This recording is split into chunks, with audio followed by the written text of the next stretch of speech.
Hello everyone and welcome to East London. Tonight you join us in the small hall mecca that is York Hall. We've got 7 bouts on the card this evening, culminating in the 10-rounder. Archie Sharp defends his WBO Global Super Featherweight title. But before that, we have got lots of action. 7 fights in total on the cards. And we've got some great company as well. Spencer, Barry, absolute pleasure to have you here.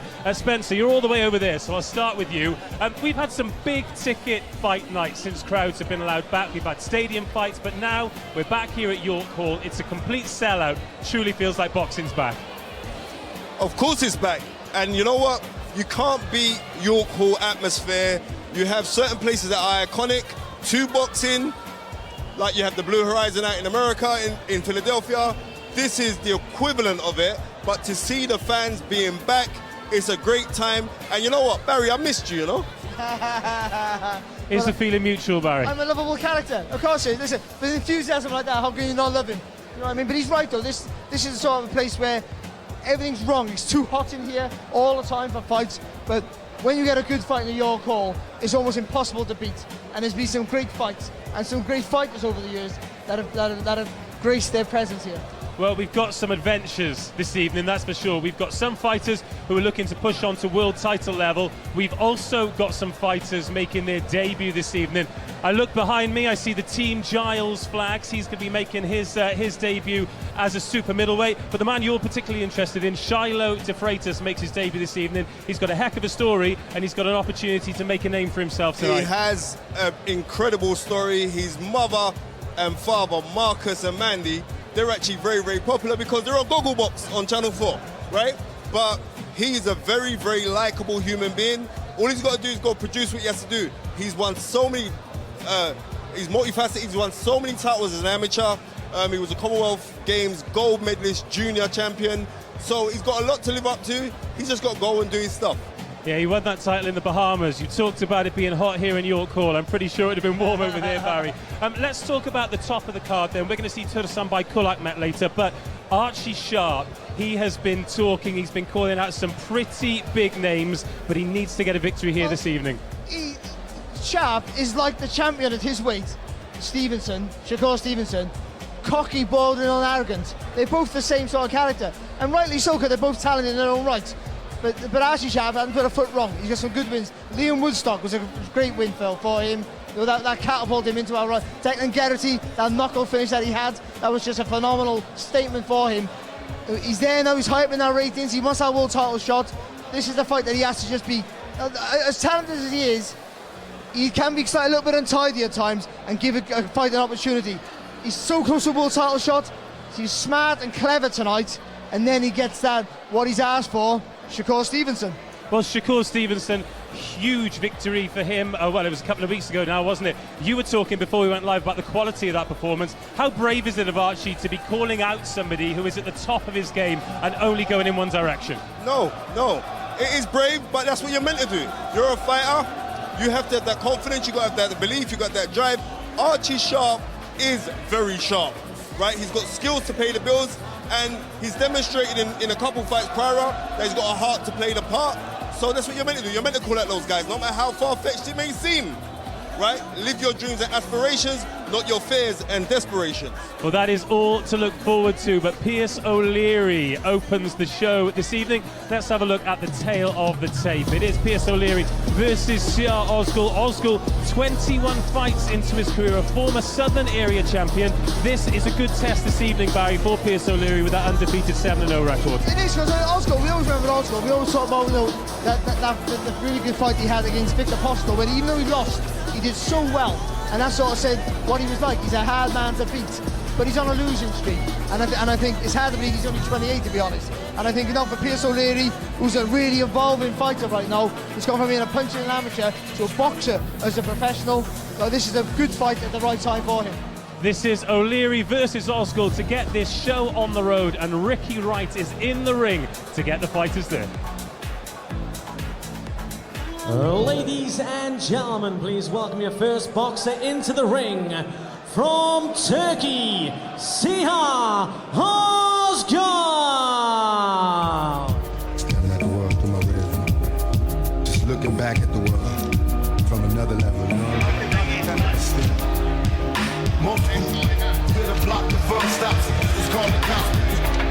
stop. I wonder when the world stopped. Can the last night you get me? While the whole block staring, I will never understand this society. But they try to make me leave, then they lie to me. Run a couple times, people on my homie Trump. Siar Ozgul, first man into the ring this evening, former Southern Area champion, now based in Hackney, about as close to York Hall as he could be via Turkey. This is 22nd professional, about 129 rounds boxed. Made his pro debut here at York Hall. Barry Jones said before we got underway, this is a place where so many boxing stories begin and continue.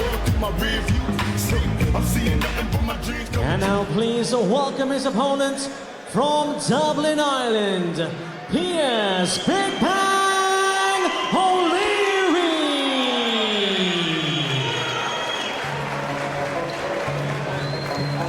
Piers O'Leary, Big Bang. 7 bouts into his professional career. 3 of them have ended within the allotted rounds. 2 of his last 3 fights have ended with that big left hand. That Jan Marsalek one in Bolton. Knockout of the year contender. Relatively fresh in the pro game, but he's been busy. This is 8th bout in 2 years. Built up a pedigree in Ireland as an amateur, an all-Irish under-22 champion. Won that at the National Stadium in Dublin, so he's going from one legendary venue to another. As a pro, gradually making his way south after wins in Belfast, Glasgow, Bolton, and then behind closed doors at the Production Park Studios, he is here at York Hall in London to show his wares in front of this rowdy London crowd.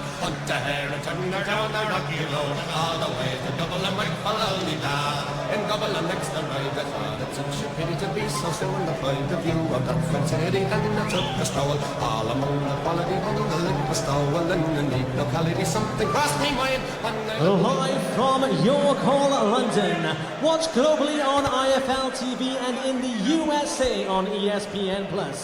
Lee Eaton on behalf of MTK Global presents 8 3-minute rounds in the super lightweight division. Your referee, Mr. Mark Bates, and your timekeeper at ringside, Nick White. Introducing first in the red corner, wearing the solid black shorts, weighing in at 10 stone, 2 pounds and 2 ounces. He has a record of 15 wins and 6 defeats. 3 of those wins coming by way of knockout. A Southern Area champion from Hackney, London, by way of Turkey, Siar Ozgul. And his opponent in the blue corner, wearing the black shorts with the green and gold trim, weighing in at 10 stone, 1 pound and 9 ounces. He is undefeated with a record of 7 wins, no losses. 3 of those wins coming by way of knockout. From Dublin, Ireland, Piers Big Bang O'Leary.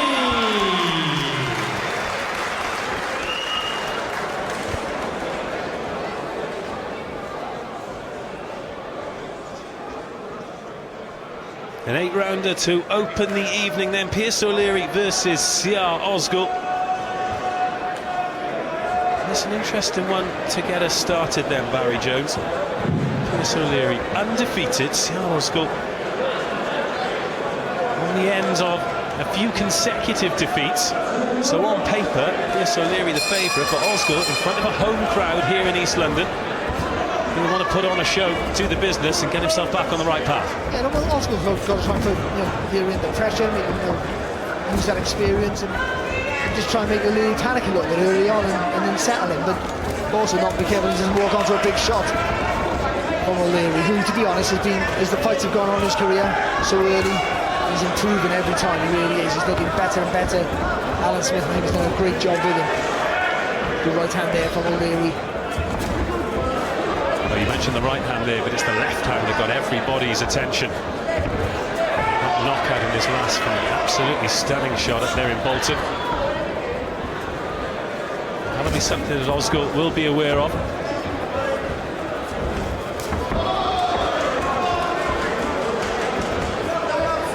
bit of movement catching the attention of the York Hall crowd. It is really starting to bubble away here, isn't it? The atmosphere already building.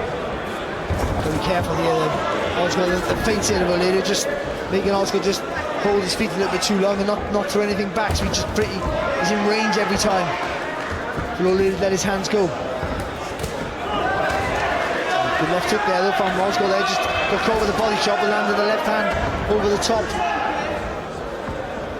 Approaching the halfway stage of round one. Already a bit of marking around the cheekbone of Osgood as O'Leary cuffs him with that right hand. That's lovely from O'Leary, lovely footwork, a little roll from the left hook to the body and just sliding out the distance.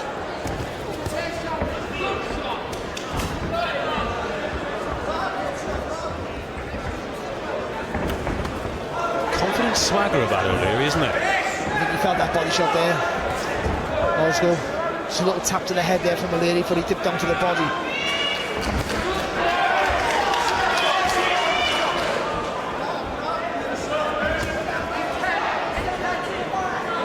Yeah, a couple of those body shots have landed, haven't they? Already some marking around the rib cage of Osgood. He lands with a left hook of his own there. He was going to slip to the body of Osgood and then dip down low and come over the top of the left hook. Yeah, tried it again there. That's better there for O'Leary. Even if the jab's not heavy, just judges distance, just sets him up and just keeps Osgood a little bit quiet so he can set him up for a bigger shot.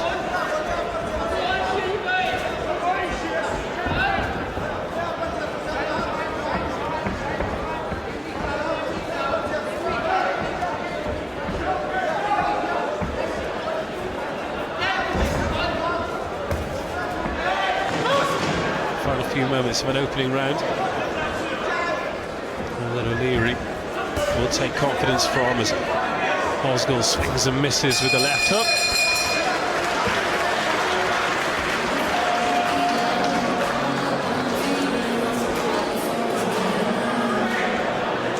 Thoughts on the first 3 minutes? Yeah, I thought it was a good positive start there from O'Leary. He came on nice and sharp. He wanted to be more aggressive maybe than we've seen in recent fights, but not going to take any silly risks. Took that front foot in the centre of the stance there of Osgood, made him miss quite comfortable and get them some heavy clean shots.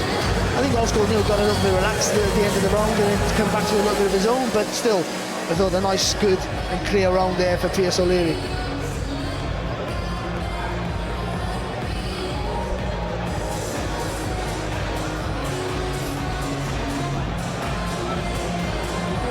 That is C.R. Osgood, and that's that bit of marking around the right-hand side of the face that we pointed out very early in the first round. O'Leary accurate early on. So head into round two.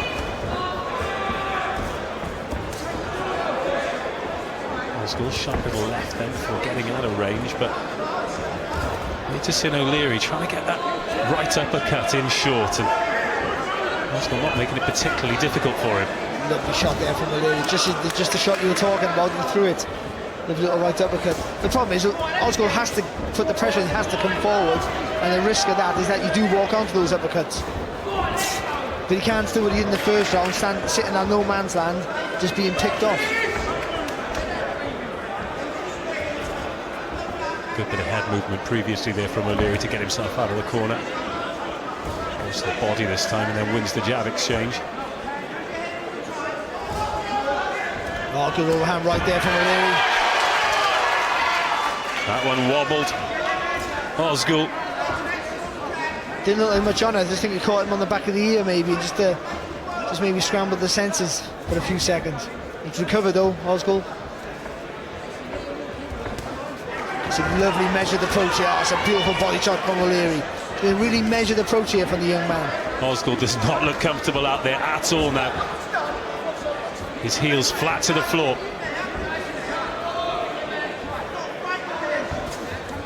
That's the one thing about Osgood, as tough as he is and as brave as he's shown in the past, he's not a big puncher, so I'm not sure if he has anything in his arsenal to really worry O'Leary. 15 professional victories, only 3 have been stoppages for Osgood. Oh, that uppercut again from O'Leary. See, but the movement after is good because he just takes himself out of trouble. Nothing. Well, Osgood's looking to fire back. Who wasn't far off with that right hand there, Osgood. He's looking to fire back and O'Leary's out of the way. done his work, and he's gone to clear space. Yeah, there's not a huge amount coming back, but O'Leary very much fighting these first opening rounds at his own pace. Well, he's dictating the pace, isn't he? And it's all to do with the footwork, the little feints that he did in the first round, and even here, the little jiggery movements there that he's doing with the shoulders, little slips and dips, just enough just to not allow Osgood to let his hands go. Or to feel too tentative to let his hands go.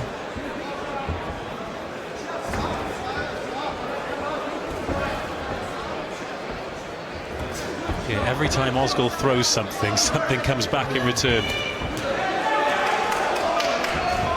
Nice tight defence there from Osgood, as O'Leary a little bit wild with that right hand.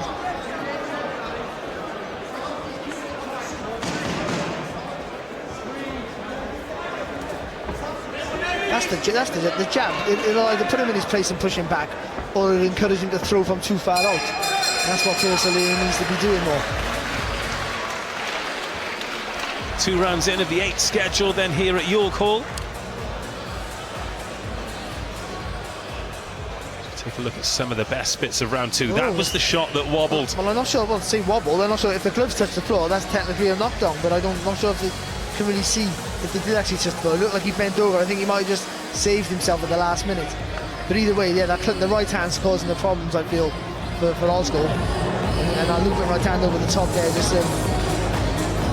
just messing with the balance there of Sir Osgood. This is the first bout of the evening. Shiloh de Freitas making his debut against seasoned campaigner Fons Alexander. We get to see Joe Jones make his debut as well against Pavel Garaj. Sangili steps up a division against Daniel Larty. That's before we see Jordan Reynolds, Tursunbay Kulakmet and Archie Sharp all still to come here from York Hall. A very warm welcome wherever you're joining us from around the world. This is round 3 of the scheduled 8. Pierce O'Leary against Siad Osgood. O'Leary in charge for the first 2 rounds. This is what Osgood needed to do from the offset, I feel. No, when you've got a guy who's technically better than you, he needs a little more space and time to do his work. You've got to rush him. And it's easier said than done, because you're potentially walking onto a bigger shot. But like I said already earlier, standing in that mid-range or no man's land, I was calling it, just getting totally picked off by the guy with the better vision and faster hands, and has already got his judgment of the distance spot on. O'Leary has got another one of those uppercuts away, but he looks physically big at the weight as well, doesn't he? Doesn't look like the kind of guy that you can get inside and bully. No, but it's not all. Osgood's been around. Once he gets inside, he'll be able to use the elbows and pull the hand down and put the head on the chest. Things that he would have learned. That's beautiful, lovely. Well taken there by Osgood, but a lovely little combination there from O'Leary. Again, he's boxing so measured. No rush or panic to his work. Not feeling, the temptation to try and rush his work to get him out there too early. He's just boxing well, picking his shots, and staying nice and relaxed.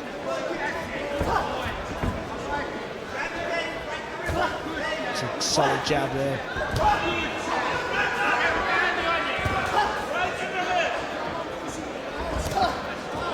Lovely uppercut. Yeah, it's a shot he likes, isn't it? And again.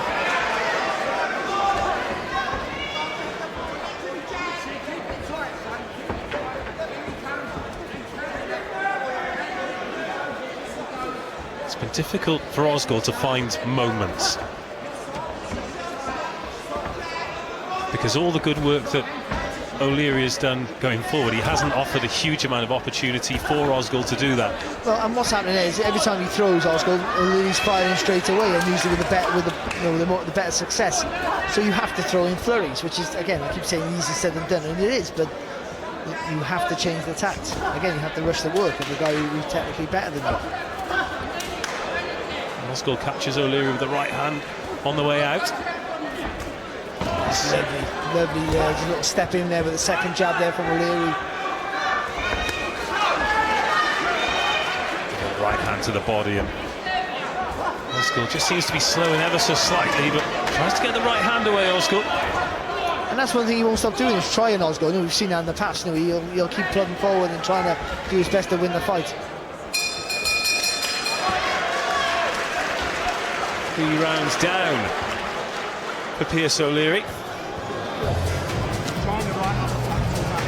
Career-wise for O'Leary, though, he seems to be doing the right thing, doesn't he? Taking challenging fights like this that are allowing him to build his skill set. 8th fight in 2 years since turning pro. It's a good pace. Yeah, it is. No, I think, especially early in your career, with that momentum, keeping busy is very important, because you're learning in the gym so quickly that you want to produce that in the ring all the time. And I think he's doing that. And what I've noticed the difference in his last few fights, and especially tonight, is the composure in his work. He's not panicking about trying to get a guy up every hit with a good shot. He's not rushing his work and getting scrappy or untidy. He's staying measured. He's keeping that distance where he feels comfortable at, and he's controlling the pace without doing a lot of work. We just saw at the top of those highlights there that lovely combination that you pointed out, the left hook up top and then the right to the body. Intelligent combinations from Pierce O'Leary.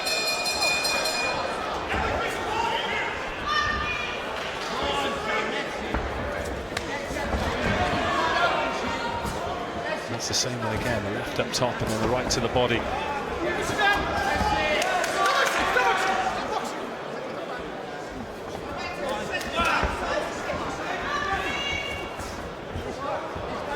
Throwing from too far out there, also. When he dips down, you got to bring that left foot closer to the target, and then when he comes back up, then he can throw that left hook. Just dipping his legs, and staying getting low is the right idea, but he's dipping his legs and his feet are not moving. It's better there. You got to be closer. But then he did the come in over the front knee, or just onto the front knee.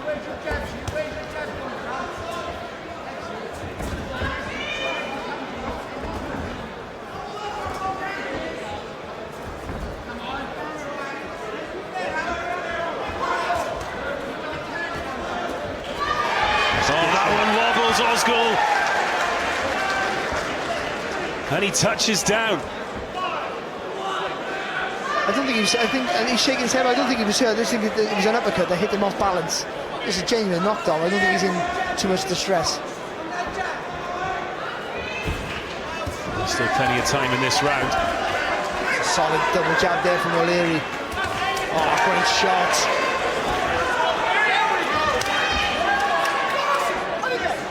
There's a cork of the right hand there from O'Leary. Just as Osgood opened up the guard and saw that left hook, he threw that right hand right down the line. Really throwing with purpose now, Pierce O'Leary. Oh, left hand shot there.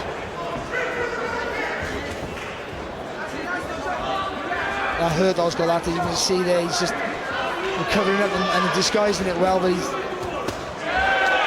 Another clean left hand. These all look like they're hurting Osgood now.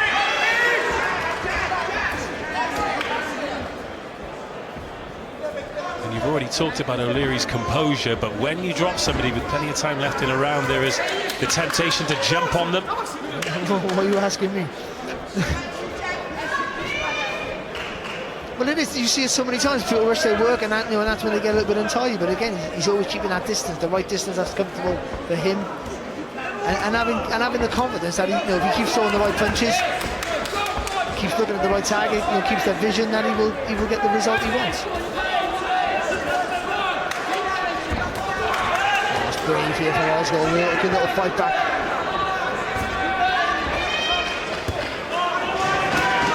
The exchange left hooks. Osgood's corner have already got the stool ready. They're desperate to get him down to recharge the batteries ahead of round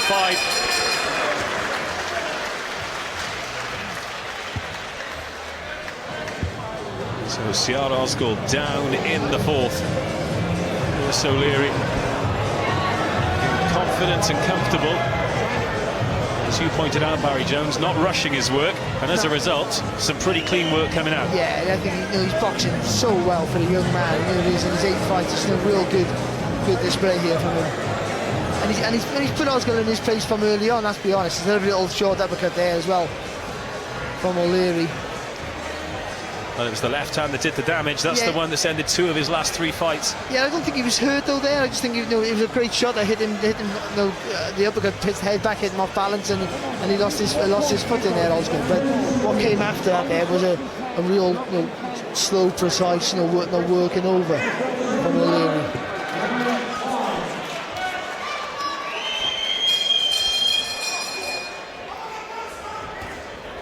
round 5.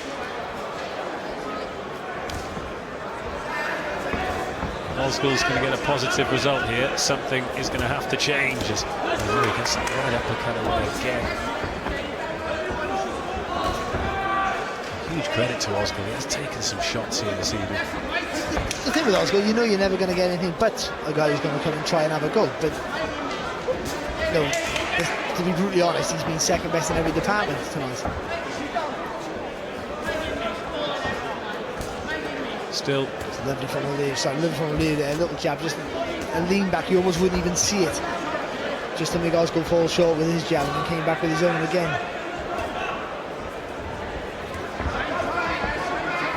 Now switch his stance temporarily.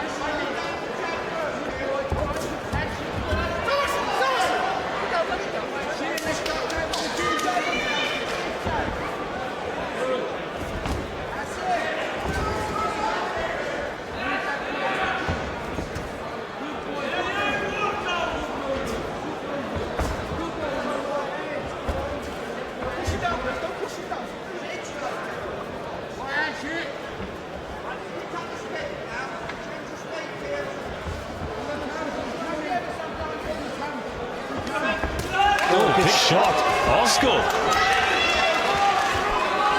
Glad you enjoyed that one as much as I did, but here comes O'Leary swinging back himself. That's the first time, though, we've seen Osgood throw and land. And just a reminder to O'Leary that he can't take his foot off the gas. And he came out with the left hook and just a little nick in the corner of the eye there of Pierce O'Leary. But that right hand there was a big looping right hand, which O'Leary should have seen, to be honest. It was a great shot from Osgood, which O'Leary took well, but still. There's a real bit of positive signs there for Osgood to have a little go. Well, as you pointed out, there is now some marking for O'Leary on that right eye. Doesn't look too close to the eye, though. No, it's just a little nick on the corner. I don't think it's too much trouble as yet. Little effort there from Osgood.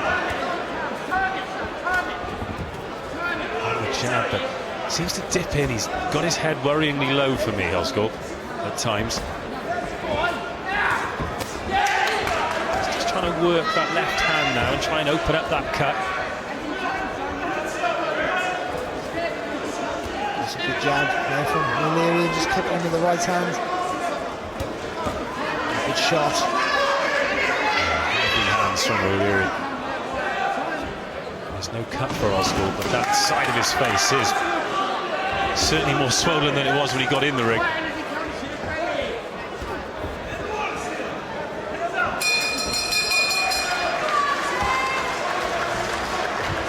Well, the 5th round there, well, not a huge amount changed, but maybe some crumbs of comfort there for Siad Osgood. Yeah, well, more than crunchy. It was a crunchy right hand, to be honest. And if he had more power, or if O'Leary didn't have obviously a decent chin, then I think he's in trouble there, O'Leary, because he caught that shot flush. But he took it well and got back to his boxing, to his credit. It was just a little left hand as well after it there, so caught the nick there over the right eye. But the right hand was a shot. Again, if you just could have turned the hands over, you've actually caught him with it was almost like a Roy Jones type thing when he hit Kawasaki caught him with the forehand. Just a little reminder for Pierce O'Leary that he is in a fight here against a seasoned pro.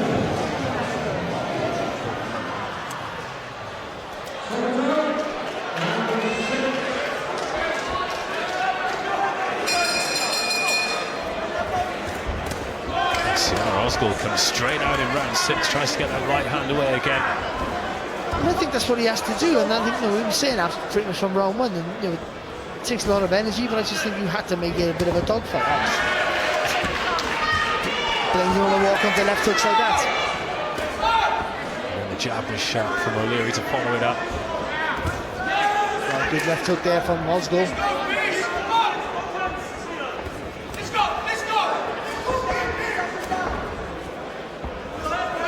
Nice again from Osgood.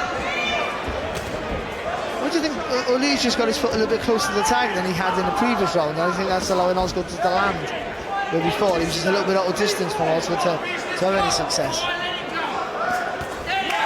Blood coming from the nose of Osgood now. Practices the headlock.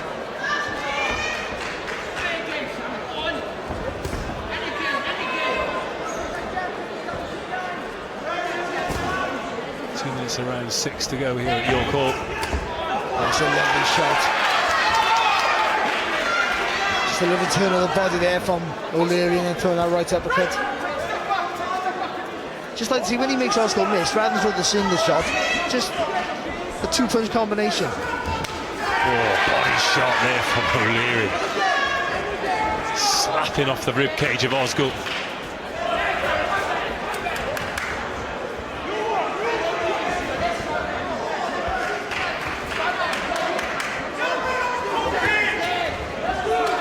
Osgood with the combo, finishes it with the right hook and then leaves his head low, and O'Leary catches him and then follows it up with a single left hook. Good jab as well there from O'Leary. Just put his foot on the pedal a little bit here, hasn't he? Yeah, 1 minute around 6 to go.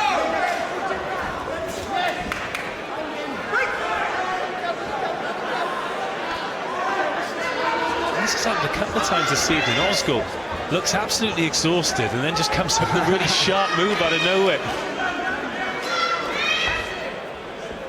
Pierce O'Leary, not the kind of guy you want to play possum with. Lovely combo from O'Leary.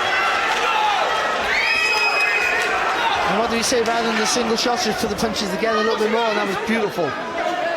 Just a real injection of pace into his work there, Pierce O'Leary. He got the attention of this York Hall crowd as he goes 1-2 to the body.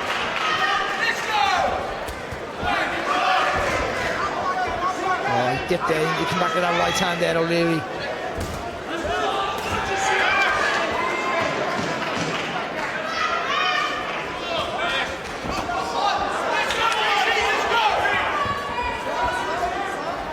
Final few seconds of the round.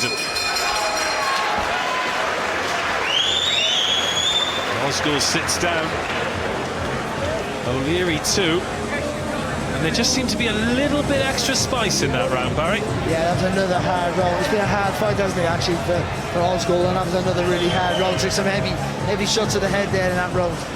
Look at that, so lovely. Again, not the single shot. Put his punches together, finish off the left hook, and again, Osgood takes it well.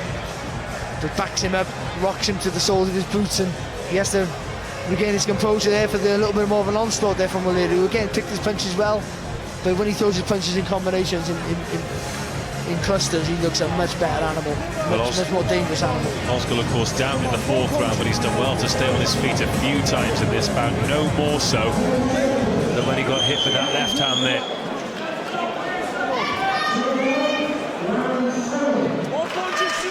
Six defeats on Siar Osgood's record, 2 of them have come before the final bell. This round 7 of 8. And there is the warning to keep his head up.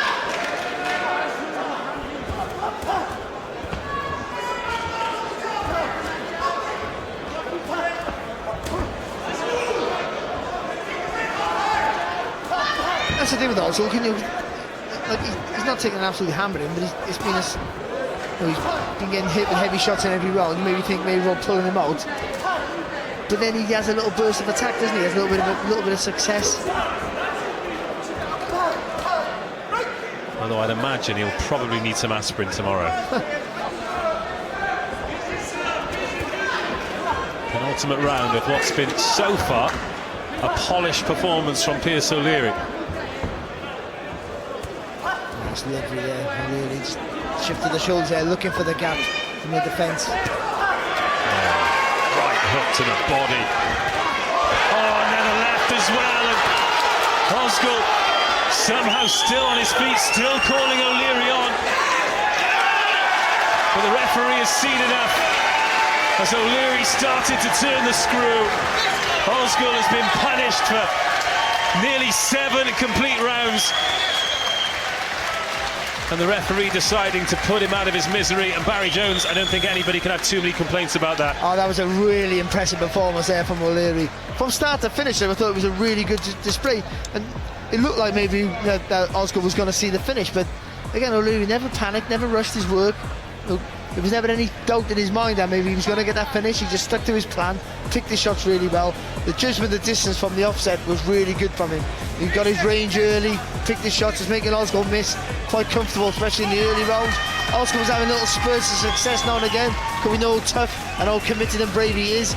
but ultimately every exchange he was coming almost second best with, and once then in that last cut, the round or two, where O'Leary started to put his punches together in combinations, the end, you knew the end was coming, and that was a great finish. And again, the way he picks his shots, his composure for such a young man, that was a real good performance from him. Well, that is 8 professional fights unbeaten now, 4 of them he has won by knockout or technical knockout, and he seems to be going in the right direction. As you've said a few times, incredible composure for somebody in such an early stage of their pro career. He just got confidence in his whole, in his ability. He got confidence in his, in his boxing skills, in his jab, which is really good when he throws it. Didn't throw it enough tonight until about round 4, and also his power. He's not a KO artist. No, not a devastating puncher. I think every shot he throws is with intent. Every shot's a heavy shot, and he knows he can wear you down, and that's exactly what he did tonight. Well, Pierce O'Leary and Ciara Osgood are in the middle, as is Ricky Wright to make it official. Ladies and gentlemen, referee Mark Bates calls stop the contest at 1 minute and 13 seconds of round number 7. For your winner, and still undefeated, Pierce Big Man O'Leary.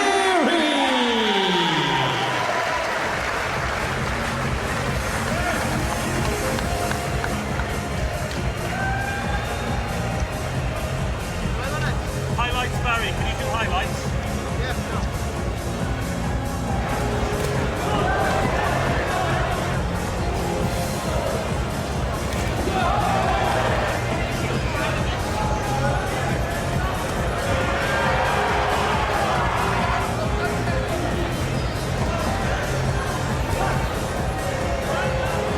Just showing here, literally throughout the whole contest, just the judgment, the distance, picking his shots well. Just the judgment, the timing was really good for him. Shot selection was really good. Never panicked when anything was coming back, even when he got caught with a few shots. The concentration and everything he's doing in the gym, he's producing on and that's all come to fruition tonight. It was a stand-up performance for Pierce O'Leary. The right hand there, and the flurry to finish there, picking his shots, not rushing it, not looking at the panic. Looking for the gaps, and the referee had no choice but to step in. And that's 8-0, possibly his best win to date. It'll be interesting to see how he feels about it. I think that was his best performance, and we'll find out what he thinks. Well, Pierce, huge congratulations. 8 fights undefeated now, 4 stoppages. How is it here at York Hall for you this evening? Yeah, it's fantastic. Yeah, I never fought here in York Hall. It's unbelievable. I've been here when the COVID was in the bad, and boxing was getting back down again. And I said to myself, look, the fight here. Little did I know, the next fight is going to be here. So yeah, it's tremendous. Robert Duran, everyone fought here, so it's good to put my books in it. I'll put my name in the books there, Robert Duran. So I'm happy. In terms of your performance, it seemed like you were incredibly composed. How did it feel for you? Yeah, it felt good. This camp was done. I had a nutritionist and stuff like that. Felt fantastic. Yeah, camp went perfect. 7 weeks it was. So the last 2 previous fights, 3 months each camp, which is long. Felt a bit stale after the fights. But yeah, today I felt fresh, felt good. In terms of your opponent, he was incredibly durable. When the referee waved it off, did you feel that was a good decision? Yeah, he was really getting hurt. I wouldn't be surprised if he could have done it a round or 2 earlier. But yeah, it was a great fight. I got cut. First time getting cut, learning cut. Yeah, we were fantastic. Yeah, good to go. Let's talk about future plans then, because you're now 8 undefeated. You look really at home here in these professional ranks. Got a worldwide audience this evening. What does the future hold for you? Where do you see yourself in 1, 2, 3 years' time? Future holds me for world titles. That's what I want. I want to get world titles, and that's where I'll be going. Just sit down with the team now and see what's on the next path to take. Huge congratulations. Well fought tonight. Looking forward to next time. I just want to say a massive thanks to all these home, all these tuning in. I look forward to seeing you all when I'm home. Thanks very much for the support and everyone back then. Appreciate it.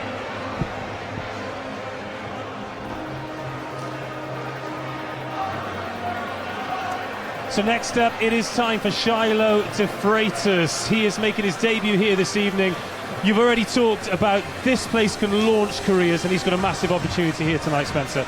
Yep, and I'm so looking forward to it. He's a very, very talented kid, very effervescent character.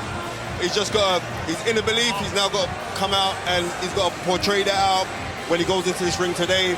First professional fight, but Barry can tell you, how nervous you are on your first pro fight. It doesn't matter how experienced you are as an amateur, and he is, of course, but in your first pro fight, the eagerness to want to impress everybody sometimes can make you scrappy. So I always say people just to stay calm, just do the basics to start with, and build yourself into the fight. He's in against Fons Alexander, who's lost so many fights, it's unbelievable. But every now and again, he fancies it, and if he thinks you're not up to it, he'll put it on you.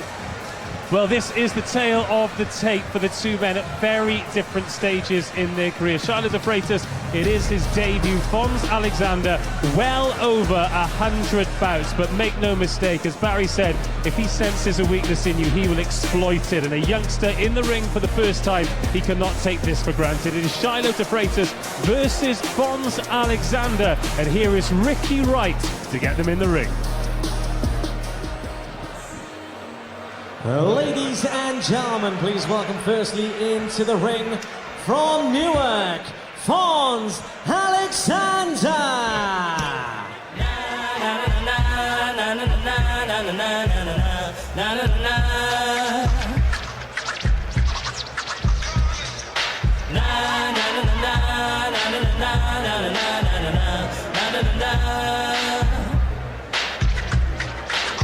Well, Fons Alexander, 571 bouts boxed as a pro.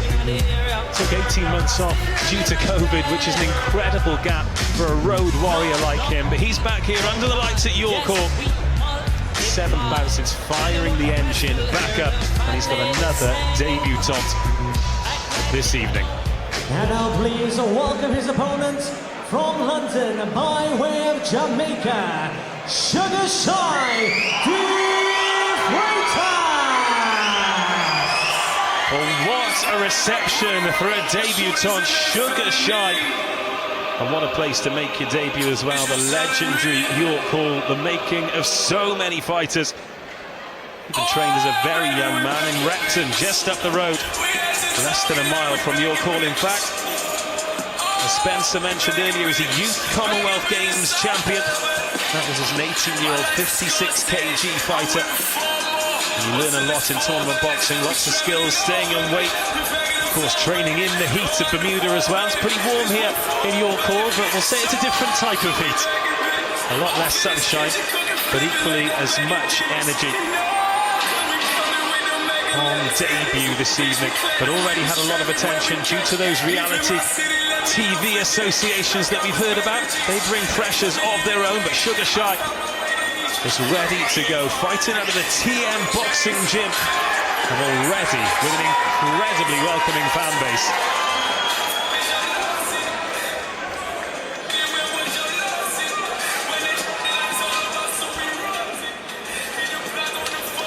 Live from York Hall, London.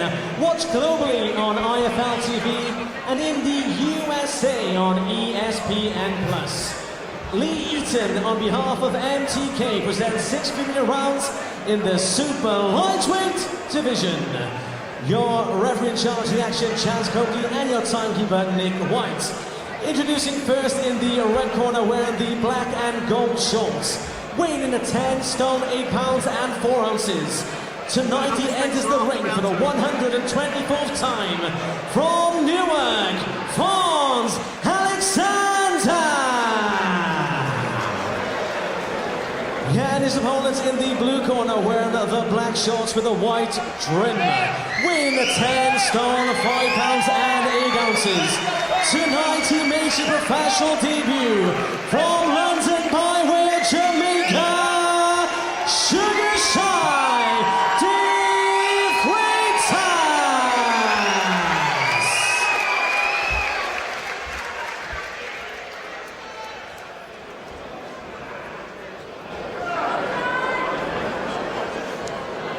Well, the two men in the ring have boxed a combined total of 123 bouts. And Fons Alexander has fought all 123 of them. But it's an interesting juxtaposition, isn't it, Barry Jones? And without men like Fons Alexander, there wouldn't be a spot. Honestly, it really is. They save bills. Some people sell so many tickets, the opponent pulls out and they need someone there to fill in, and people like Alexander, they're always on the end of the phone. but as you mentioned, he does have victories on his record, and more than 50% of those victories have come by way of knockout. So don't think he's not going to come here and give Sugar Shy a little bit to think about. 6 rounds as well. Seen a lot of debuts over 4 rounds. But it's a nice good start here from De Freitas. He hasn't gone out like a lunatic. He's trying to measure him with the jab and just to get the distance right before he lets his hands go. He's looking for the target, he's thinking about his work. And that's a good sign for a young man. Well, we talked about his success as a young amateur, youth Commonwealth Games medals, etc. But what are the things that you like to see young pros do when they move up from the amateur ranks? Just the settling down process, because as amateurs you're really on the balls of your feet, you're always moving, because it's 3 rounds, it's more about speed than anything else. So just to see him settle down early can be quite impressive. I was just a little bit low there with the uppercut there for De Freitas. Yeah, he gets a warning. He's got long arms, and he got long levers there, so he just needs to take a little lean back before he lets that shot go.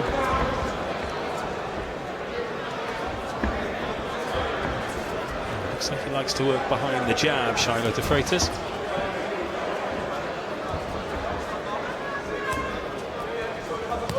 Oh, nice right hand there. Alexander will as well before backing himself up onto the ropes. That's good there from De Freitas. Nice little sharp combination, and when Alexander tried to rush him, he just takes 2 little steps back.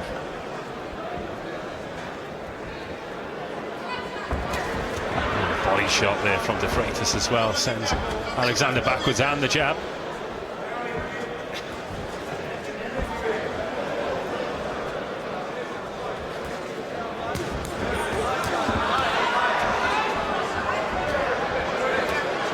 That's good. Just keep peppering him in the jab all the time, just don't let him set himself.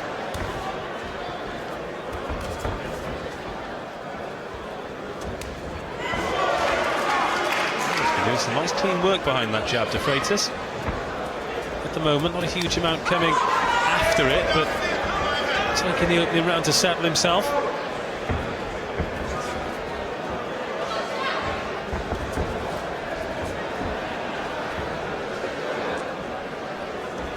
It's a good start though, he's a confident kid, isn't he? Doesn't look phased in the slightest. No, it's good. It might sound strange for, we've got a lot of boxing fans who watch at home, don't necessarily have the chance to come to nights like this. There's a lovely shot there, and Alexander kept it by the ropes.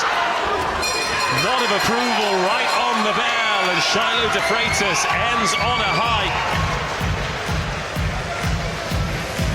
Well, the point that I was about to make can wait, because that was a sharp finish to the round there from the debutant.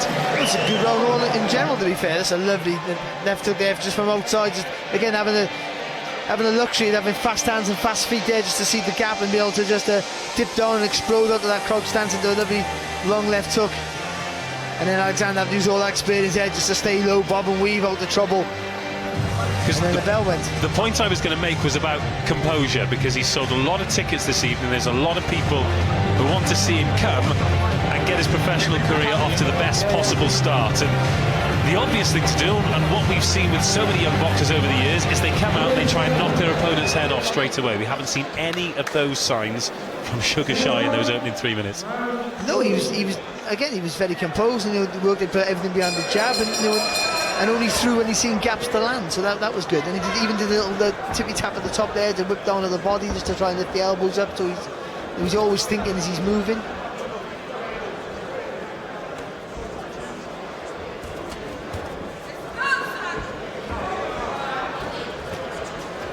Good jab again there from De Freitas. And he's not scared to just touch with the left hand just to get his range either, is he? Well, it's for that. That's why he does it a couple of times. Just throws a 1-2 really light to the head. See it there then. Just trying to distract you for what's going to come down below.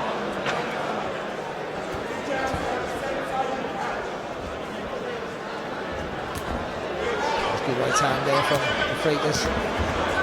Got the left around the guard there too. A little feint will work a treat for him right now as well.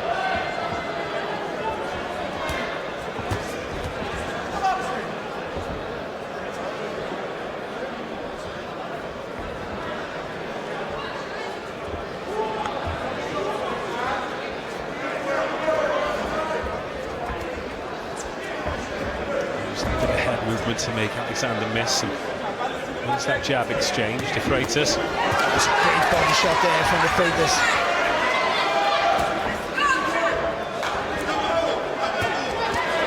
Doing well to get that left hook around the guard too.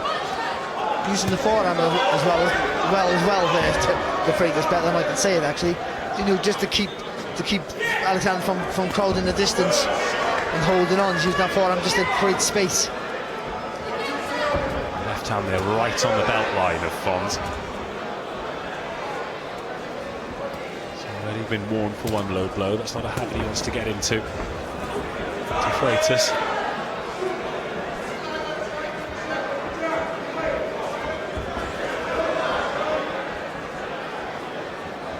Again, a little feint here again, just to that'll tighten up the guard. Will make Alexander throw, and that'll create the space there that Freitas is looking for.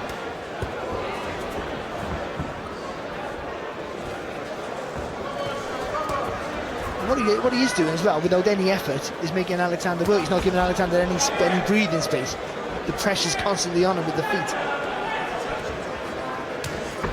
Shot here from De Freitas. And then the left hand around the guard again. The left hook was better than the right hand, actually, I thought.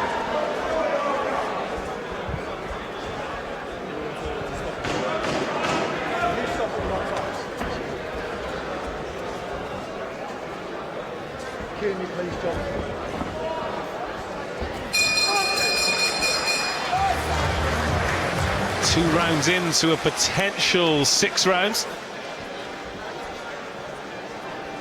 Sugar shy De Freitas, and now we're going to hear from Spencer Fearon on his thoughts of the opening 6 minutes.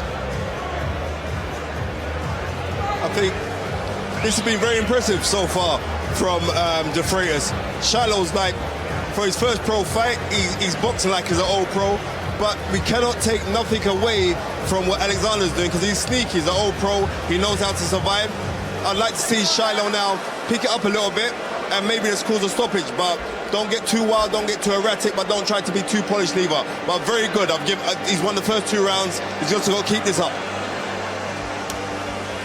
Well, Spencer Fearon there, pretty much agreeing with you, Barry, about his composure, the way he looks. If he does manage to force or cause a stoppage, that would be no mean feat, because Alexander's only been stopped 4 times in his 116 defeats. So in many ways, he is the perfect debut opponent, because he's going to make you work. Well, if Alexander gets stopped, he can't work for 28 days. So that's the last thing he'll do anyone wants. He wants to be able to split as often as he can. So they've learned the ride shots, the tight defences, and they know how to close the gap and how to hold on. But he's having trouble with the judgment of distance, because De Freitas his reach is so long. He uses it very, very well. And when you do get close, he uses the forearm to keep you at the distance. So you can hold on to him, you can get close, you can rough him up inside. Oh, left hand around the guard again. That's a beautiful shot, that left hook. It's almost like a little feint with the jab, and then whips that left hook over the guard. It's a fantastic punch.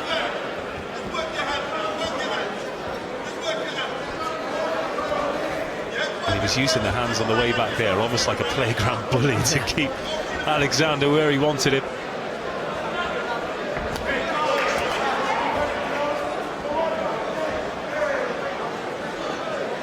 With those long levers, he does use the full extension of the left hand as well. He does, and that makes a cheat from that today. He totally feints through the jab and comes over the left hook. That's it. Twice on a row there, that's worked for him.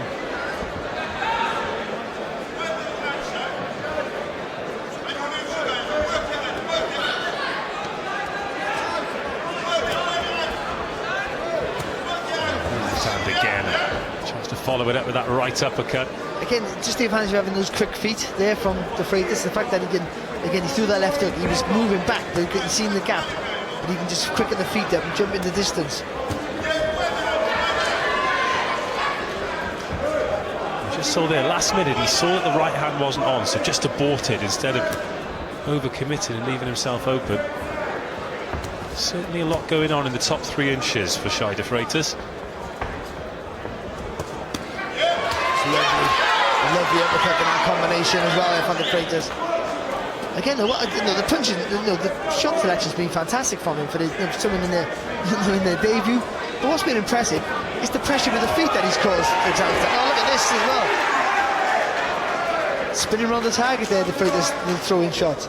But I mean, the pressure with the feet, he haven't allowed Alexander a second's rest. It's always on him. 30 seconds of round 3 to go.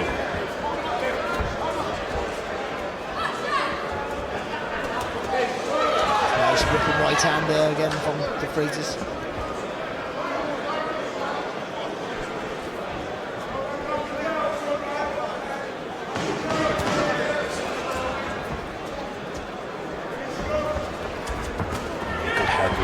To leave Alexander short with the right hook, and that takes us to the halfway point. Just going through the gears slowly, surely, cleanly, isn't he, Shai De Freitas? Well, he came out in the first round a little bit longer in range and boxing a little bit more, but still trying to put the pressure on Alexander. But he's shortened the distance now, and I think he's being more of an imposing figure on Alexander. Alexander's pretty much shut up shop, and that's because of the pressure with the feet here from De Freitas. But the shot selection's good. When you see in the gap, you think it in a safe distance, because he has those fast feet and those long levers. He can jump into distance so quickly to land with the shot. And when he's in close, he's been able to land that uppercut, that little whipping right hand over the top, using that forehand to keep the space, to create the space to land with the shot. And Alexander's having a hard night.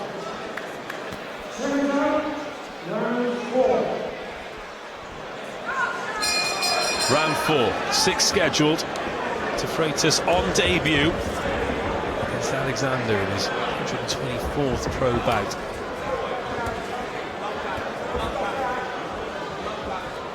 Alexander has been in with plenty of fighters who've done incredibly well domestically and beyond, the likes of another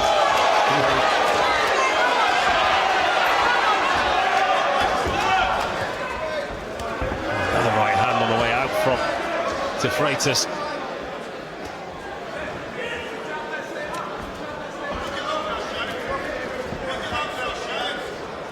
It's funny, see, because if De Freitas was in against a guy who was having his first fight as well, this fight's already been stopped. The referees saved the other guy because Alexander's now full of experience. Then you let it go. But so he's boxing really well, De Freitas. You don't want to get over carried away, because he's in against a guy who loses for a living. But it's not the win. No, it's not the win. It's the manner of the win. That's the win was almost unless he does something silly, he's always going to get the win tonight, and that's fair enough in your debut. Boxing's a different sport to any other way. You have to learn on the job, so you get a fight against a guy who's with experience and doesn't really come to beat you up. Oh, shots here. Uppercut, the uppercut. From De Freitas to the body, then he goes up top, massive right hand, drops Alexander. And that's a shake of the head from Fons Alexander. I think this is going to be the end of the night. And Sugar Shai De Freitas starts his professional career in the best possible way. That is just the 5th time Alexander has been stopped in his career of 124 bouts. Make no mistake, you talked about him losing for a living, but that is an accomplishment, Barry Jones. Again, as I was saying, it's not the win, it's the manner of the win. I just the composure for a young man, the way he just conducted himself from as soon as the first bell rang, judging his distance with the jab, working from range, and then closing the gap as he felt more comfortable. The shot selection was fantastic with him, using all pro tricks while using the forehand to create the distance. The whipping right hands over the top. That uppercut there was fantastic. The jumping into the left hooks, the shots that he was landing with were cheeky. Let's be honest, they were cheeky shots he was getting, but he has that ability. You can see he has natural ability. Bigger test will await, but for a debut against a guy with that much experience, and the composure, and this is going to be the word of the night, I think, from me, the composure that he showed tonight for the young man in his first fight was absolutely fantastic. And sort of, I don't want to say anything, I don't want to get too carried away, but that sort of screams quality. Well, you can see the respect that Fons Alexander gave him as soon as he hit the deck. And there are big-name fighters, the likes of Robbie Davis Jr., Hakeem Ennis-Brown, Maxie Hughes, Philip Bose. They couldn't stop him, but this man did, and Ricky Wright's going to make it official.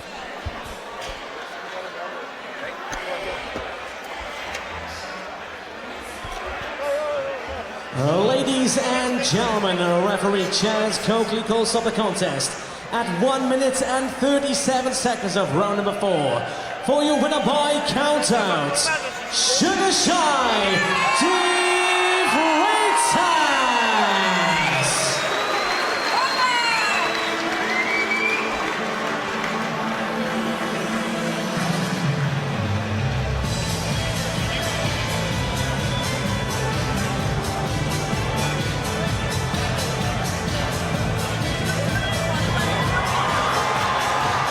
But it's all about how the debuts and rushing your work or all the things we said that you shouldn't do.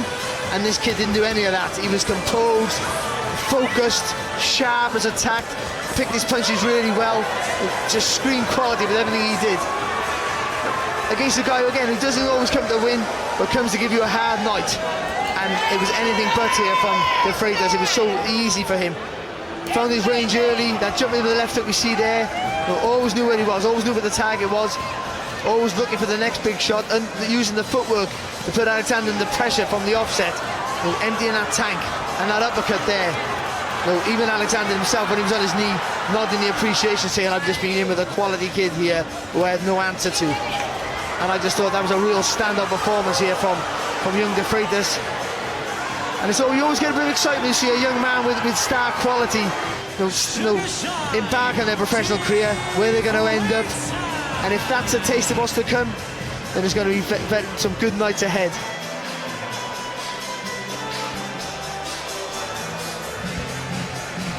First things first, congratulations on your debut, knockout victory, incredible crowd here to support you. How do you feel? I feel amazing, you know. He was a tough cookie. When I looked at his resume, no one stops him.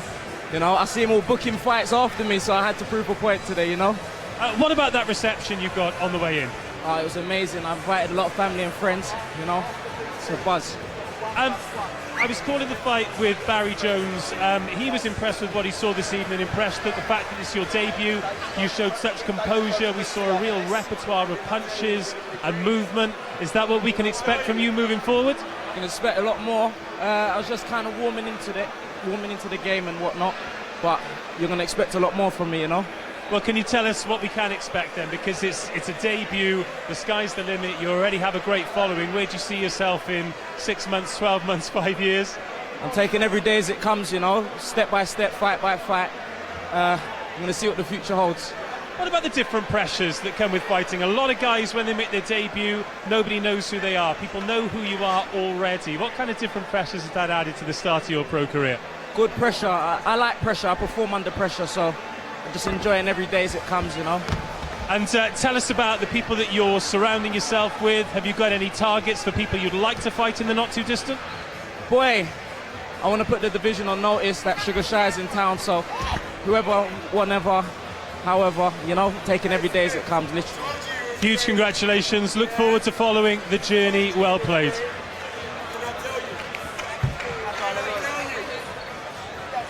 Well, next up we have Jordan Reynolds, 2 fights into his pro career, a fantastic character, a hugely talented fighter. He's fighting Rodolfo Paterno, but first, let's see what he's been up to. My name's Jordan Reynolds, I'm from Luton Town, I'm boxing at super welterweight, and I have a record of 2-0. I got into boxing because I was always fighting around my council estate, around the street. And I was labelled in a group with anger management, until a boxer come into my school. And then this fella's doing the pads, and I'm hitting the pads, and he's going, beautiful, beautiful, lovely, lovely. And I'm thinking to myself, is he all right? Like, growing up, I was never shown no love. It was the first time I ever belonged somewhere, and I felt like I should be here. And I kept turning up every week.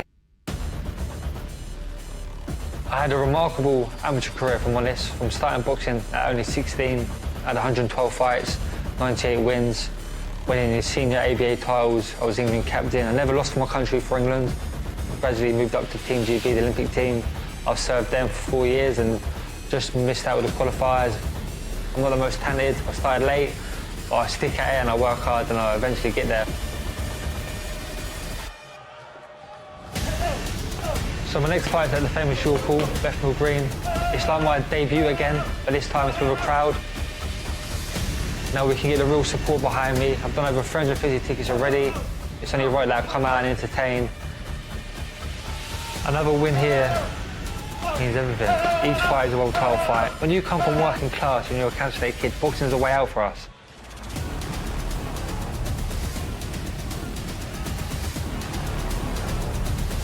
Our predictions for my third professional fight, you can expect real fireworks. We come to fight, we're fighting men, so I want to leave my heart and soul into there, so always expect and you will see, you know, a good performance.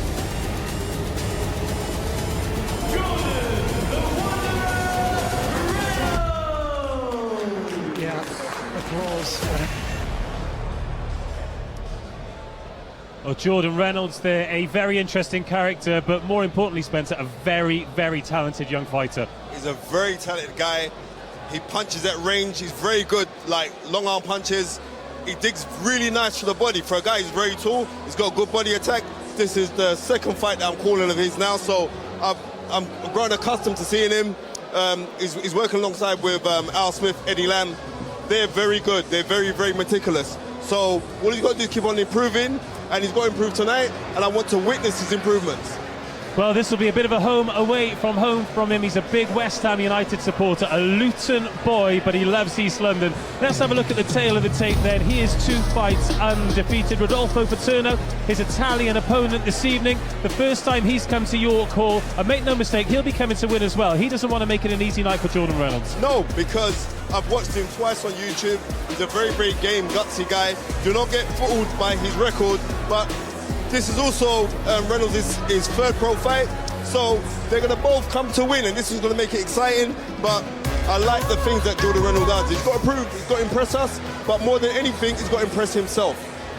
It is Reynolds versus Paterno as the night continues here at York Hall, and Ricky Wright's ready to get him in the ring. Ladies and gentlemen, please welcome firstly into the ring, from Italy, Rodolfo Paterno!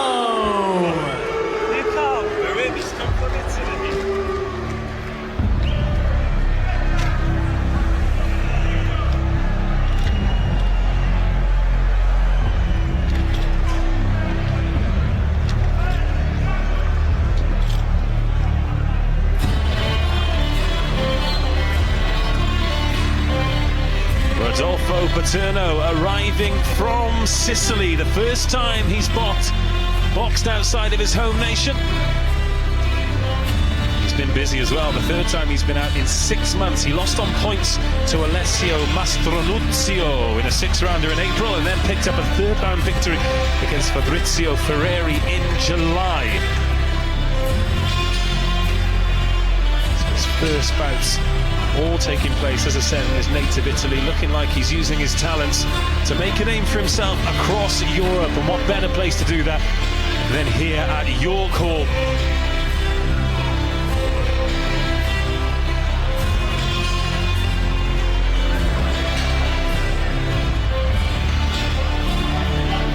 And now please welcome his opponent from Luton, the Wanderer, Jordan Reynolds!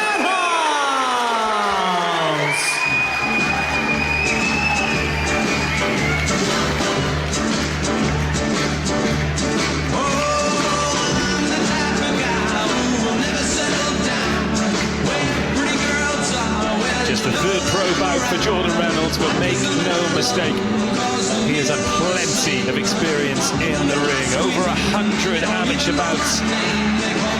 Team GB fighter on the cusp of the Olympics. Always says that his style is more suited to the pro game. Says a lot of boxers have a plan A, but he has B, C, D and E. The Wanderer is his nickname, it's his theme tune. Loves the 50s era. Just a throwback to that style as well. As I mentioned before, loves this part of the world. Big West Ham supporter, and he'll want to put on a show in East London.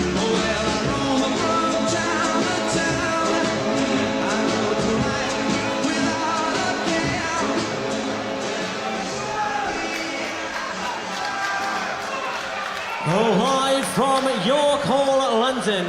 Watch globally on IFL TV and in the USA on ESPN+. Lee Eaton, on behalf of MTK Global, presents 6 3-minute rounds in the Super Welterweight division. Your referee in charge of the action, Mr. Chaz Coakley, and your time crew the bell, Nick White.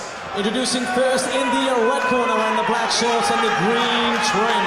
Weighing in at 10 stone, 11 pounds and 6 ounces.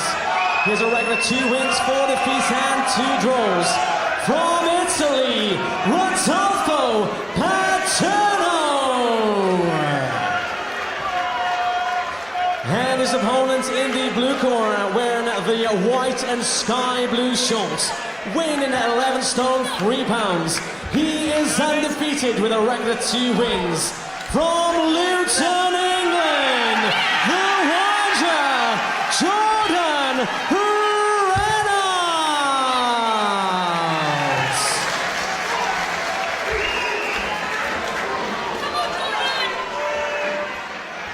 A full house here at York Hall for Jordan Reynolds versus Rodolfo Paterno. Reynolds looking to go 3 from 3 in the pro ranks. The Wanderer, blue gloves, white trunks, white boots, red gloves, black trunks and green trim for Paterno. And Reynolds straight on it with the right hand.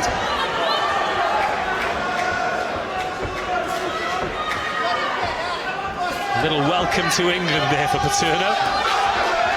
And the first thing you notice is how big Reynolds looks compared to Paterno. Yeah, it does look huge, doesn't it? Listen to the reception he's getting here, Barrett. Yeah, and again, this is what we talked about, previously about Davies, but this is the same sort of scenario. He's early in his career, got all these, sold a lot of tickets. They're all very vocal, and he's come up really fast.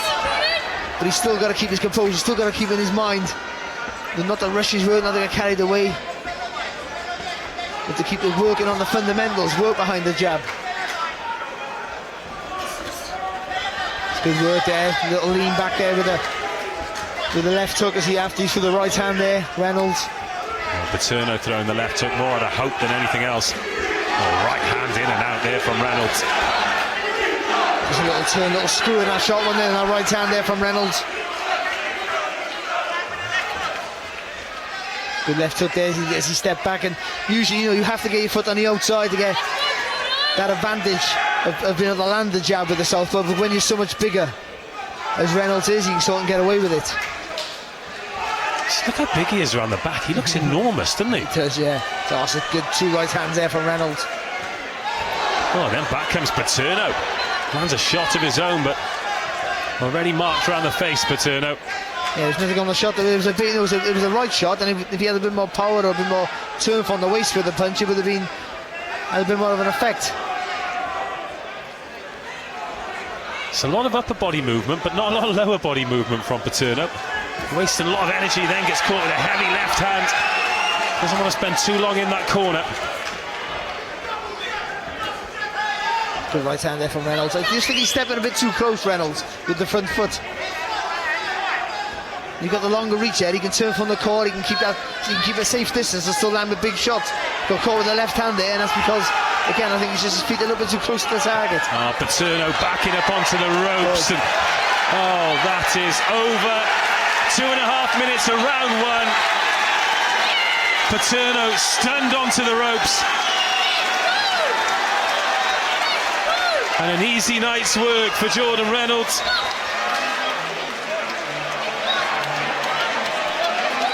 Paterno in the corner, not happy with the decision. But he just stopped stock still on the ropes and didn't give the referee any choice. Well, he stopped and did nothing, and then obviously Reynolds wasn't quite sure what to do because he seen he was out there. Reynolds had to throw another shot, caught it flush, and the referee did the right thing. He's out on his feet, isn't he, pretty much?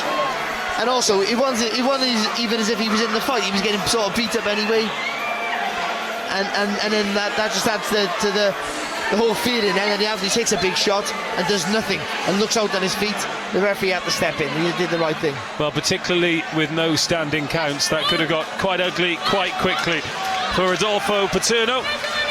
It's a good result for Reynolds. You know, he won up against much, but you're never quite sure. At this stage of career, it's all about learning fights. You know, and again, the finishing punches were fantastic. He still began his feet a little bit too close, and I think he's still a little bit too easy to hit at times. But he came out aggressive without being like in some of the other fights. He's been really aggressive and been a bit wild. He was a little bit more structured in his work tonight and got a good result. Well, Rodolfo Paterno's first journey outside of Italy to fight ends in a first-round defeat. Jordan Reynolds marches on. Hopefully we'll hear from him after the bout as well. It'd be great to hear about his ambitions, because I'm sure there are plenty in what could be a very bright future for that young man. But Paterno is called into the middle, and Ricky Wright will give us the official results. Ladies and gentlemen, referee Chaz Copley calls stop the contest at 2 minutes and 26 seconds of round number 1. For your winner and still undefeated, the Wanderer, Jordan Reynolds.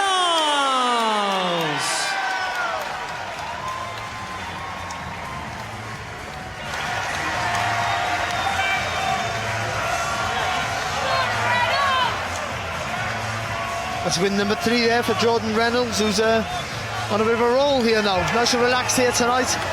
Put the pressure on straight away there. His opponent all the time looking at that right hand there against the southpaw stance, shifting around the body to throw that left hook. Trying a bit more variety, but always keeping that pressure on, making this guy feel the size difference in there.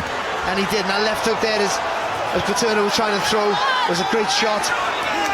Just stunned him in his feet there. He was all out. They didn't know where he was. Reynolds hesitated. A little bit of humanity there from Reynolds, and then threw that big right hand, and the referee had no option but to step in. That was a right move and a good finish there from Reynolds. Nice, it's structured display there from Reynolds in his third fight, and he moves on to bigger and better things, and he's ringside now. We'll see what he's got to say. Jordan, congratulations. A quick word on the supporters who have come to follow you this evening. You've got an incredible reception going into the ring. Oh man, I'm very grateful. I've had Preston Mob, Luton Town, my hometown lads come out, East End, West End, Tottenham lads, you name it. This is like more told. This is what it's all about for me. It's to entertain the people, and I hope everyone enjoyed it. East London feels like a bit of a home away from home for you. It's the best. This is my early amateur career was at West Ham, so like rough and ready, it got me into the game. So I've got a lot of love for the East End. Let's talk about the fight this evening then. An early stoppage, but you had to be precise with your work. It looked exactly like that's what you delivered. How did it feel for you inside there? Yeah, listen, I'm my worst critic. I am very hard on myself. Yeah, but I rushed it a little bit. When I settled down, I always said get behind your jab. Then I can see a lot of shots. I will call a couple of silly shots, but it's all learning. It's still early days, and bigger things to come. What are those bigger things then? What's the future hold for Jordan Reynolds? Listen, we want to be doing thousands. I want to bring back the Ricky Hatton era. Have the whole, listen, it's a people's sport, it's a hard old game. And I want to just, listen, be able to fight abroad, bring 8,000 Brits across. Do you know what I mean? That's what it's all about for me. I love it and support my own people. That's what it's all about. Huge congratulations this evening. Is there anybody else you'd like to say thank you to before you let you enjoy your evening? Just listen, everyone who's come out tonight, my family, I love you all. Where are we going? Where are we going after? And I big up all my sponsors. Couldn't do it without you. It's a hard old game, so thank you. Jordan Reynolds on tour. Can't wait. Congratulations this evening. That is a victory for Jordan Reynolds. Next, it is Tursunbay Kulakmet. He wants to be world title ready by 7 fights. He is getting there. Let's see what he's been up to in Manchester.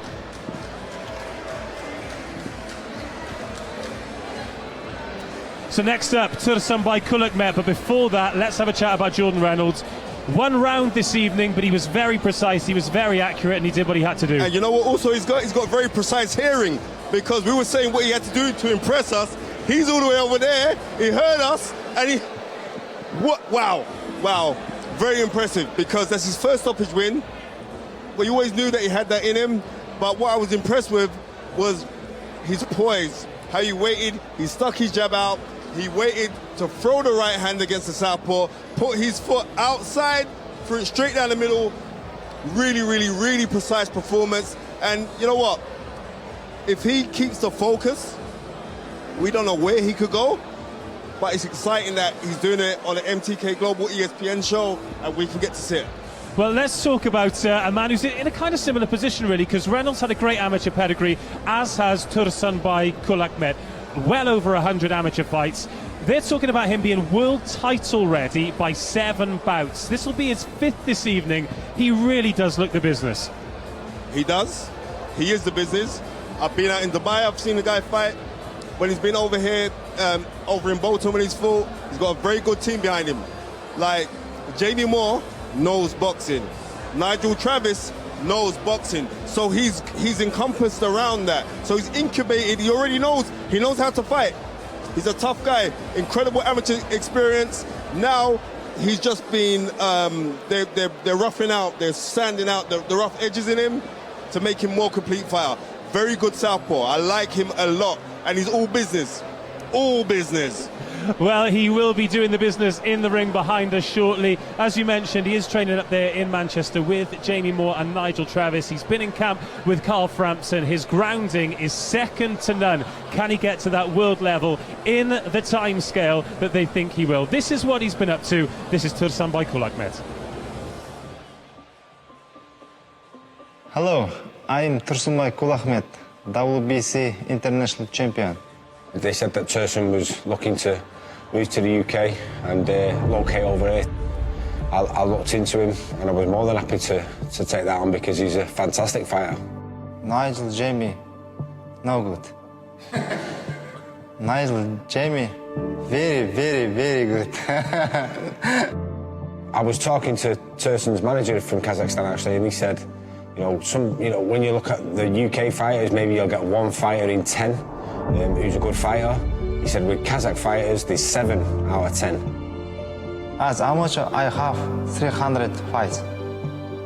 Win 260. Training camps always run smoothly with Tursun. He's a model professional, dedicated, and so talented. He's easy to work with. He speaks little English, but he understands boxing. I think there's massive expectation on his shoulders, but he puts a lot of that on himself. His team around him and us as trainers, we know that they're trying to fast track him, and the plan is to have him fighting or thereabouts, ready to fight for a world title within about 7 fights. Yeah, Abreu is a good opponent for Tursun. It's difficult to get the type of opponent we need for him. If we're going to have him ready for a world title in 7 fights, you need high-class operators, but a lot of them aren't willing to take the risk against Tursun. Abreu is a big puncher, so he'll give Tursun a lot to think about. Tursun, what is your prediction for the fight? Prediction? Pain.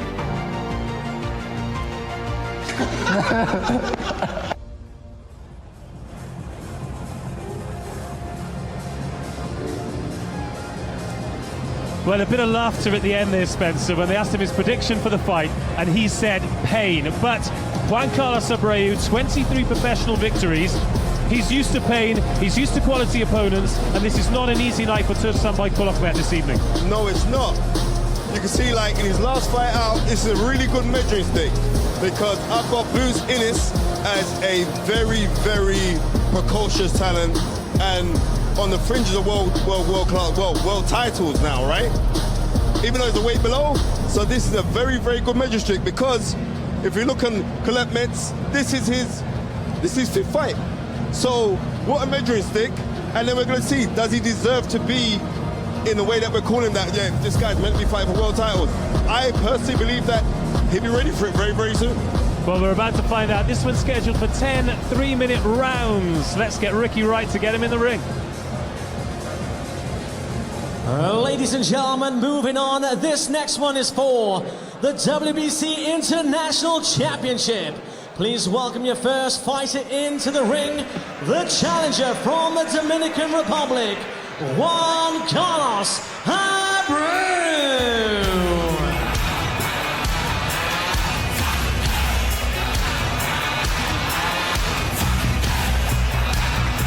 Juan Carlos Abreu, native of La Romana, Dominican Republic.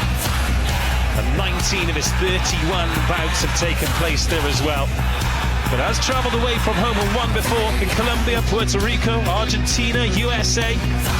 in his career that's also taken him to Mexico. But this evening, he boxes in the UK for the first time. His first bout has been stopped in the 6th round against Jaron Boots Ennis in September. That's the first and only time he's been stopped in his career. And goodness me, it was a big uppercut that dropped him.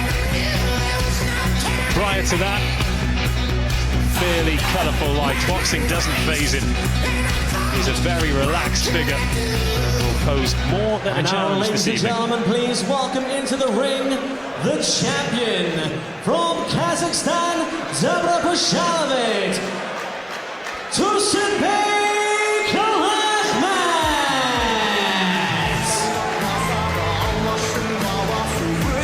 All in white and ready to go. Tursunbek Ahmed.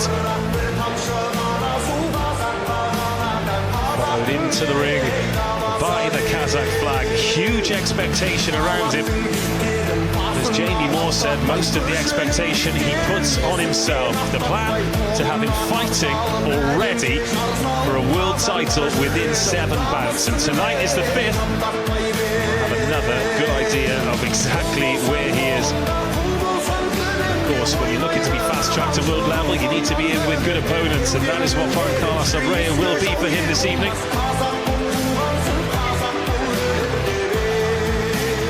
Last time out, it was a late stoppage. It's his first time boxing in London this evening. Live from York Hall, London, on IFLT globally and in USA on ESPN+. Lee Eaton, on behalf of MTK Global, presents 10 3-minute rounds for the WBC Super Welterweight Championship. Your WBC supervisor at ringside, Mick Collier. Your 3 judges at ringside: from England, Mark Bates; from Belgium, Daniel van der Velde; and from France, Ali Houabouli. Your timekeeper at the bell, John Smith from England. And your referee from Scotland, Mr. Victor Loughland. Introducing first in the red corner, wearing the black shorts with the yellow trim, weighing in at 10 stone, 13 pounds and 5 ounces. His record: 23 wins, 6 defeats and 1 draw. 22 wins coming by way of knockout. The former IBF Youth Champion from the Dominican Republic, Juan Carlos Abreu. And his opponent in the blue corner, wearing the blue and white shorts, weighing at 10 stone, 13 pounds and 7 ounces. He is undefeated with a record of 4 wins and no losses. 3 of those wins coming by way of a knockout. He is the reigning defending WBC International Super Welterweight Champion. Dabli Gospota, here's Kazakhstan, Tursunbek Ahmed.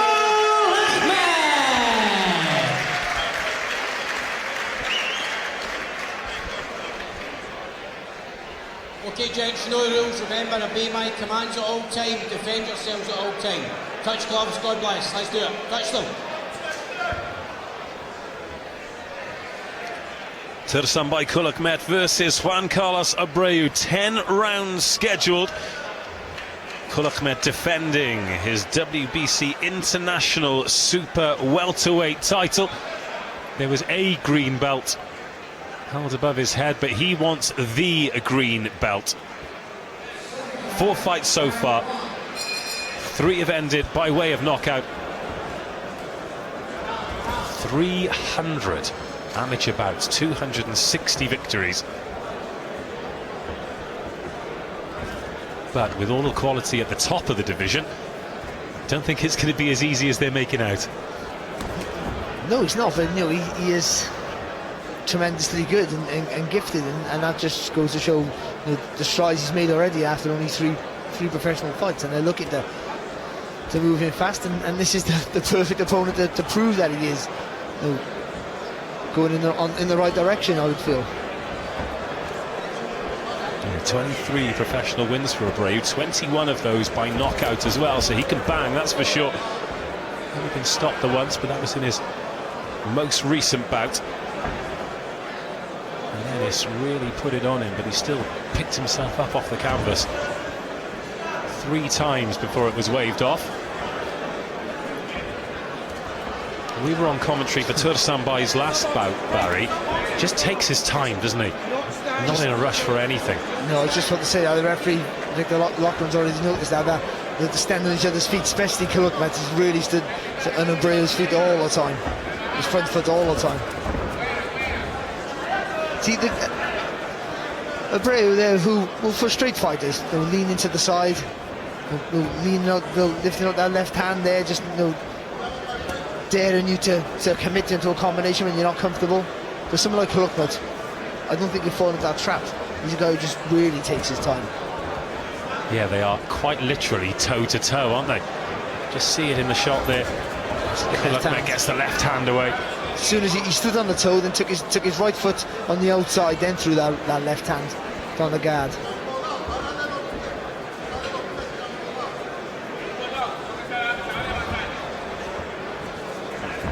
Yeah, watching Abreu there, who falls short with the right hand, but all of his weight is on that back foot, isn't it? He's keeping that head as far out of range as he can. A change of pace there from Tursunbai. But he wants you to come over your front foot, so you fall short with your attack, and then he can fire that right hand there from that crouch stance and have a bit of success. 30 seconds of round one to go. Don't expect this one to explode early, particularly if Kulukmet's controlling the pace. Oh, as he goes to the body there, slapping left hand. The thing with Abreu, he won't panic under pressure. If he gets caught with a good shot, he's not the sort of fighter who will just unravel automatically. He's been at the level where he's been hit and hurt by quality fighters, so he'll know how to conduct himself if things are going the wrong way for him and still be in the fight. The bell goes. Tursunbai. Kulukmet chokes the left hand. Goes to that corner. It's a bit of an all-star cast there, isn't he? Nigel Travis, Jamie Moore, Kerry Kays. And they've got a busy weekend. Yeah, of course, yeah. They're down in London, obviously they've got a big world title fight tomorrow, haven't they? Chantal Cameron. Yeah, Chantal Cameron fights Mary McGee at the O2. Been told she's here this evening, but I've not seen her yet. I'd be surprised if she is. Jack Catterall here, who's obviously got a world title pending against the brilliant Josh Taylor, I think in February. Yeah, so feels like Catterall's had to wait a long time for that chance, doesn't it? I was talking to him earlier. I said, "You must be my age now." That's what it feels like. But he's still a young man, and then he did for the boxing's sake, he did a great thing, allowing Josh Taylor and Ramirez to fight for the unified title, and now he gets his crack for all the belts. He's done everything right. Currently 26 fights undefeated. Jack Catterall, so February. Keep your eye out for that one.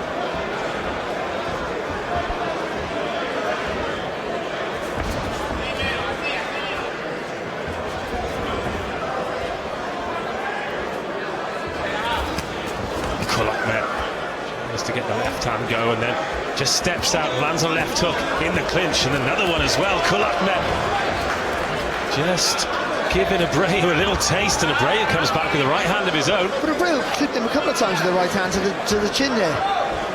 But the better shots were from Kulukmet. He's the one who's pushing forward, of course. There's that little bit more forward momentum in some of these shots.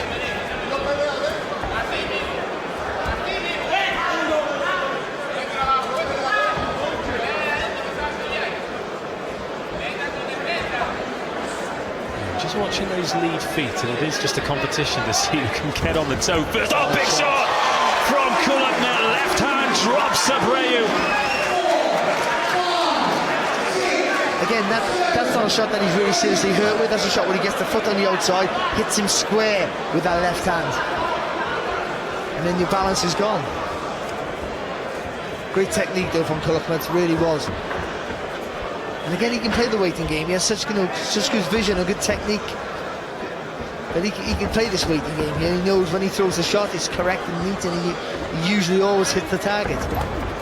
Good body shot as well there from Kulukmet, and a little spin on the front foot. Got caught there.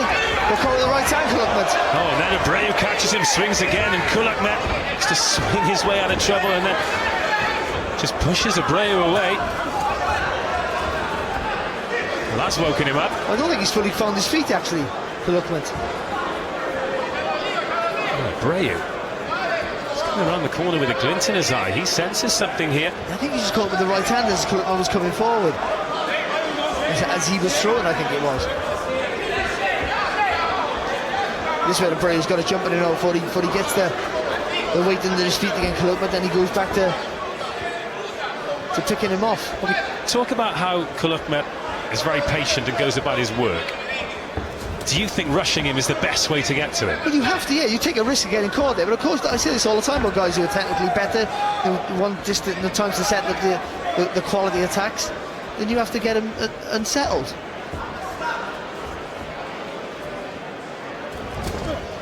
Ooh, head's coming dangerously close. And you'll get that with the southpaw and orthodox, especially when they both throw the left and right hands respectively.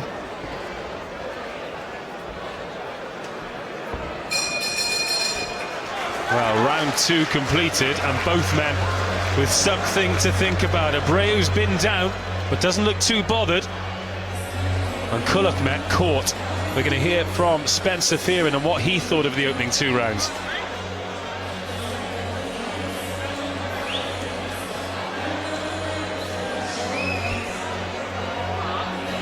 Very good round there. With the knockdown, I've got Calumet up because of the knockdown as well. And the thing about it is this, he's trying to load up too much. He needs to relax. But then when he is relaxing, he's thinking, he's letting Abreu kind of old man him out of it. But the knockdown was emphatic. Hard punches. He's got to keep on doing that and applied pressure. And we could be looking at a stoppage win here. Well, the tempo in the second round, certainly pretty high. Now Abreu responded very well from being dropped. Oh, just took a left hand straight away there, Abreu. And again, it's over getting that front foot on the outside, you know, that territorial advantage. So important, especially throwing for the southpaw, the left hand, and the orthodox fight at the right hand, of course. And we're about to see how Kulukmet will respond to being caught, because he was caught. Oh, catches Abreu with the left there. Just used the ropes well. I think Abreu just took the sting out of it though, just because he's leaning back, and then just took the sting out of that left hand. And Kulukmet getting a talking to there from the referee. Just kind of look at him close there, Kulukmet, to throw that right hook over the top. But he moves on the target, Kulukmet, so well. When he's throwing the punches, he sort of moves to his right, makes it hard to fire back. And they're only short movements, only little increments of steps. Nice work from Abreu, just trying to get a few shots away when they're up close.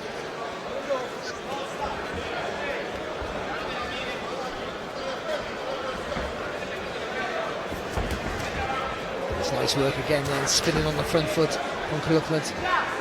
Little raise of the eyebrows from Abreu. He's enjoying his time here at York Hall.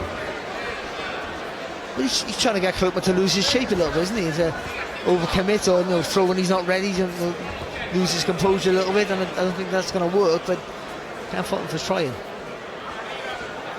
This way he's let his hands go here, Abreu. And he has Kulukmet moving around, moving back, and not setting himself to throw any attacks. It was his chance to throw.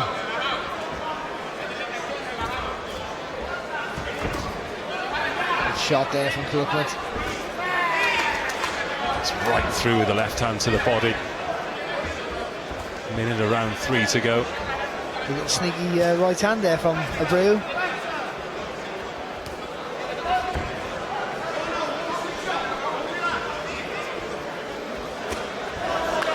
Right hook from Kulukmet. It's around the ear of Abreu. How often do we see those knocking fighters off balance as he manages to get the gloves in the way of that left hand? Oh, lovely shot there. A little dip of the legs, comes back with a right hook.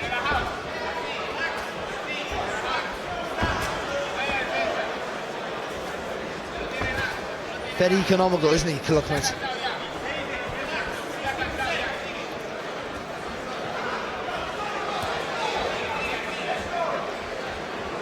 Just touching the target though there, Abreu.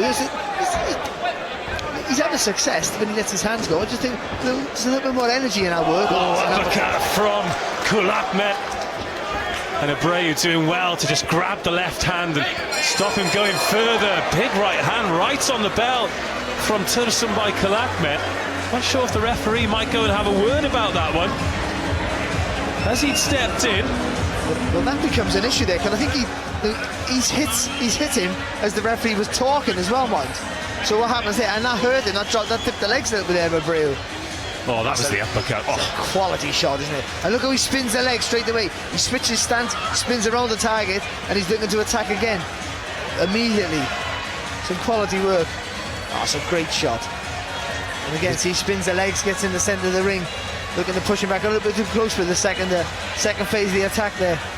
It felt a little bit like that right hand when the referee was talking was out of frustration because he landed that great left hand, and Abreu had done well to spoil his work. No, he's in close. He's just trying to use the forehand to push away and throw the right hand to the top. The thing is, if the referee's saying break, then that becomes an issue.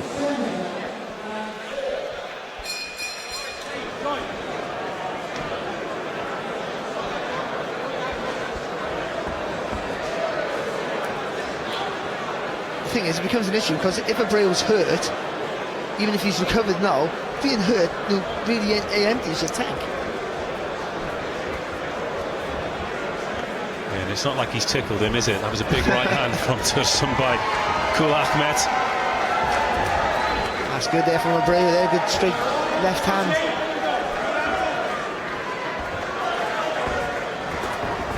And again, the right hand from Abreu.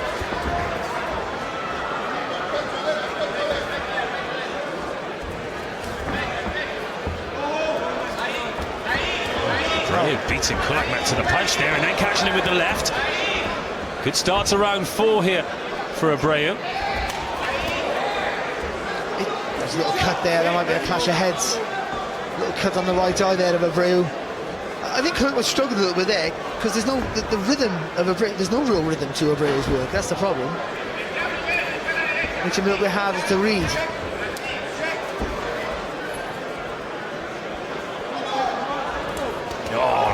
Close there, Kulakmet with a left hand and Abreu rides and then comes back with a right of his own, and Kulakmet landing what sound like heavy shots in close. He generates a bit of power, doesn't he, a bit close, to be fair. He really turns from the core.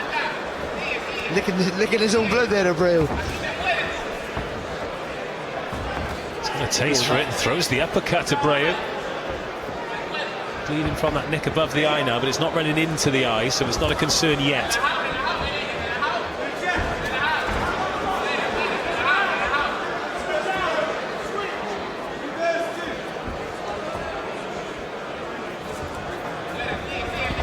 Saw Kulakmet there pull the right foot away because Abreu had got on top of his toe again.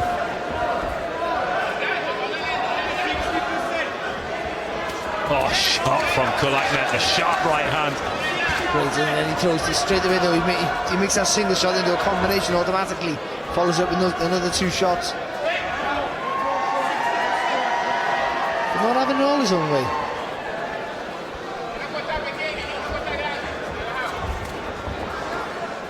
Well, there aren't many pros you'd put in on their 5th fight with someone like Abreu, are there? Oh, the jab probably working as well in this 4th round as it has done throughout the fight. He sort of can control this round again, hasn't he, after a good start there from Abreu. That's lovely work. Real clever stuff.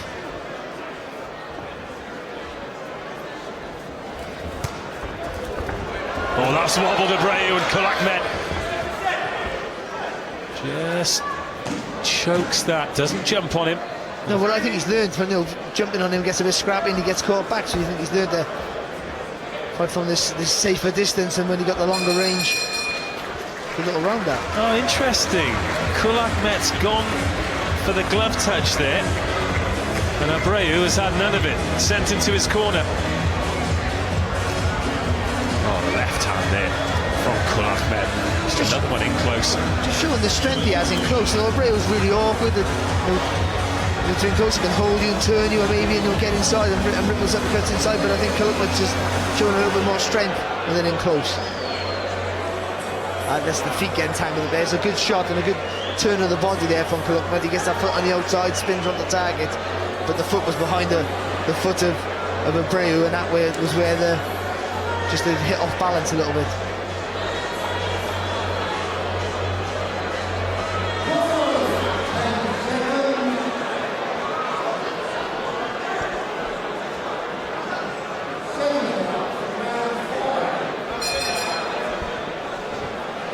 Well, Tursan by Kulakmet ready and raring to go.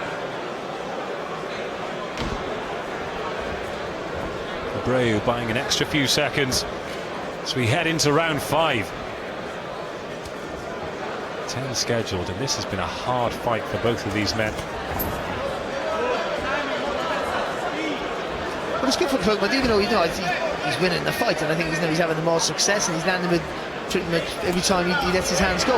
The economical rate's really good, but he's hitting the guy clean, and the guy's not faltering, and I think that's it's not a bad thing for him, because there's another hurdle that he has to come over, no cross and overcome, of course. Good shot.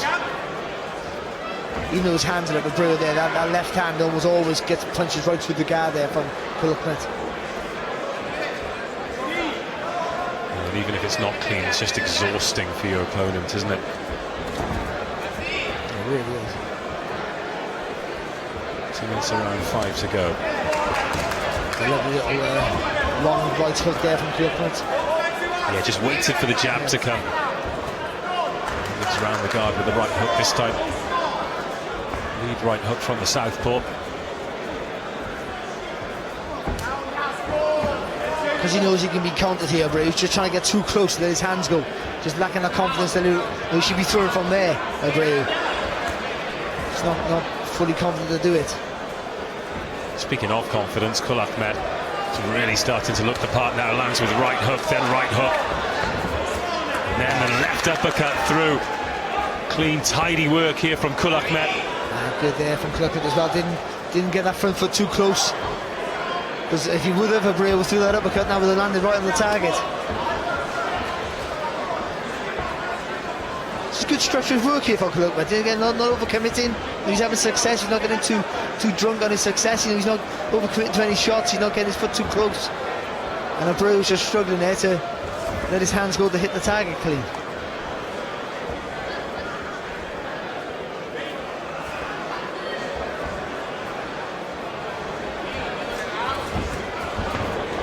Good jab there from Abreu, then got caught with 2 shots back from Kulakmet.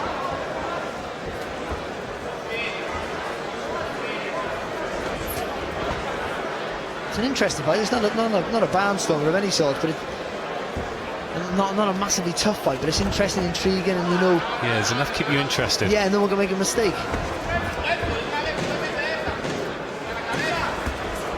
But this is the pace and the tempo and the distance that suits Kulakmet down to the ground, and it's down to Abreu there to break that cycle and put some pressure on the Kazakh fighter. 5 rounds in. The cut team for Abreu going to work on that right eye once again. Still doesn't look too troubled as he sits down into the corner. Remember, he was down in the second round, but has responded well. Kulakmet, body language-wise, certainly more confident, as confident as he's looked in that 5th round.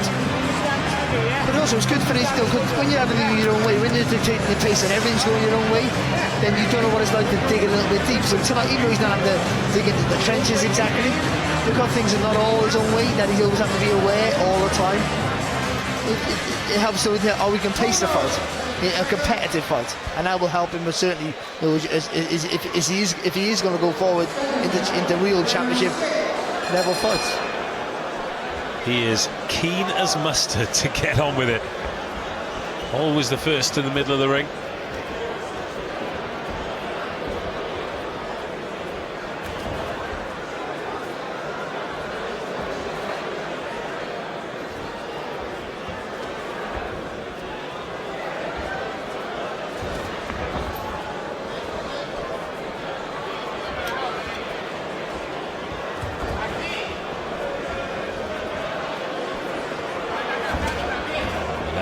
Just backs Abreu up. Just a reminder, though, that Kul Ahmet cannot take his opponent for granted. 23 victories, 21 by way of knockout. There's plenty of power there for Juan Carlos Abreu. I think it's a great opponent for him, really. It's because also as well, almost every time Abreu stepped up, he's been beat as well. Let's not forget that. But the guys who he's been up against have been pretty special as well. Let's also remember that.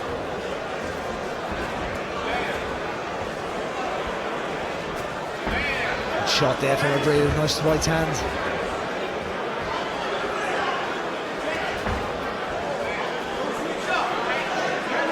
If he just turned more from the waist when he threw the shots at Abreu, there'd be so much more power in his punches. He has a nice smooth rhythm to his work, and you can see why he knocks some people down and out. Oh, good left hand from Kul Ahmet. But if he turned more from the core, from the waist and the shoulders, then there's a bit more speed in that shot, and it causes more trouble. Good left hand again from Tursunboy. Just starting to blink a little bit there on the right eye there. Maybe that blood's just starting to trickle in the eye, causing a bit of problems there for... Oh, good exchange here, and Abreu backing Kul Ahmet up, trying to throw from in close. Oh, another good shot from Abreu. Catches Kul Ahmet. That right hook. Oh, good left hand there from Abreu, right hand from Abreu. Crunching shot. And another 1-2 from Abreu, who really fancies this. And Kul Ahmet is absorbing some pressure before letting go of a left hand of his own. Opens his mouth and fills the lungs. This Abreu's best period in the fight so far. 40 seconds of round 6 to go. And Kul Ahmet wraps his right hand around to just stop Abreu coming forward. 5 or 6 heavy-handed shots here from Juan Carlos Abreu. Well, where did that come from? He was sort of laboured in his work all of a sudden. He hits Kul Ahmet with a good shot, and that was it. He came to life. And Kul Ahmet was, he wasn't seriously hurt, but he looked in a bit of trouble there. A little bit of panic for the first time in his career. Well, as he stepped off, just before he got caught the final time, we just saw his chest heaving, desperate to try and recharge those batteries. He lands a left hand of his own, Tursunboy. Oh, wrong that was. Certainly Juan Carlos Abreu's best round of the fight so far. Fantastic stuff from out of nowhere, really, pretty was. No, it looked like he sort of got his distance last few rounds. He gets caught with a hook up close, tries to find some distance, but then keeps throwing those. Again, he got a really jerky rhythm to his work.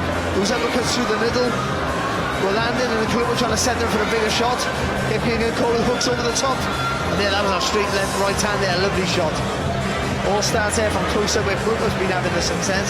But Abreu throws a similar shot that Kuluk's been throwing, that right hook over the top. Well, those replays there were great examples of what you were talking about when you want to see Abreu really turn into those shots. Yeah, I think just makes a massive difference, because you get a little bit more velocity in your work, there was more speed and more impact in the shot.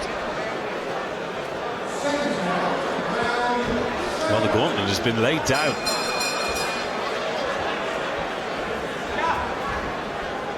Still 4 scheduled rounds here at York Hall. Juan Carlos Abreu versus Tursunboy Kul Ahmet.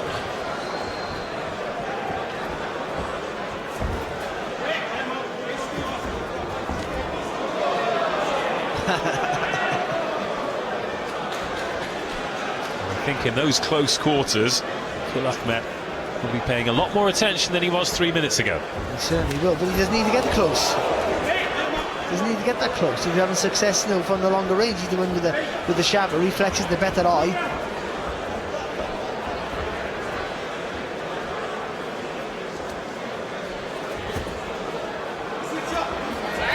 And again, Abreu getting that right hand away.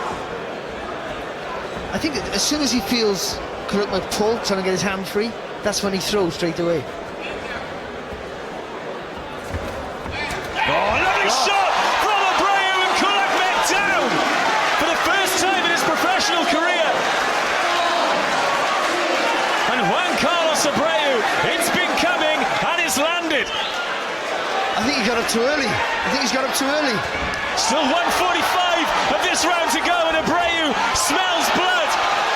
Tursunboy Kul Ahmet in trouble, trying to hold on. He's staggering, he's stumbling. Abreu jumps on him. The referee taking a good look at this. Still 90 seconds of the round to go. Kul Ahmet down again. He's flat on his face.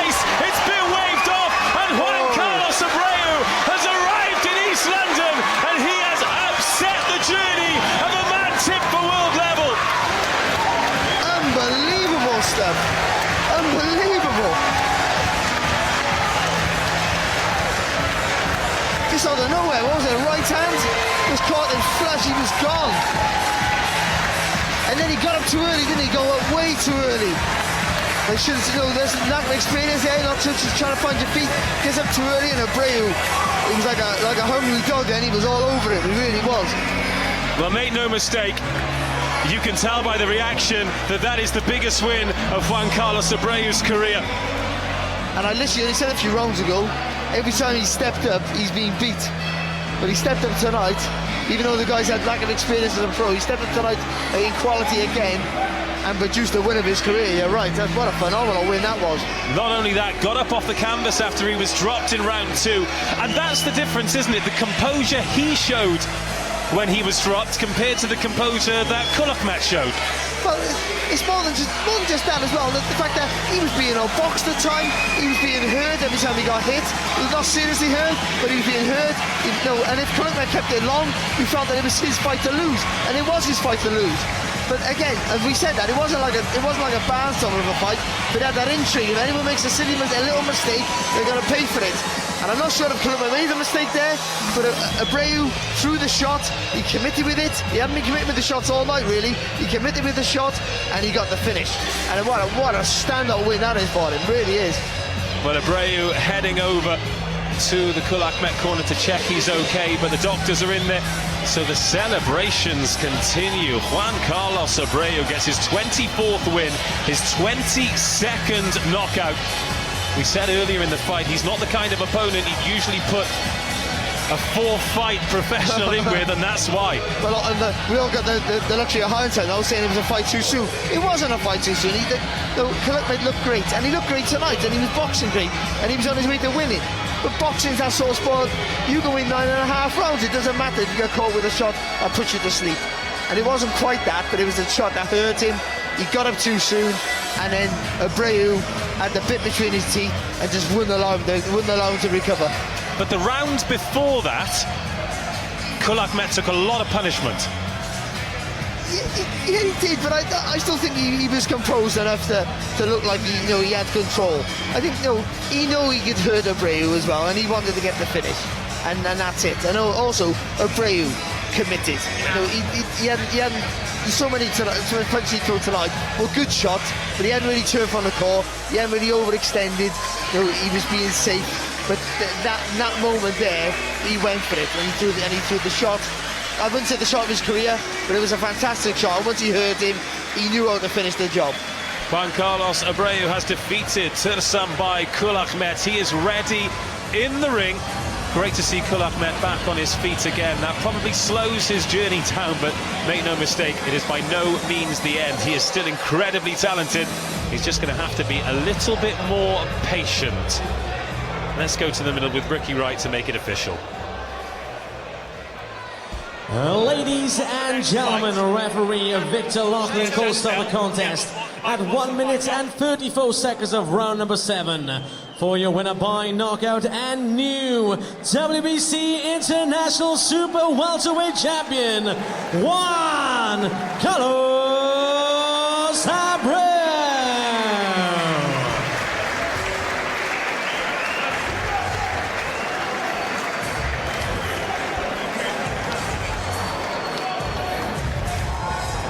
Well, he gets the win. Let's be honest, he gets the win. I never thought he would have got, to be honest. He looked dangerous in there, but never looked like, to be honest, that he was going to win the fight for me. I think Kulakmet was boxing well, but you give a guy like Abreu an inch of a chance to land with a big shot, and he did. But for me, the Kulakmet was, he looked the stronger, up and closer in the rounds for me. Had his distance really well. Had Abreu down and hurt. The uppercut there, the movement around the body with the feet. Everything was working for him. There was little signs that Abreu could be dangerous, of course. But for the most part, all it felt like Kulakmet kept his shape, kept his composure, kept his concentration and his discipline, and this was a fight he was going to win. It was just how he won. That's how it felt. But there, takes that right foot a little bit closer to the target. Abreu lands with a lovely long right hand. Hits him down, hurts him. Kulakmet gets up too soon, and Abreu there knew he had him, just knew he kept throwing, just fully committed with every shot, and a great shot. He was out cold there, Kulakmet, and what a win there. Juan Carlos Unbelievable stuff, unbelievable scenes out of nowhere. Juan Carlos Abreu gets a standout win, and he's with Dave at ringside with his new belt. Huge congratulations. You've got the green belt around your waist. Is that the biggest win of your career? Él dice, Juan Carlos, buena pelea, felicidades. Tú tienes la correa en tu cintura, si esta fue la pelea más grande en tu vida. Sí, claro. Fue la pelea más grande de mi vida, la más importante. Hoy mi abuelo, que es mi papá, mi mamá, mi todo, cumpleaños, y cuando lo llamé hoy, me dio la inspiración de hacerlo todo por él, no por mí. Primero Dios, lo doy gracias a Dios y a mi pueblo y a este muchacho que me ha ayudado mucho. Y este título no es mío, sino de República Dominicana entera, especialmente de mi familia y de mi abuelo que está medio enfermoso, pero José Abreu, te quiero mucho, papá. He said today's his grandfather's birthday, and he said he was going to get this win for his father's birthday. This fight is for the Dominican Republic for him. This is the biggest fight of his career, and he's happy. He's happy to have the green belt and a lot to come. A lot of people doubted his career was going to be over, but he came back and showed what he could do. Well, they say your career was over. Maybe it's just the beginning. Huge congratulations. We're looking forward to the next step on the journey. Este título se lo agradezco a mi equipo de trabajo que trabajó mucho conmigo y especialmente a esa persona. Y este título va muy especial para Raymond Mota, el dueño de la compañía Maya Boss, que es mi compañía también. He said, this title, I mean, he said he won this fight, thanks to his team, me, Hector Bermudez. It's great. He wanted to give a big shout out to Raymond Boxing and Paco. He couldn't do this without us, and he's excited, and he can't wait to finish up his career again. Congratulations. Looking forward to the next step on the adventure. Now, Spencer is with Chantel Cameron. In fact, I've made the journey over as well. What a fight. Where do we start with that one? I mean, Tur Sambai is a stablemate of yours. You know him incredibly well. It's not the end of his journey, but it certainly put the brakes on. What did you make of what we've just seen there? It was a great fight. It was entertaining. I'm sure everyone sat at home loved it. But it's boxing. He got caught, and that was it, really. That's what happens in boxing. And Spencer, that is evidence that if you are game, if you're willing to challenge yourself, then careers aren't over. He's got a green belt around his waist now. The sky's the limit. Of course it is, but you know what? With Kellen Met, he could have easily boxed and brought this out to be like a safe 10-rounder, right? But that's the spirit of the guy. He wanted to engage, and he got caught. And then from he got caught, unfortunately, he didn't have the experience to hold, and he wanted to macho it out. But there's nothing that right. You can't go back to the drawing board. You can go back to the drawing board. But you know what? Credit where credit's due. Abreu, credit where it's due. He came to fight, and we knew from the opening bell. Don't worry about him. But we knew from the opening bell that he was coming to fight, and he fancied it. And that's what we need. We don't need. We got like the home fighter, and we're bringing in some guy who's just coming to get paid and go home. No, come to fight. Reason why? Because that will expand the careers of both guys. Well, from one great fight tonight to one tomorrow, a huge night for you. You look fight ready. You're at the O2, just over the other side of... no, it's not the other side of the river, is it? I've got my London geography completely wrong. How are you feeling? How much are you looking forward to putting on a show in front of thousands of people tomorrow? Well, watching tonight's show got me pumped, that's for sure. So, yeah, can't wait to get in there. Tomorrow's my night, and I just can't wait now. Also, it's 9 o'clock. Shouldn't you be tucked up in bed? I was waiting for this fight. I'm heading back now. Well, get a good night's sleep. We'll be watching tomorrow, and all the very, very best. Thank you so much for stopping and have a chat.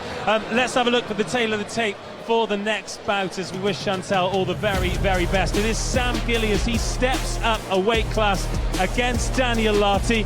And it's only a small jump up from one weight to another, but Sam Gilly, he's put on a bit of weight. He's looking to put on a show here against the seasoned campaigner in Daniel Lartey. Listen, Sam Gilly, I like Sam. I like the things that he's doing. Right. So it is Sam Gilly versus Daniel Lartey up next. 11-1 for Gilly, 14 victories for Lartey. Let's see how this one pans out. Ricky Wright's ready to go.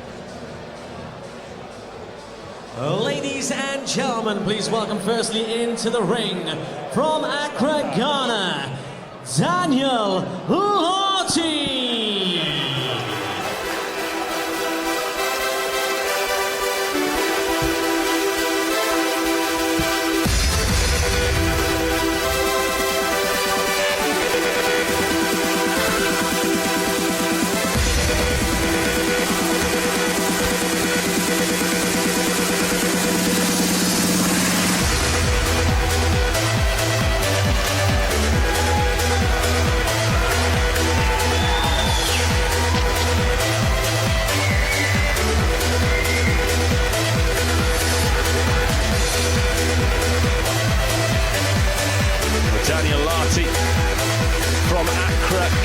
His 21st professional bout, 116 rounds boxed. He's been busy in the 5 years he's been a pro. Taking his talents on the road since 2019. First time in London, he's boxed in Oldham, he's boxed in Manchester. No stranger to these shores. He's boxed for African belts and come close twice, but it is a very different challenge for him this evening. Welcome his opponent from Walthamstow, Sam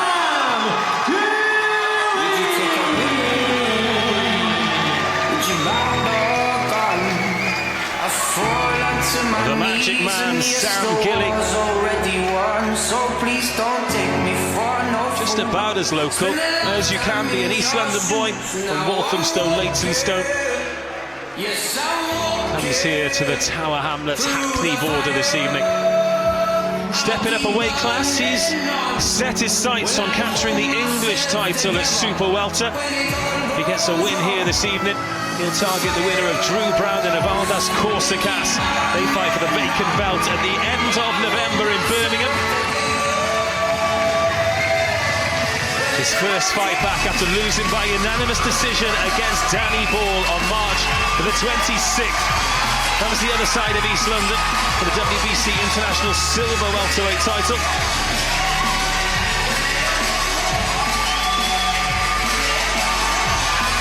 York Hall is familiar territory for him, and the standing ovation that he gets in the ring will be hoping to cheer him on to victory here to get his career back on track. Live from York Hall, London. Watch globally on ESPN Plus and in the USA on ESPN Plus. Lee Eaton on behalf of MTK Global presents 6 criminal rounds in the Super Welterweight division. Your hands in the red corner, wearing the purple and black, weighing 11 stone, 7 pounds and 4 ounces. He has a record of 14 wins, 5 defeats and 1 draw. 12 of those wins coming by way of knockout. From Accra, Ghana, Daniel Larty.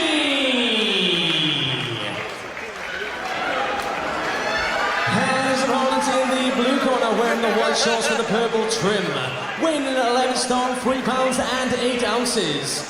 He has a record of 11 wins with 1 defeat, 5 of those wins coming by way of knockout. He's Southern Area Champion from Walthamstow, England, Sam Gilly.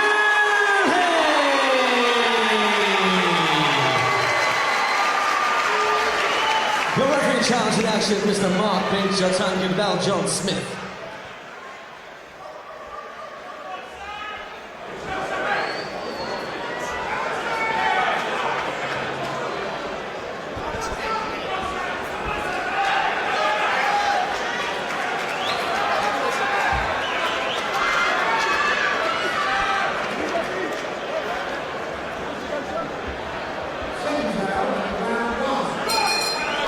The Magic Man, Sam Gilly, against Daniel Larty.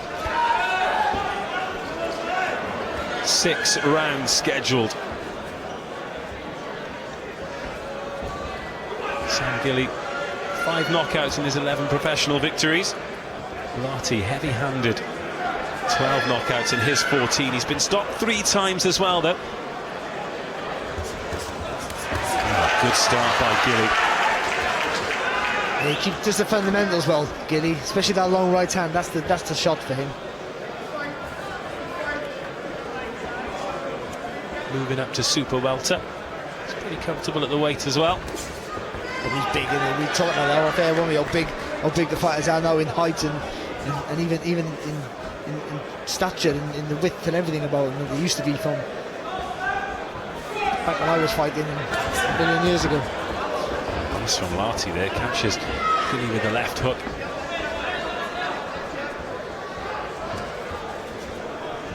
Yeah, plenty of challenges in moving up a weight, but I'm sure he'll enjoy the weight cut a lot more. Yeah.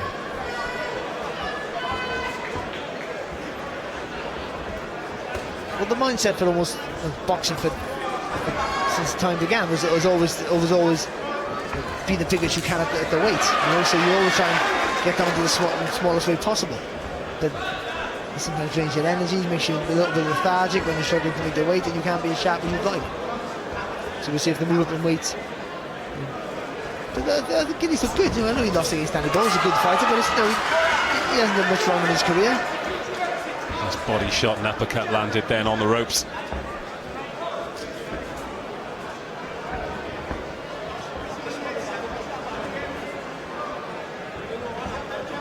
Just got to keep popping that jab out with a little bit more conviction, maybe, just to make sure Larty knows he's in front of him all the time. Just to discourage Larty from firing back. A solid jab will just put you in a defensive mode, push you back. Just seen that Larty, those white socks that he's got pulled up to his knees are Arsenal socks.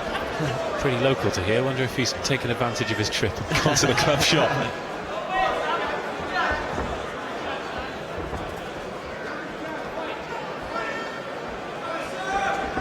"30 seconds around one to go." Bit of a fact-finding mission for both men. It's opening 3 minutes. Good jab there from Gilly.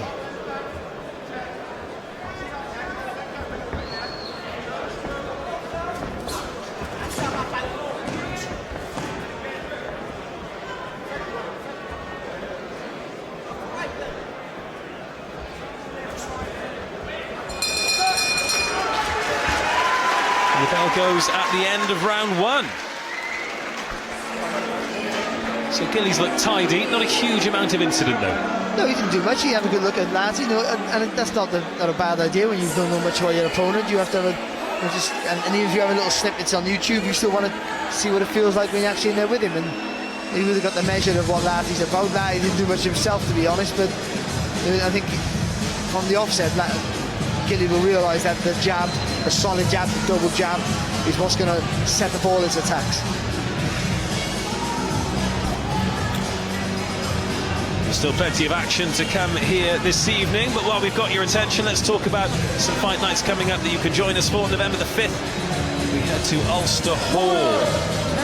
And the 13th, we're at Newcastle. Shows in Cardiff and Dubai on the 26th of November. Then we're back here at York Hall on December the 3rd as well. Plenty of fight nights for you to join us in the UK on IFL TV and in the USA on ESPN+. The bell goes for round two. 6 scheduled here. Larty in the purple trunks, Gilly in the white with purple trim. Just lifting his head up there, Gilly. When Larty throws jabs with him, he just lifts his head up. He's trying to avoid the shot, but just use that right glove just to block the jab. Just put it in front of your chin. Good right hand there from Gilly. Larty just taking this thing out while leaning back.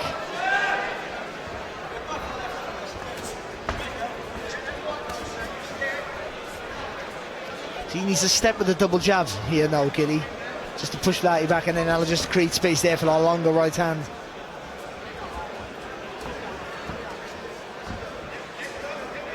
Oh, body shot in there. He got turned on the rope, so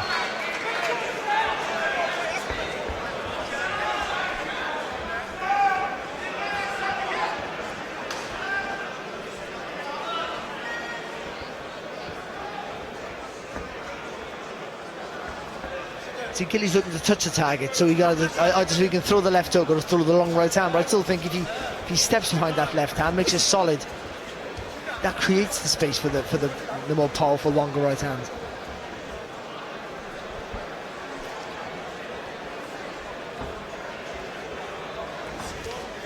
Oh, good uppercut there from Larty. Tried it again, didn't work. Another body shot captures the attention of this York Hall crowd.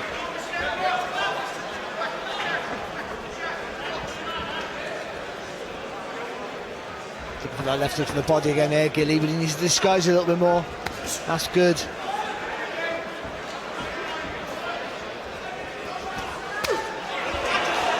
Landed it this time. Larty does well just to duck underneath that right hook. The movement was good from Gilly. As the execution, I think he hit him with the open part of the glove, with the fingers of the glove, so he didn't quite get the impact that the movement deserved.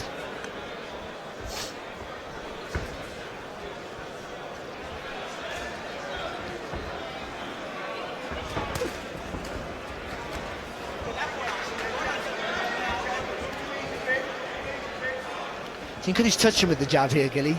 He's boxing well, he's winning the round, but could he's touching with the jab and he's stepping forward, he's not pushing, he's just smothering his work for the right hand. And if that jab's a solid left hand, he can step forward when Larty moves back and then create space for the shot. It's good work from him there though. And Larty just waited a little bit too long to let his hands go in. A nice good round there, a good positive round there from Sam Gilly.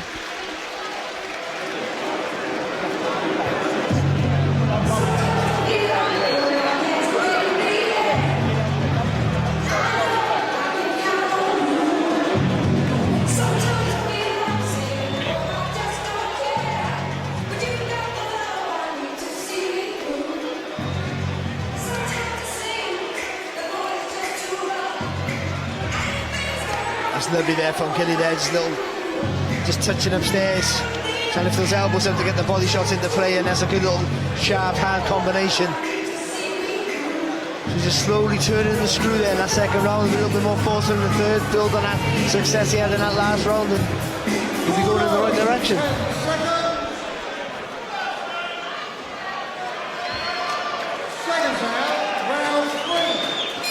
So round 3, Sam Gilly versus Daniel Larty still to come. Got Archie Sharp versus Alexis Barema Kabore. 10 3-minute rounds for the WBO Global Super Featherweight strap. That'll be followed by the debut of Joe Giles versus Pavol Garage. Joe Giles, very, very popular debutant. When the camera goes out wide and you see all of the England flags, they say Team Giles on. He has brought a good few hundred here. There's a left hook there from Larty. Gilly with that right hook to the body. Again, I still maintain the positiveness from his work and still be aggressive here, Gilly, but no need to show on the distance before you saw the punches. I did move behind the shots.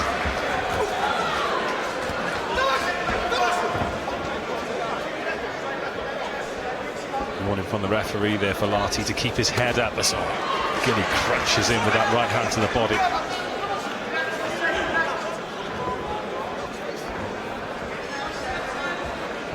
Gilly really keen to get back underway every time the referee calls them out.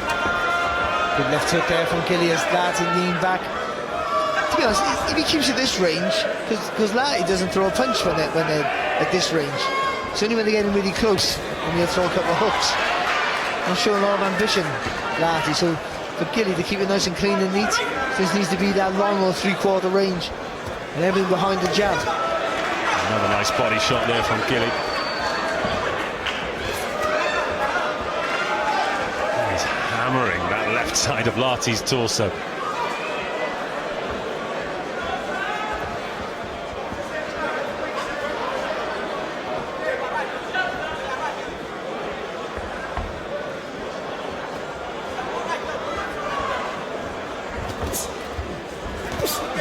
Good body shot there from Gilly.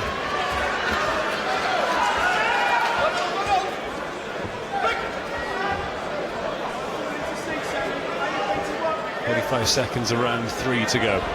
It's a better jab, a little bit more weight on that left hand. Yeah. Just touched him up and then landed that right hook round the corner. Sam Gilly.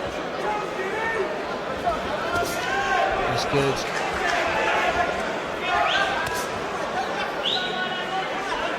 I think they bring that right hand up through the middle rather than throw it around the side there on the back.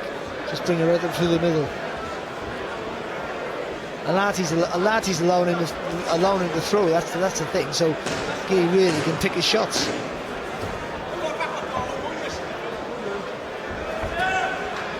Good jab. There was the shot, didn't quite come off. I think that's the right idea. Here the uppercut glances off the gloves at the end of the round. Some of the best bits from round 3 off. That right hook to the body. There have been a few of those, and huge credit to Daniel Larty. He's won every single one of them, but they're going to take their toll at some point. Well, they are, because he's not blocking everything, and he's not showing much ambition to fire back. So it's only when Gilly gets close like this where Larty feels comfortable to throw back. When he keeps running in that long jab with a long right hand, Larty doesn't throw anything, doesn't have an answer to anything that Sam Gilly's doing.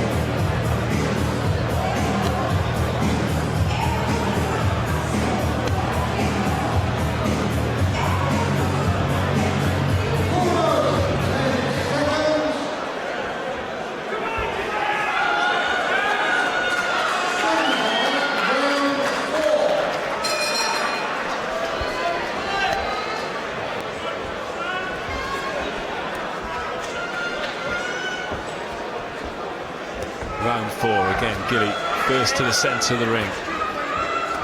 Larty just happy to move backwards.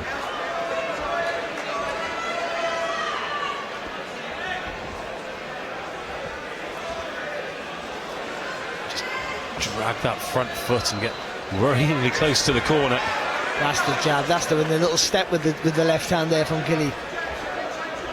Put more weight on the shot, then Larty feel that shot. And again,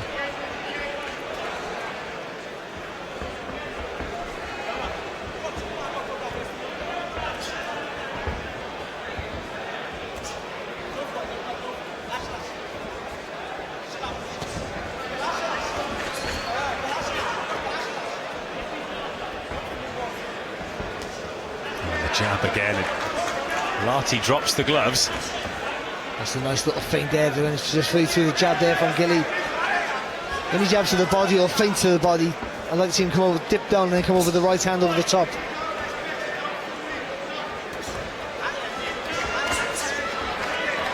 That's exactly what he did there, isn't it? Just feint to the body and then just a good solid jab. Oh, good uppercut there from Gilly. Just the right hand over the top, I think, is the shot for him. Just dip down low, feint to the body or look to the body. He needs to be careful though, because Larty went in with the left hook there.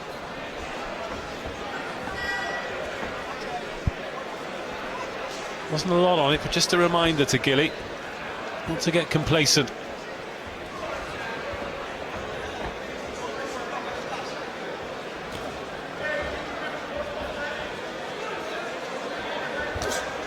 Nice.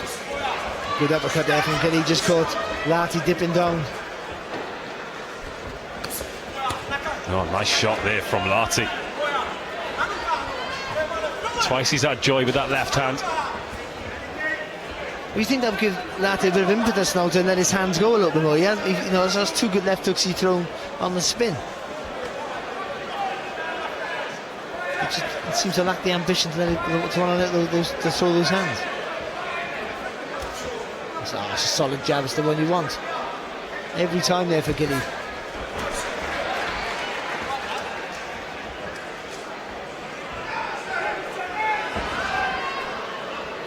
Final throws around 4.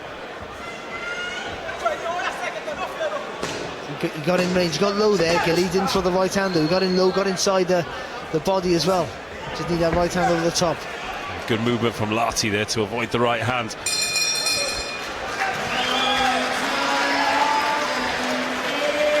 Four rounds done. A potential 2 remaining, and a shrug of the shoulders there for Sam Gilly. Seems to be in control. But would you like to see a bit more from him? I don't want to lose his shape and start swinging like a lunatic, but I think, you know, start doubling up with the jab a little more, pushing him back with that little more weight on the left hand, and being more adventurous with that right hand, throw it from range, throw it long. Like I said, bend the knees, dip down low, and either feint to the body or throw the jab to the body, and then fire that right hand over the top, and just give it a little bit more variety. But apart from that, he's dominated everything. He's got caught a couple of times because Larty's not really throwing back, so I think, you know, sometimes you can get a little bit complacent with defensively when no one's throwing back against you. But for the most part, you know, everything's going his way. Round 5. 2 rounds to go then. Sam Gilly versus Daniel Larty here at York Hall. Still to come, Archie Sharp versus Alexis Borema Kabore, and Joe Giles versus Pavel Garage. Nice 4 shots there from Gilly. Nice and smooth there as well with the combinations. Yeah, that jab on the end was the one that caught Larty.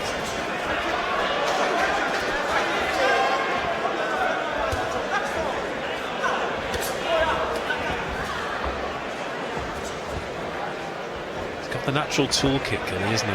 Lovely, long left hand.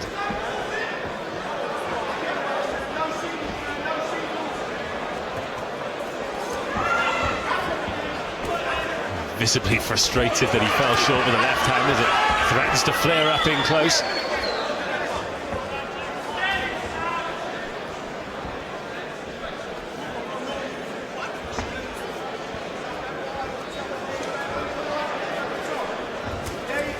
Good shot. Needs that again though, that right hand. He just disguise it with something else, a little feint, a little look down to the body. Throws that lead left hook, and again Larty finds himself in his corner. So he just bends their legs a little bit there, Gilly. Just bends their legs a little bit there. It just gives him chances to just take a little lean back. Just so you can see more of the target when he's looking close then. A better vision. And that left to the body was right in front of us. Another heavy shot. And again, Larty wears. Just over a minute of the penultimate round to go.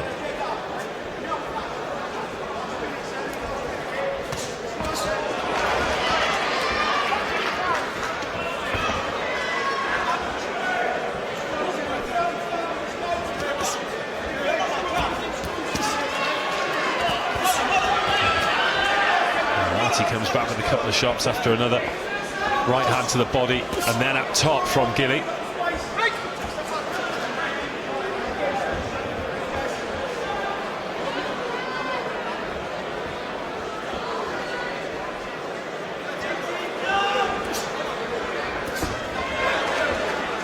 Trying to set him up something here, yeah, but a little feint or a dummy with the jab or something like that, just to draw the lead if you can.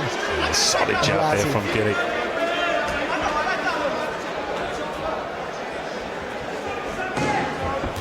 10 seconds of the round to go. Larty finds himself in a corner, the neutral corner this time, as Gilly throws the shot. Larty lets a couple go to get himself out of trouble.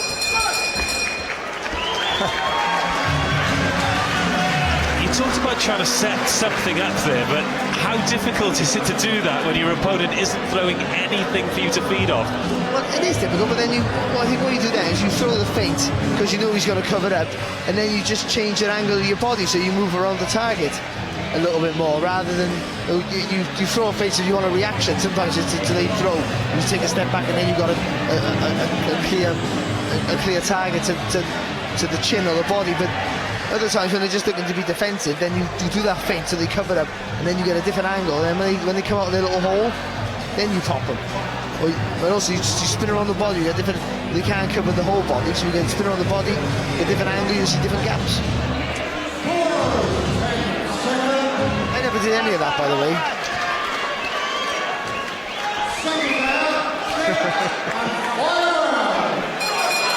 Sixth and final round here. But I knew I should have.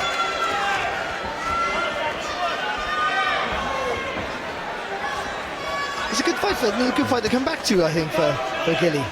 Good confidence builder. I was just planning on watching your old tapes on my journey home. Sam Gilly versus Daniel Larty. Final round, Larty on the ropes, and Gilly trying to make something happen. Again, that flurry of punches that Larty throws just to allow him to step left.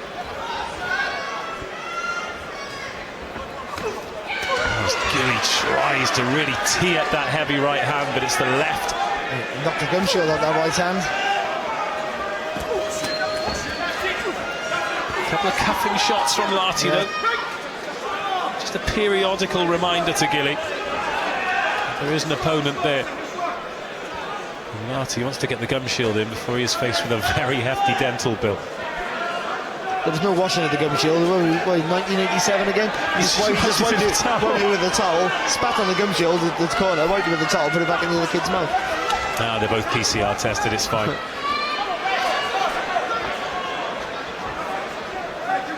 Doesn't need to get scrappy. I know Gilly wants to close the show a little bit, I understand that, and I really do. But an East London boy in front of an East London crowd. That's good uppercut there from Gilly.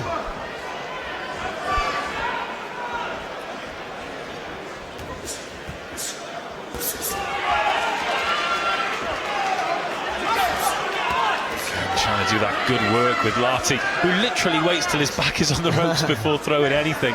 Well, he needs you a bit closer to him. I don't know why, because he got a decent reach that he can throw from further up. He doesn't feel comfortable in doing that. He wants you closer. He likes to throw hooks and uppercuts. Another body shot from Gilly. Daniel Larty will know he has been in a fight this evening. Make no mistake, he's going to hear the final bell. Going to step up in weight class here for Sam Gilly. We will go to the judges' scorecards, but I can't imagine there will be too many shocks with 40 seconds of round 6 to go. Good body shot. Oh, right hand from Larty gets Gilly's attention. 30 seconds to go. I sort of get more. I would get angry now if Larty made a real go of it with like 20 seconds left. Because why wouldn't you do that earlier? But for me, it's been like a typical Gilly performance, neat and tidy. Well, not full of imagination, but we've tried a few little things out. But he's been neat, tidy, dominant, and it's been a nice, good fight back with a win. Nice flurry to finish before we hear the final bell. Shot. Oh, now they do go for it. And as you said, as you suspected, Daniel Larty trying to throw some leather and get the glory. But both men hear the final bell. There's an embrace. We went pretty much as we expected it might. Sam Gilly, 6 rounds under his belt in a new weight class. Daniel Larty comes over from Accra, Ghana, and lasts the distance. Ricky Wright sharply getting into the ring. He wants to get the result. York Hall rises to their feet to appreciate the performance of both men. But they all arrived here this evening to see one man, and that is Sam Gilly, the Magic Man, with the English super welterweight title in his sights. Drew Brown and Evaldos Korsakas fight for that at the end of November. Will that man face the winner? Larty and Gilly in the middle of the ring. Ricky Wright has the result in his hand. Let's see which way the scorecards fall. Ladies and gentlemen, at the 6 rounds of action, we go to the referee scorecard. Mark Bates scores about 60 to 54 for your winner, Sam Gilly.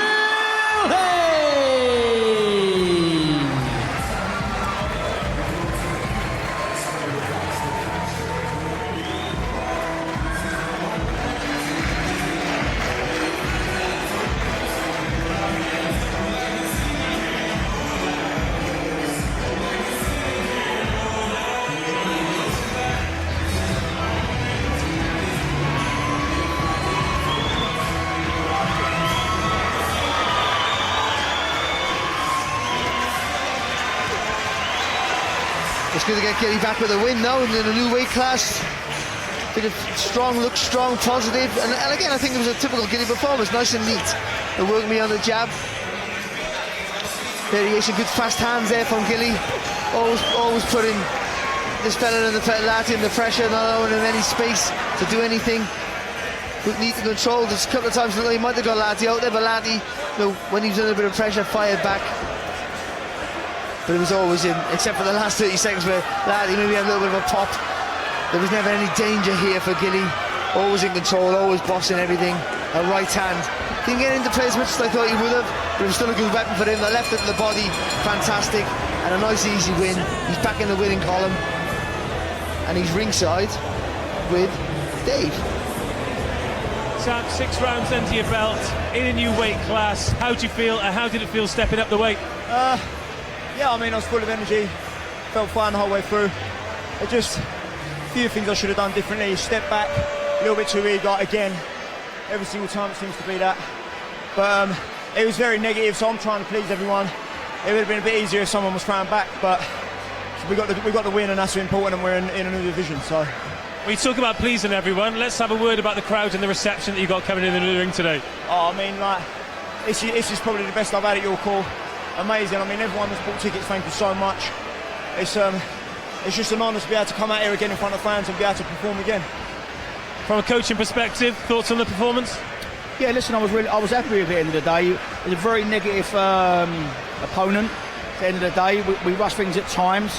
We showed class. I mean, don't forget, Sam's a 10 to 12 round fighter. It's a new division.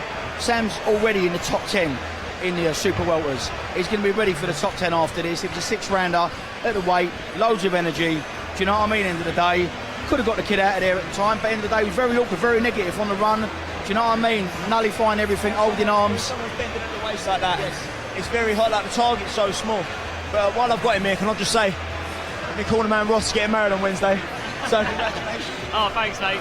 Thanks for letting everyone know, anyway. You talked about him being a 10-12 round fighter. You said before this that a win this evening sets you up for an English title fight. Is that still the plan? Yeah, 100%. I mean, I'm completely different when someone's throwing punches back at me. I mean, it's a little bit disappointing when he's got a record like that and he don't want to come and throw. So a little bit of a pain in the leg, I should say. But yeah, he's in survival mode from the first round. So I want an English title next. I know it's being competed for in November. I want the winner of that, and I'll beat the winner of that as well. Well, Ross, best luck. Here's to a lifetime of marital bliss. Congratulations. Looking forward to that English title shot. Enjoy the evening. Looking forward to seeing what's next. Let's step over then to the two gentlemen here and talk about that performance first. He was saying how frustrated he was. He's a 10-12 round fighter. He wants an opponent that's going to fight back, and that's when we're going to see the best of him. Is that something that you subscribe to? I would think so, because the way he keeps his shape and structure, he works with me on the jab. He likes to have the wrongs to work into and figure the guy out. But when you lose a fight, it's always get an easier fight back, just to get that confidence. You think you're full of confidence, but you just need that win to get you back in the winning ways, to get back on the roll before you go into a more meaningful fight. And that was there for him. That's what he had tonight. And he's got that win now. He wants an English title. You get that belt around your waist, it can really change things, and he seems like he's on the right path again. He's on the right path. You know what? Especially from like where he's come back from, so he's got a lot on the record. He's saying, right, brush myself off, re-establish myself at a new weight, which he's doing. And Larte's he's no pushover. Larte comes to fight. He's a very, very tough man, and he handled it well. And you know what? It's only going to improve him now, because, like, right, you know what? I had to bite down on my gumshoe a little bit. He did that. Keep on going. Another man who is on the right path and has his eyes firmly set on world level is Archie Sharp, and he's in the ring next. Archie Sharp, super featherweight, 20-0. I feel like I'm a stone throw away from a world title shot. Not far at all, 1 or 2 fights away for getting my chance to show the world that I'm the world champion. My next opponent, Kabor, is a very tough opponent. I'm looking forward to showcasing my skill against this opponent, as he's been a distance with Vargas, some great fighters. I train at Al and Eddie, have been looking through. They see he's very well scored, very fast with his hands. Slow feet, but I use my boxing skills for that. So yeah, very exciting. The WBO route for me was there was an opportunity 3 years ago against Leon Woodstock for the WBO European title, which I took and I won. They put me top 15 in the world. Since then, I've been defending my belt fight after fight, and now I've secured myself number 2 in the world, nearly there for my world title fight. My plans after this fight, after this big win at the York Hall, will be to push on for a world title fight. Hopefully fight the winner of Jamil and Shakur Stevenson. I would really like to fight Shakur Stevenson out of Jamil Herring and Shakur, just because he's the up-and-coming kid that everyone's talking about, and I know that with my skills and my ability, I can showcase an unbelievable performance and beat Shakur Stevenson. See, I feel like I haven't peaked yet. I'm only 26 years old, I'm 20 fights. 20 for learning, 20 for earning, as they say, so I'm pushing on now. From now to 30 will be me in my prime.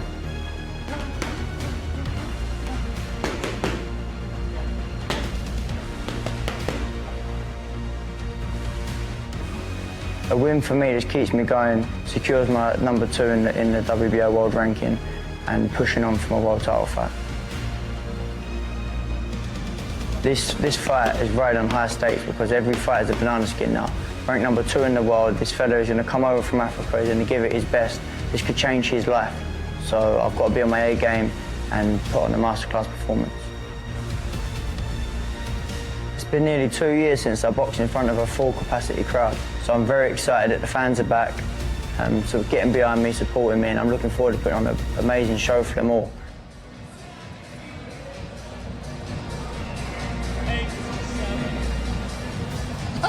He is 20 fights into his professional career. He's mentioned a banana skin. We've already seen a banana skin this evening. Tursunbay Kulakmet come in unstuck and getting stopped in the 7th round. He can't take anything for granted this evening, particularly if he wants to reach the heights of the likes of Shakur Stevenson, who he's verbally calling out. Well, of course, these fights are worse than also the big fights because they have this waiting for you to fail. So it's important that he's a talent, Shab, but he has to be very, very disciplined tonight. This is not about showing off, it's about getting the win, looking decent with it, and moving on to the bigger fights. A great crowd here. He mentioned it's the first time in 2 years that he's fought in front of a full house. How does that change things for him this evening, Spencer? It does, but right now, where Archie Sharp's mind's got to be, he's on the cusp of really, really big things. So Archie Sharp cannot be blunt when he's going into this fight right now. Well, I can't better that pun, so let's have a look at the tail of the tape for this evening. Archie Sharp, undefeated, 20 fights, he's 26 years of age, he's got time on his side. Alexis Burema Kabor, 38 years of age, but 28 victories. He is going to come to try and make Archie Sharp's life a nightmare. We've seen one man come unstuck on his quest for world level. Will there be another? Ricky Wright is ready to go. Ladies and gentlemen, we now move on to our main event of the evening. This one for the WBO Global title. Please welcome firstly into the ring the challenger from Burkina Faso, Alexis Burema Kabore.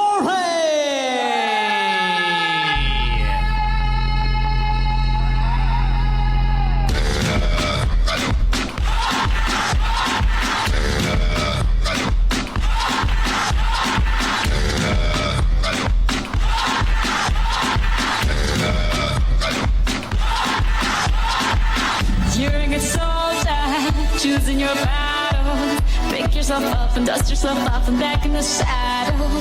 You're on the front line, everyone's watching. You know it's serious, we're getting closer, this isn't over.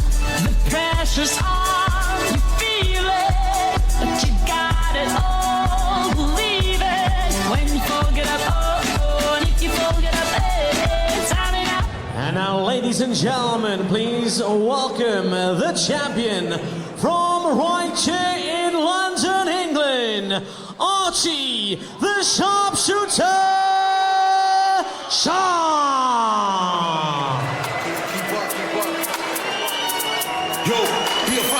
His sights set on the very top. 20 fights undefeated, 9 knockouts. The WBO Global Super Featherweight Champion won that vacant belt at the Royal Albert Hall on the 10th of July. This is his first defense.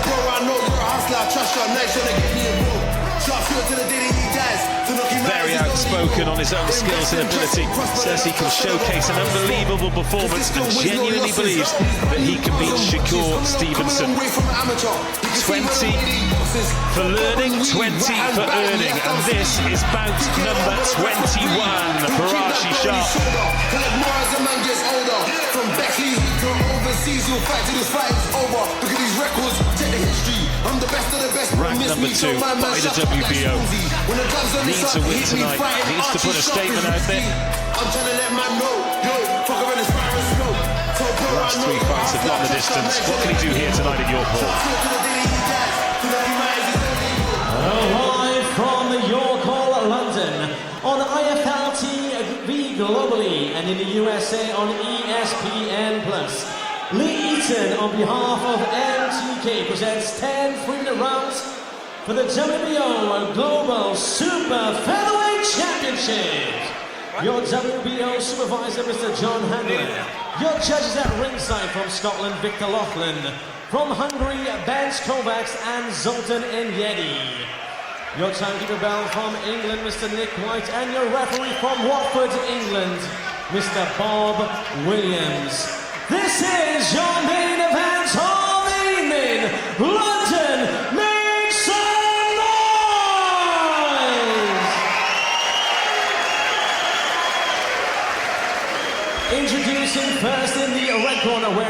red shorts with the green and yellow trim. Weighing in at 11 stone, 12 pounds and 4 ounces. He has a record 28 wins and 4 defeats. 7 of those wins coming by way of knockout. A former African champion and the former WBC international champion from Burkina Faso, Alexis Borema Kabore.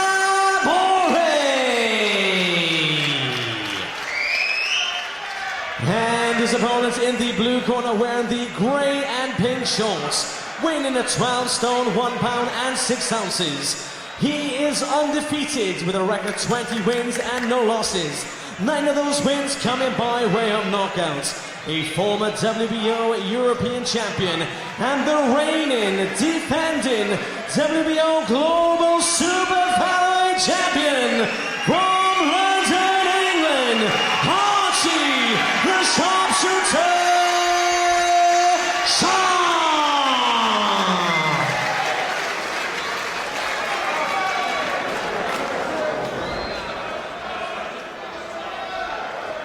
Okay, lads, obey my commands. In the event of a knockdown, the fighter standing will go to the furthest neutral corner and stay there. Protect yourself at all times, touch gloves.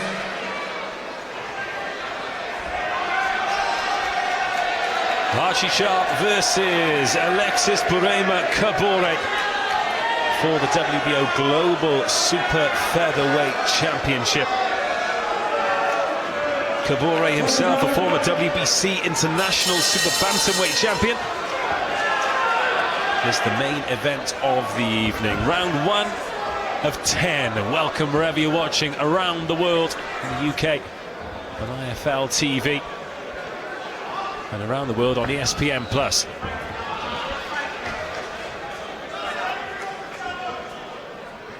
Just got to be very sharp and focused now, Archie Sharp.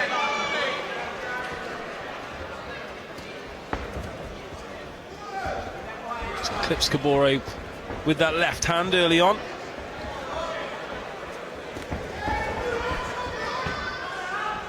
In his 20 bouts, plenty of them have been here for Archie Sharp. This is his 8th appearance at York Hall, including his debut here back in 2015 as well. I've covered most of his career actually as a coach there, so I've seen him develop.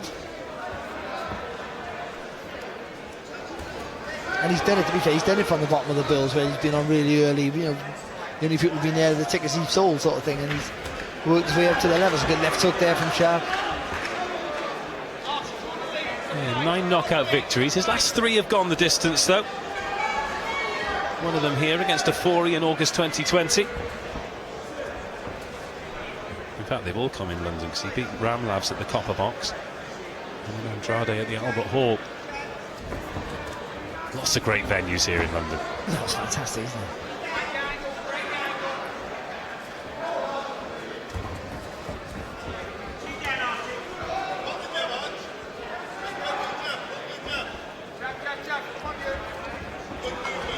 Good movement there from Sharp as Kabore tried to follow up the jabs with the right hook.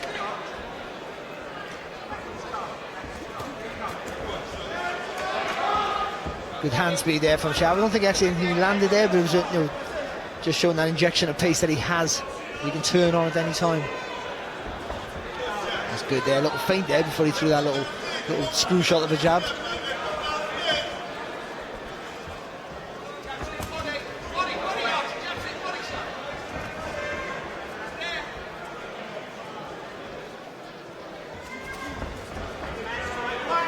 Kabore just throwing the left hand on the way out.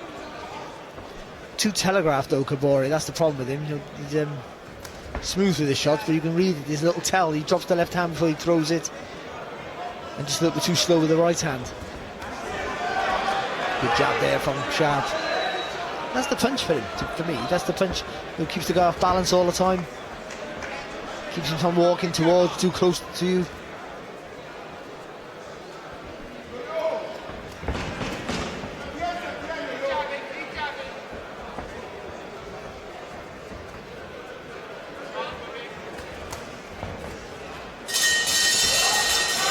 Exchange shots at the end of round 1.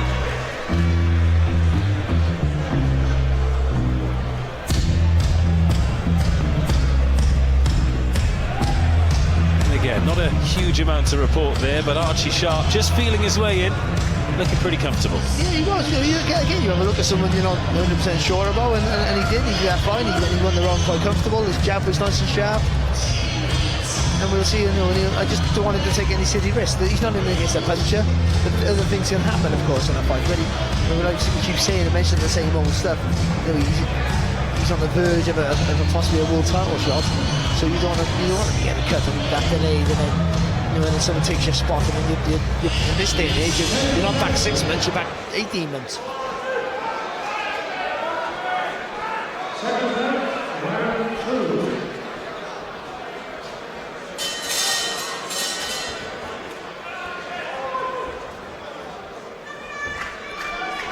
So round 2, after a patient opener from Archie Sharp.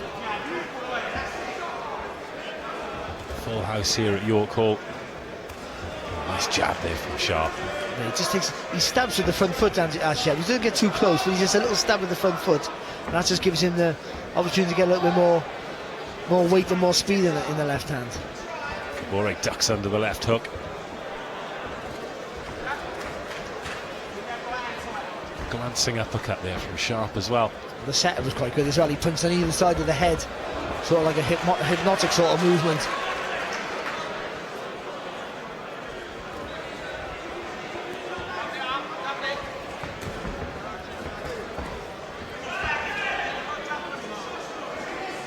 Slightly Kabore, when he saw that double jab, just wing that right hand over the top. Archie Sharp got a really low left hand, and he'll lean back. But if you take the steps with the front foot when you're jabbing, then that overhand right's going to land.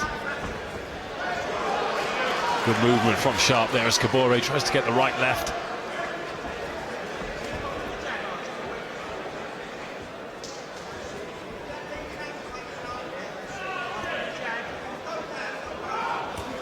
That's lovely. Sharp mixing up the angles.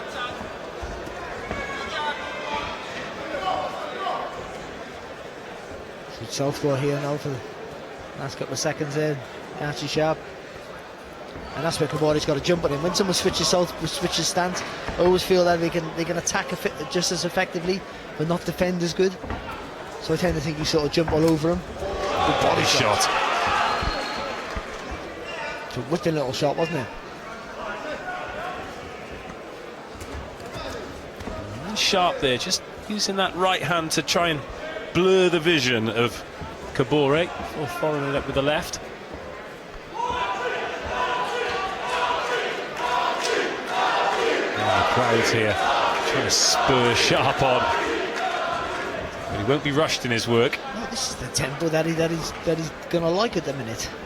But just to frustrate Kabore, and then make him attack from too far out, or make him rush his work, and then you catch him like he almost did there. He landed with the left, and then he had that uppercut landed. It's a different story. Nice shot to the body again from Sharp, left hand, and then steps out of range. And 2 straight shots to follow. It's good variety in the work there of Sharp.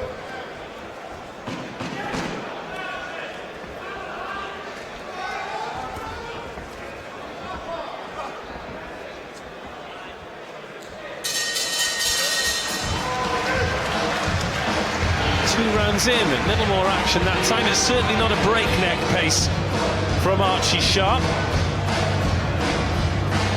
Well, I don't think he needs to. The feeling is, after watching those 2 rounds, unless Kabore can do something dramatically different, that Archie Sharp doesn't have to break a sweat to win this. He can do what he's doing now. Just edge back, come back with a nice little combination, little feint when he's coming forward, and Kabore reacts every time.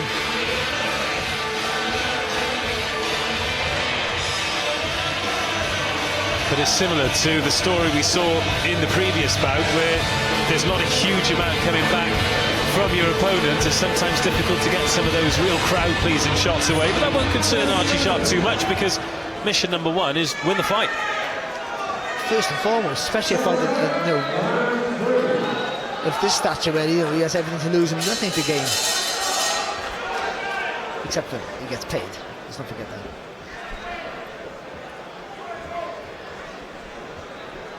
And he will be earning every penny here this evening.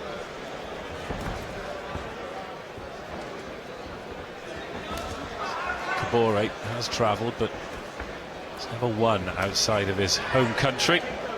Interestingly, been defeated 4 times.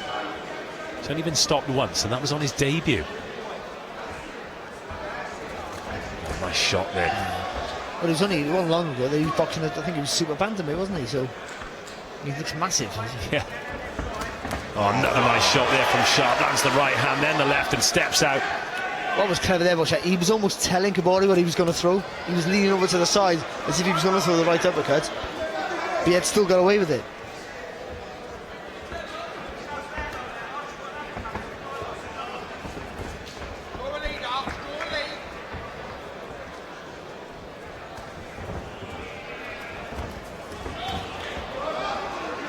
Reflexes are very sharp, aren't they, of Archie Sharp.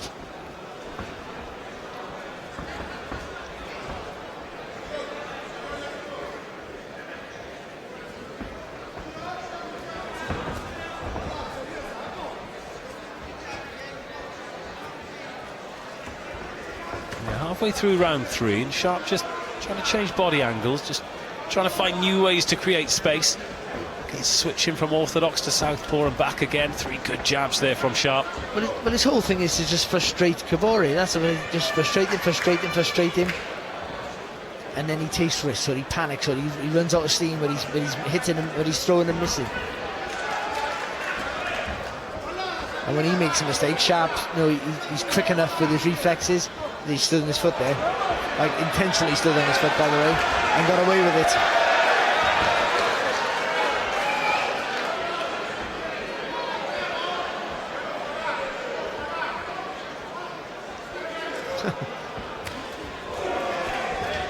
Good uppercut there from Sharp. Left hand as well. Throws it on the move. He's out of trouble before it's even landed.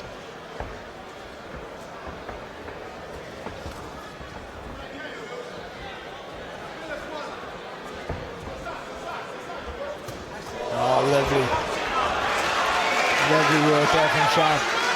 He did everything wrong there, Sharp, but it was still a lovely move. He squared his feet, dipped down. It's almost like a cheeky arrogance. But it worked a treat. Then he span off and did really good stuff there. There you go. Now he's tidying up the ring.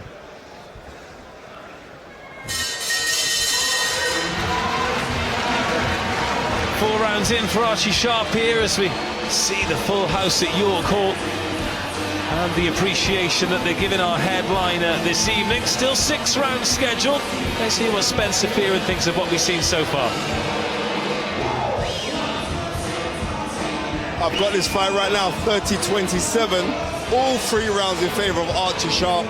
Larty's being methodical coming forward. Archie Sharp giving those angles. What I'd like to see Archie Sharp do is put his hands together, because he's switching from orthodox to southpaw. But while he's doing that switch, as he's doing the switch, he should throw a really big right hand, come back with his left hook, and then keep on starting to work over that. Because Larty, when he gets hit downstairs, he doesn't like it. Continue doing it. And right now, he's got to continue doing what he's doing. Archie Sharp could be easy victory here.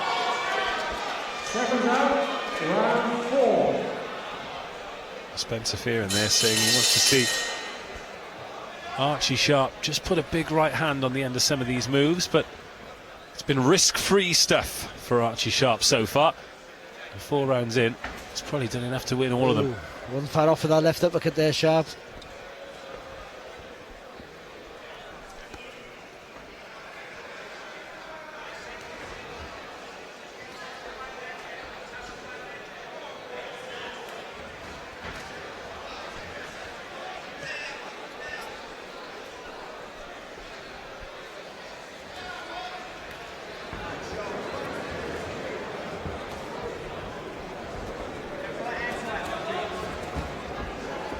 Look, a steely focus on Sharp. His eyes never leave his opponent, do they? Well, he's waiting. As soon as you make a mistake, he's going to pounce on you straight away, isn't he? That's how he likes to fight. So it's not always that. He's been in some really crowd-pleasing fights actually, as it goes, and he's had some real finishes. But it's not always crowd-pleasing that sort of style of fight. Frustrate you. You make the mistakes. You commit yourself. It's always a reactive sort of style. in a proactive way because he makes you react. Kabore throws the right hand there, and there's been a few body shots from Sharp that have been right on the belt line, and I think Kabore that's the referee about them a couple of times.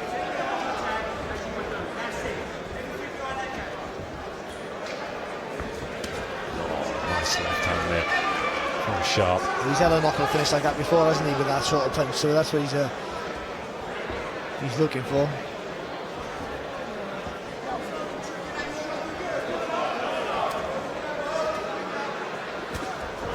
Kabore's just too slow a hand and foot, especially the hand speed. It's way too slow to really, unless Archie Sharp just switches off, nothing's going to land.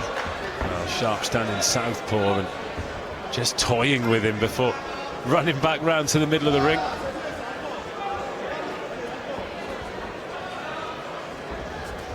Now back to orthodox and making his man miss. If Kabore wants any success, when he's throwing from that distance out, he's got to throw in 3s, 4s, and maybe more to move behind the punches, or he's got to quicken his feet up to get close enough to rally. Look at the confidence of Sharp here, arms down by his sides for most of this round.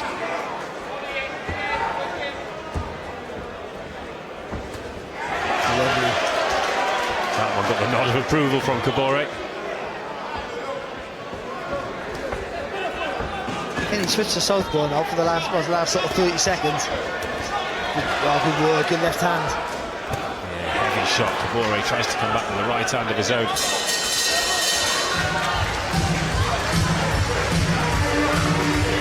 Well, you've mentioned a couple of times how Archie Sharp is able to frustrate his opponent. Kabore did cut a frustrated figure as he walked back to the red corner at the end of the round. But he's not been able to get close enough to the target, not any sort of success, and he's getting whacked every time he makes a move. He's having to pay the price, isn't he? It must be frustrating as well when you've got an opponent in front of you who switches left-hand lead, right-hand lead, and there's just nothing you can do to counteract it. As you mentioned before, you'd like to see him jump on him, but if every time he gets close enough, he gets pinged. And also his hands and feet are too slow. To make that's the problem he has. He's trying to get close, but his hand speed way too close. He can't move beyond the hands. His foot speed can't get him the distance close enough to cut the ring off. So he's not trying to do that.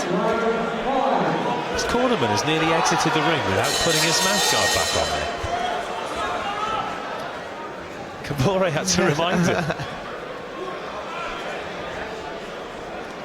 So round 5, 10 scheduled. Archie Sharp. So far, so good as he throws his man to the canvas there. That won't count.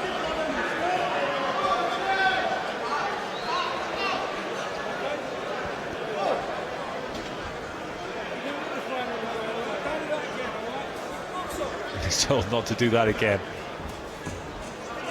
Slap on the wrists for Archie Sharp.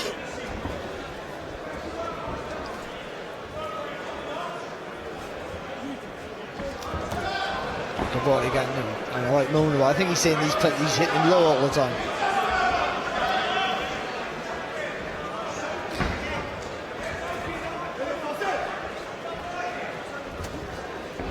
Sharp looking for that long right hand. It's quite clever. It didn't quite come off for Sharp, but he got the attention with his eyes of Kabore. He looked at Kabore's body and then threw the left hand over the top with the right hand. So he's back to orthodox, isn't he?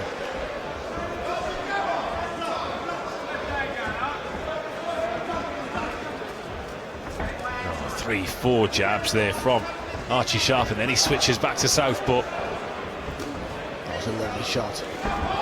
Left hand to the body as well.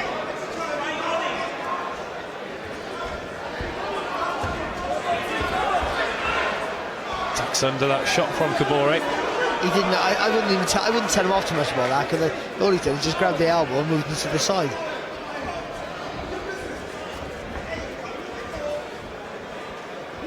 But again, it's all just frustrating him, making him angry, trying to make Kabore lose his focus, so he takes a silly risk.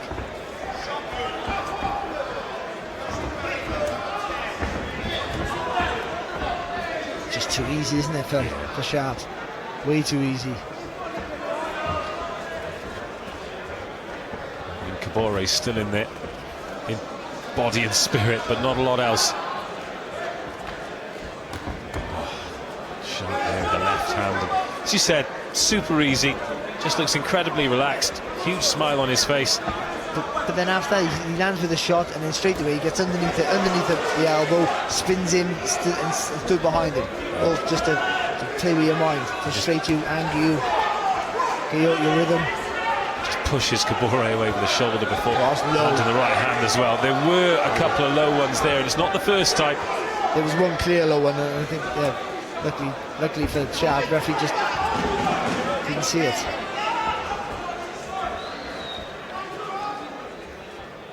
It's about half a roll of tape that's come off the gloves in the middle of the ring as well. So aside from a couple of suspected low blows from Archie Sharp that Alexis Barema-Kabore has brought to the attention of the referee, not a huge amount to complain about from the sharpshooter's performance. No, he's doing what he wanted. He just, again there, he's pulled him a little bit in the back of the head, but it's not that bad. I think Kabore made a bit of a meal of it, but he's right to get a warning off the referee. But he's playing with him. He just got to be careful he doesn't get too disrespectful. But he's doing what he wants. He's too comfortable for Archie Sharp. And this is for him and his camp, and for what they've got coming up, hopefully, this is the risk-free fight that they sort of wanted. So when it's too comfortable, you're 6 rounds in, there's 10 scheduled. You're asking the wrong guy. Yeah, well, the worry is that he starts taking silly risks, makes a silly mistake, but also he's running against a puncher. I think for me, everyone could potentially knock you out, but I think that the risk would be that they clash heads or something silly. He's still, that's what I said about discipline. Before the fight started, I said that's important for Sharp in this, because he got so many big things hopefully coming up for him. Not to lose his discipline now and his focus, and if something silly happen, he'll kick himself for years. Oh, nice right hand landed there on Kabore. And the left hand to the body as well from Sharp. That was a good shot. Stepped into that one, Archie Sharp. Just want to say, the step in and the step across as well. That's important. So you can whip the body across the shot across the body. A little bit low, I think.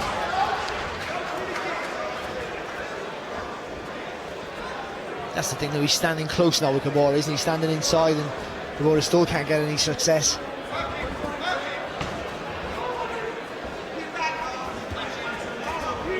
And the fact that he was a super bantamweight a few years ago, and Sharp's a big super feather.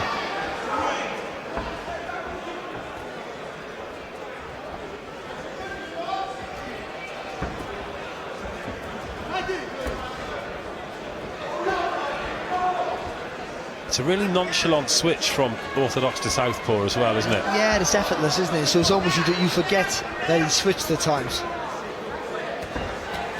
Oh, nice right hand over the top. Credit to Kabore. He's got a chin on him.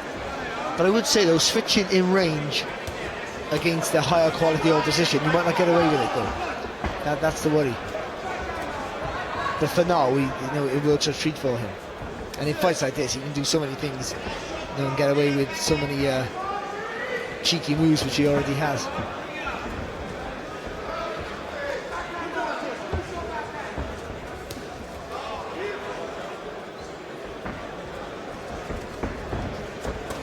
That's so lucky. It's a lovely move. Didn't quite come off there with the uppercut, maybe too close to the target, but it's a lovely idea there from Sharp. Just trying to walk him on there with just lightening up the jab. Before you see that bolo shot.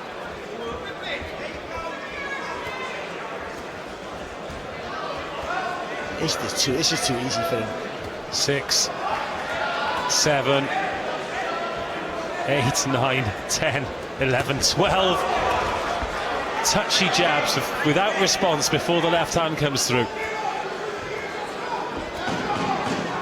In amateur boxing, when the computer squad was sort of 10 years into his reign, they had like a 15-point rule where they'd stop the fight if you were 15 points ahead, and this sort of feels like one of those, doesn't it?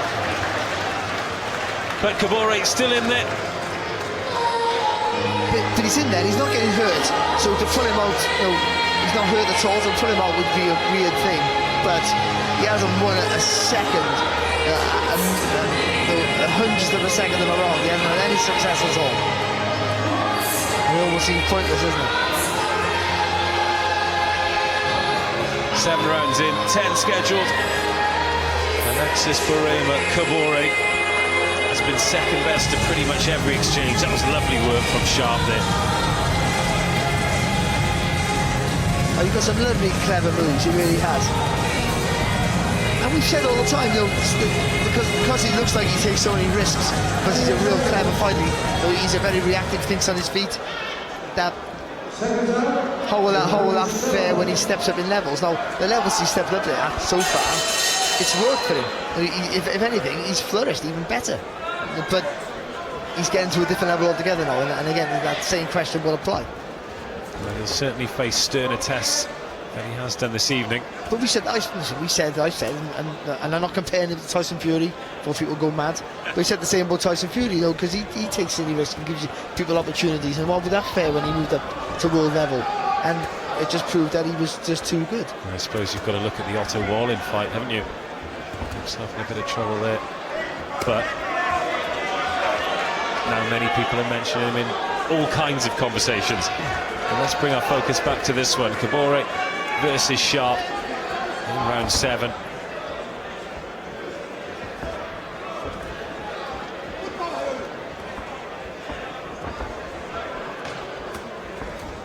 Still plenty of life in this, but Kabore hasn't shown us anything. He's got nothing. I mean, I don't want to be disrespectful to him. I'm not saying he's got nothing against someone else, but against Archie Sharp, he's got nothing. He hasn't got the power to hurt him, he hasn't got the speed to even to surprise Sharp with anything. I know that sometimes records can be deceiving, and there are boxers who've not finished a lot of fights who do have a lot of power, but 7 knockout wins in 28 professional wins probably gives you a rough idea of the kind of force that's coming back. Well, it's not even that. The punches, even if he's heavy-handed, the punches are too slow, and if Sharp can't see him, then I would be criticising him, to be honest.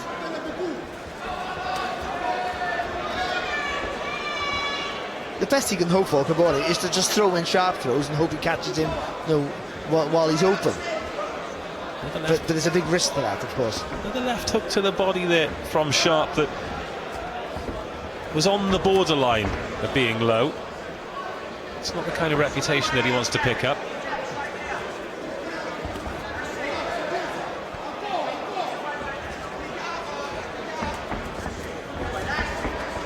Everyone talks about levels, and this is a real case in point, and really that of all levels, this is just a guy who's so much better in every department than the other guy.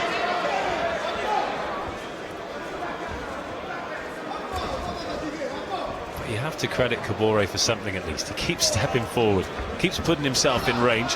Well, he's making more of an effort now than he was, when you think he would have been a little bit fresher.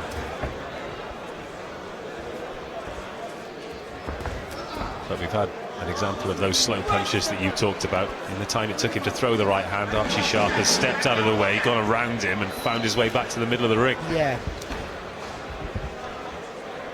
You've got to credit Sharp for that. It's a lovely right hand, little sneaky shot there from Sharp. Bit of energy right on the bell there from both men. But as we enter the final few rounds of this one with the WBO Global Super Featherweight belt on the line, let's go back to Spencer Fearon to hear what his thoughts are. We're going into round 8. I've had Archie Sharp win every conceivable round. So I've got him 70-63 up. That's not the point. Now Archie Sharp needs to be sharp. He needs to start putting it on his opponent because Kabore is not offering anything. So now he's got to be the governor in there and put punches in bursts to end this, because what he's going to do is becoming lackluster because he's fighting very within himself. Now it's the time for him to come out of himself and do the work and get this stoppage win. So Spencer's calling for a stoppage win, Barry. He's getting impatient. He's bloodthirsty. We have had some great stoppages here at York Hall this evening. But Sorry, I understand. Sorry, you continue with your monologue. Well, no monologue. I was just going to mention Juan Carlos Abreu, who against all odds defeated Tursunbay Kulahmet.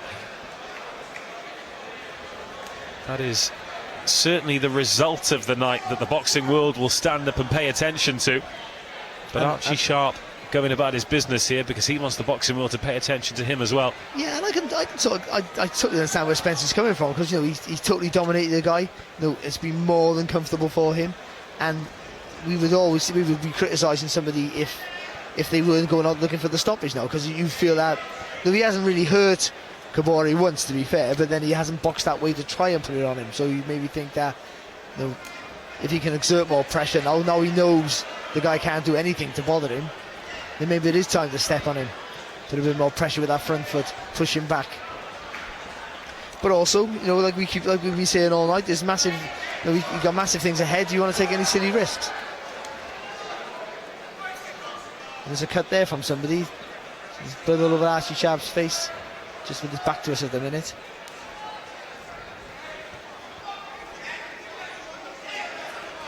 Yeah, we'll see where that's come from. Can't see anything on Kabore's face.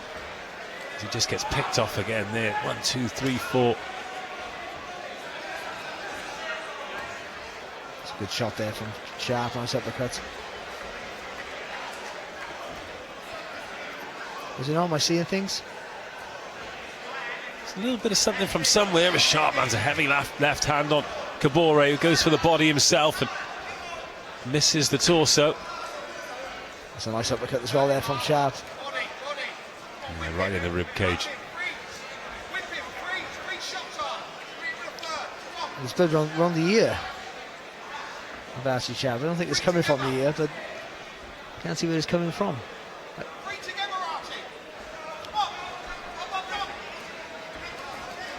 Oh, fast hands from Sharp.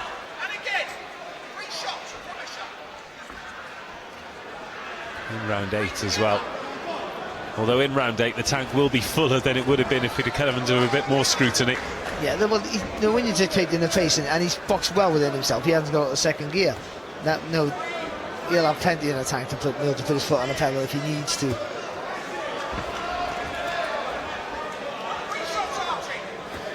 Oh, that's lovely work. It's almost disrespectful, isn't it? He had no regard to what might come back. Oh, the left hand there. Throw him over again. That is a tired man who hears the bell at the end of the 8th round. Alexis Burema Kabore still in there, but sits heavily on that stool in the red corner. It's another dominant round from Archie Sharp. You said disrespectful there, but what's he supposed to do? You can only fight the man in front of you. Oh no, just the way. It's almost the way he just didn't care what was coming.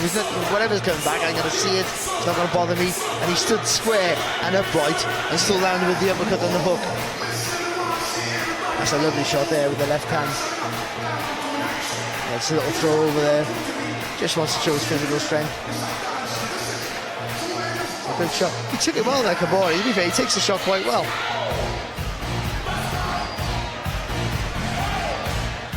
Still 2 rounds to go here, still 1 fight to come as well. Joe Giles makes his professional debut in front of a crowd who've waited all night to see him. Pavel Garage will be the man the other side of the ring to him. Well, when you sold tickets when they put you on last. You've either sold tickets or you haven't sold any. It's one or the other. Well, everyone's still here. So, penultimate round. Archie Sharp straight back into the mix.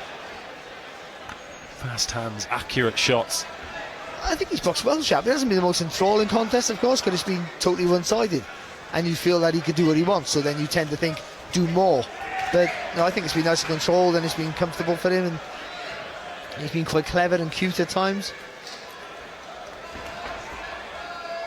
Yeah, just working Kabore with the jab, and that physical strength comes in because just can't move. He's trying to get close, Kabore.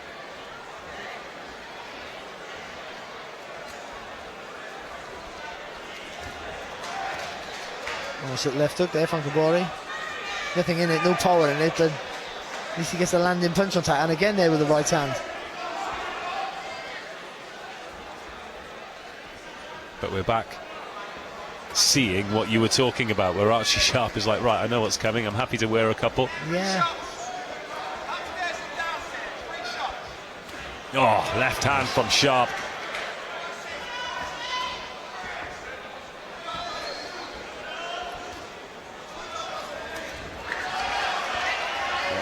He rips that uppercut to the body. I just think if he made it a little bit higher and bring it up to the chin, with the range he gets and the speed that it builds up, because he throws it's such a long shot. Imagine that on the chin rather than on the chest. The trouble that might cause. It's good work, good footwork from Sharp as well. Minute around 9 to go. That's what he does well, Sharp. When he leans over, he brings the back foot around as well, so he's always on balance.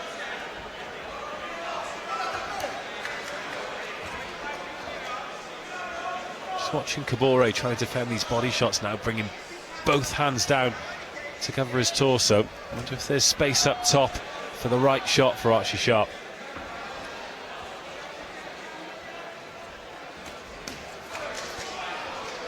Just caught with the inside of the glove there. Oh, it's a lovely shot.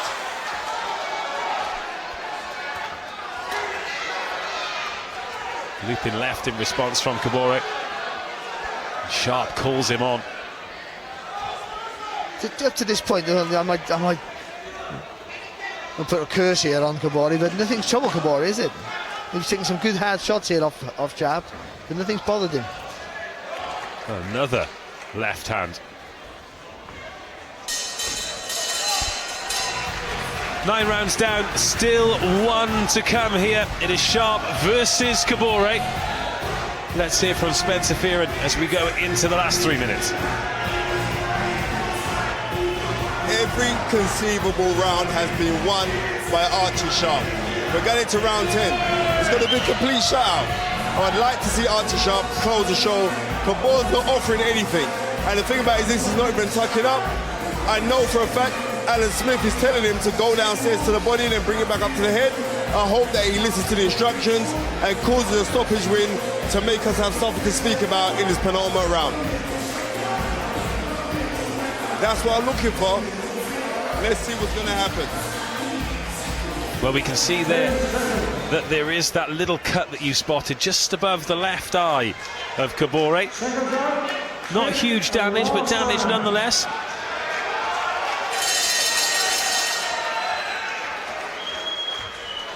Touch gloves going into the final round. Mark of respect between the two, who have fought very different fights. Kabore has been durable.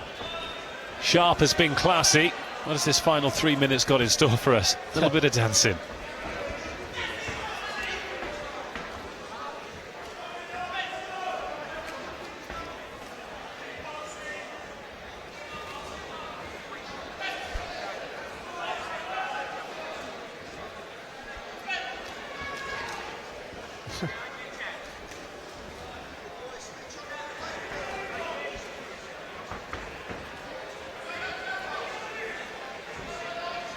It's almost like an exhibition fight, isn't it? Yeah, it's again, I don't know if he's disrespectful to Kabore, but he's had hard sparring sessions.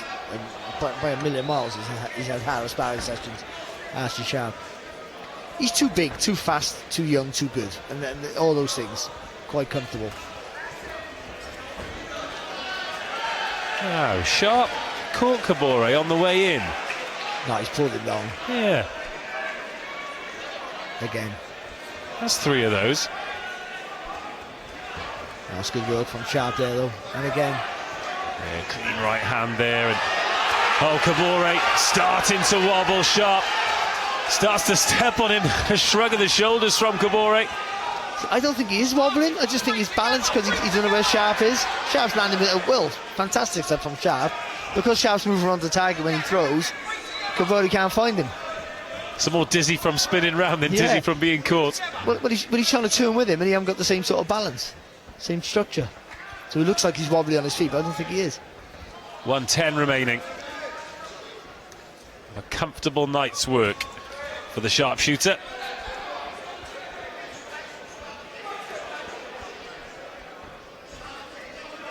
what I've shown you tonight is, you haven't really learned anything new off Sharp, or from Sharp. You just know that how awkward and tricky he is, how hard he is to hit clean.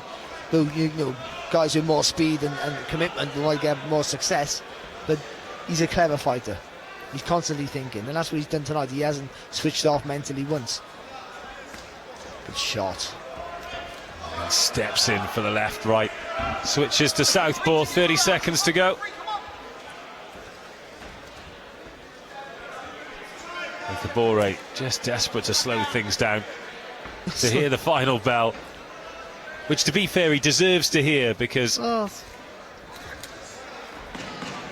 he has put up with a lot this evening as Kabore. Oh, body shot there from Sharp. Final 10 seconds of the bout. Good shot. Finish the fight.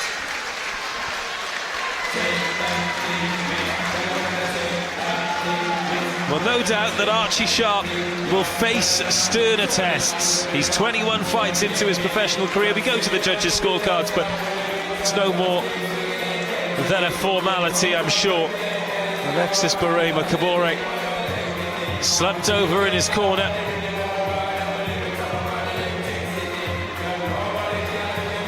We'll hear from Archie Sharp after he's had his hand raised. But no more than a workout under the lights this evening, Barry. It's one of the easiest nights you'd find, isn't it, to be honest? It's one of the most one-sided fights you'll wish to see. But you've got to give Sharp the credit there. Kabore might be dangerous. I don't think he is, but he might have had more success if Sharp wasn't such a good switch hitter, or didn't have the hand speed, or wasn't physically too big, and all those factors into place. But he just had every column he had was ticked in Sharp's favour. Whatever it was, he was better in every single department, and it was so evident, and obviously evident. Well, in front of an American TV audience on ESPN Plus this evening, and it is the Americans that he wants to court. It's Shakur Stevenson that he wants. That's a different level altogether. It really, like Stevenson against Herring the other week was great. Even though Herring's a good fighter, right? At world level, a good fighter, and Stevenson was just fantastic. Real talented, fast hands, all the things that will cause Sharp trouble. He has them. So, but that's irrelevant. Sharp's, he's done the right thing. He's played the right game. He's had the right hard fights. He's got himself in a position in the ratings to deserve his shot at the title, and that's all he's asking for, and that's what he deserves. Well, as you mentioned before, he has earned it. He's come from the bottom of the bill to headline here at York Hall this evening. 10 rounds where he's defended his WBO Global Super Featherweight crown. The belt is in the ring. Both the fighters are ready, and Ricky Wright has the result.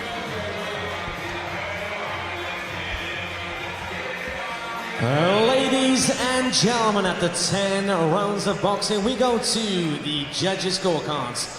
All three judges, Victor Lachlan, Vance Kovacs, and Zoltan Enyedi, scored about 100 to 90. For your winner by unanimous decision. And still the WBO Global Champion, Archie Sharp.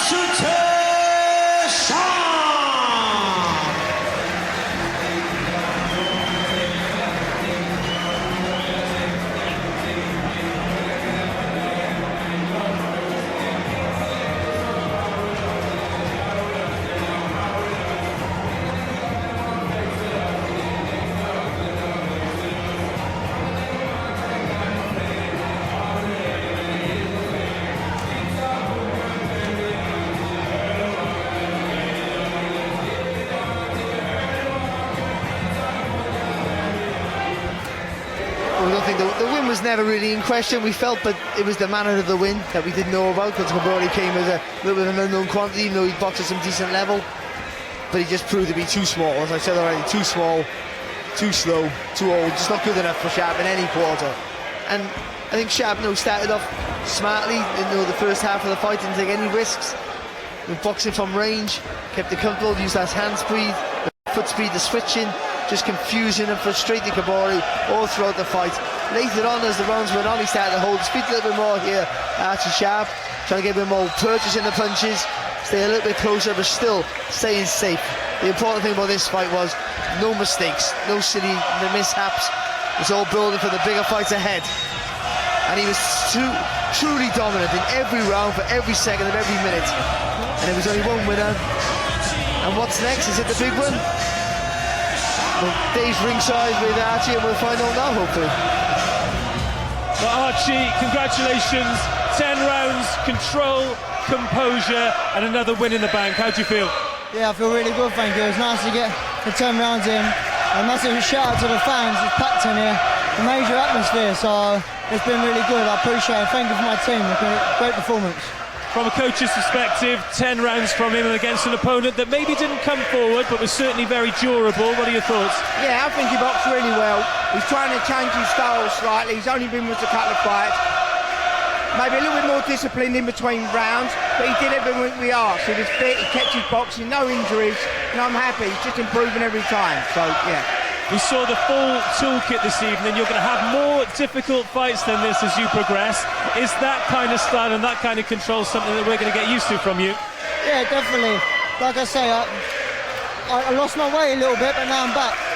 Like I said, we've been with Al now. It's only my second fight. I got the first fight out of the way with him. Obviously, I got cut. It was messy. And then today, I think I stuck to a game plan. Stuck with the jab. The jab was phenomenal today. Every time I threw it, I landed it. And that's the art of boxing, hit and not get hit. I haven't got no cuts today. I feel brand new, and I've got 10 good rounds in the bag with a tough kid. You said yourself, 20 for learning, 20 for earning. That's 21 as a professional. You've called out some pretty big names. You've been vocal about where you want to be. What can we expect from you in the near future? Well, I'm very blessed to be out for starters, so thank you to MTK and my team and my advisor for getting me out, because the thing is, I won this belt 10 weeks ago. I've defended it today, and hopefully we go again before Christmas. That'd be lovely, but I want the big fights. Obviously, Shakur Stevenson packed up 48 hours after his biggest win, and he had to post me. So Shakur, I know I'm on your case, baby, but listen, that's what we're building for. I want the big fights. I want to showcase my skill at the elite level, and Shakur's there. He's the number one man at the minute, so that's the fight I want. Congratulations this evening. Great performance. Great to see you back. Thank you. Thank you to the fans. Thank you to everyone supporting. Much love from us all. Congratulations to the two of you. Still one fight remaining, and listen to the atmosphere. It's a 4-rounder. It's a debut. Team Giles are out in force. We don't get this very often, Barry. No, not this magnitude. It's fantastic, isn't it? They have to stay all night, and purposely kept all night to keep the crowd here. You've sold so many tickets. Well, we've got a worldwide audience, so I'm just going to tell you, it is 25 to 11 local time. We're in East London, it's close to Essex. These are all the Essex mob, and they really get behind their fighters, don't they? Listen, I've known Charles since he's been a little kid. So I think his mum just came up to him and said, do you remember you was in the gym with him? Right, look at the crowd he's brought. Right, and he can fight. Unbelievable. It is Giles, it is a 4-rounder, it's a debut, and Ricky Wright is ready to get him in the ring.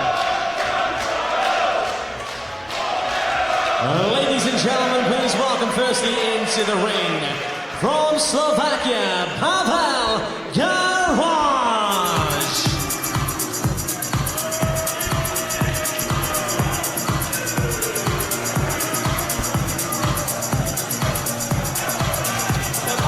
After this, we're going to have to wrap up as well, so...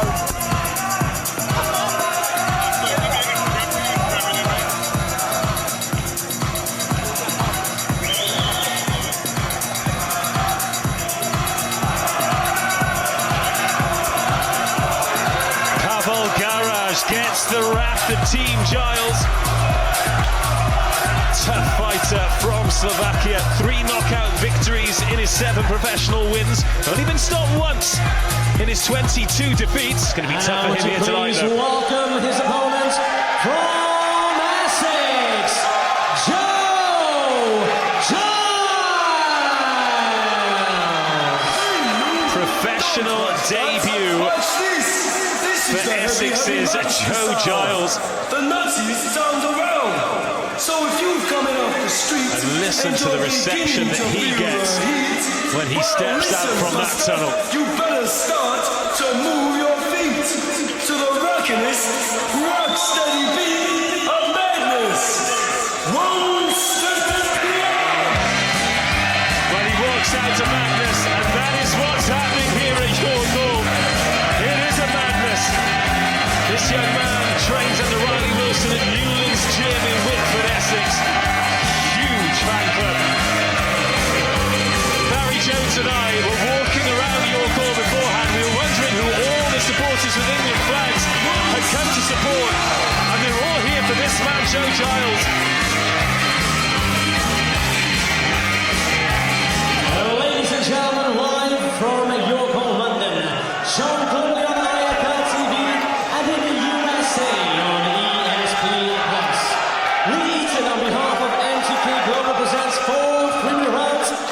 super middleweight division. Introducing first in the red corner, wearing the red shorts with a white trim. Weighing in at 11 stone, 12 pounds and 4 ounces. Tonight he enters the ring for the 33rd time as a professional. From Slovakia, Pavel Garage. And his opponent in the blue corner, wearing the white shorts. Weighing in at 12 stone, 1 pound and 6 ounces. Tonight he makes his professional debut from Essex, Joe Giles.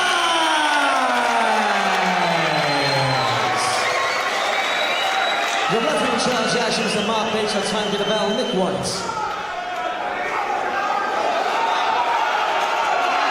Full disclosure, Barry, this crowd have just boosted my energy level no end. The cross of St. George draped over the balcony here at York Hall.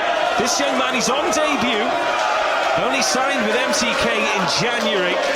He's got a good pedigree, various English national youth titles as a light heavyweight. He steps in this evening, he's a super middleweight, looks lean and long as well. Certainly got all the physical tools. Let's see how he backs them up. Yeah, but I know we've said it already tonight, but this is where something new with the crowd like this is where you really have to keep your wits about you and just concentrate on your work. Try and if you can't block out the crazy noise that it is. But I've got to say one thing: he'll fight 20 times a year, this kid. If he sells his tickets, he wouldn't want him on every promoter in the world want him on the show. There's a nice little right hand there from Giles. Plenty of early movement. Nice left hand there. Well, Garage.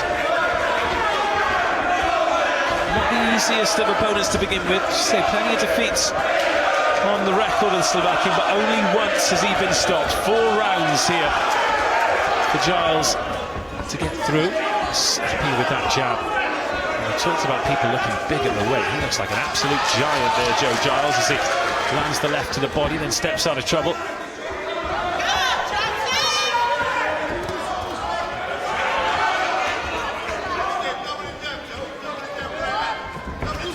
Something about Essex as well. I said it beforehand, they really back their fighters. And it's a combination of a few things. They love their boxing, they love to support people, but they also love a night out. Yeah, of course. He's boxing well here because he's trying to start fast, but he's not hasn't gone crazy, and he's keeping that distance, using that long reach. Just like to see a little bit more on the left hand because he's choking it out. It's all the focus is on throwing that right body shot. But if he just a bit more weight on that jab.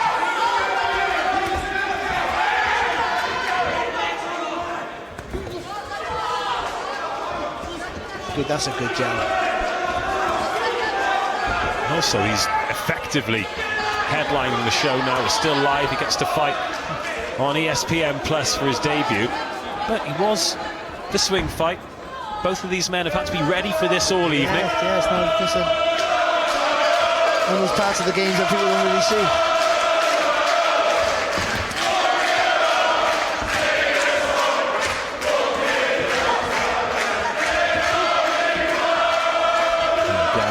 Raises the hands just to try and stop the shots, but a lovely uppercut coming through there for Giles. That's really good there. And again, already we can see that's a shot he likes. Garage won't get caught with too many of those. He got caught himself there, Giles. I'm not sure if he hurt his right hand with that uppercut because he's been just shaking it a little bit. I'm not sure whether that's a little Leo Santa Cruz move, like an idiosyncrasy, or whether he's damaged the knuckles. Well, there were 2 clean uppercuts there from Joe Giles. Well, he came out to madness. They just played microphone to Cairo as well. Props to the DJ. That was a good start for him, wasn't it? He used to kind of keep the distance, used to jab, use plenty of the ring. He's a tall fighter, and that lovely uppercut. I think that was the second one of 2 really good uppercuts that he threw. Look at that, there's a little move around, he stops, puts all the weight on the back foot, just transferred it forward, turns from the hip. It's a lovely shot. That's a good start, especially under this pressure with all these tickets he's sold.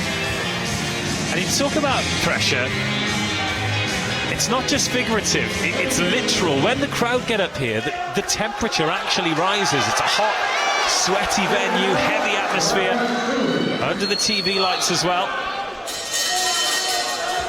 So far, Joe Giles responding well. Again, at the start of round 2, getting straight back on the jab. Good fundamentals from the debutant. Well, that's what he needs to do. You know, he's a big, tall fella with long reach, and you know, just make it easy for yourself. Just keep everyone on the end of the long shots. They can't get inside your reach. They can't hit you.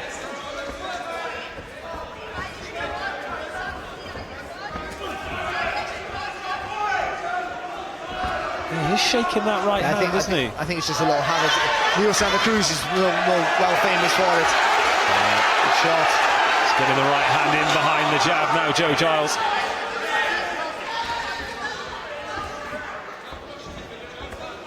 Just put the brakes on as he was looking to get that uppercut away again. Good at the body movement there as well from the big fella.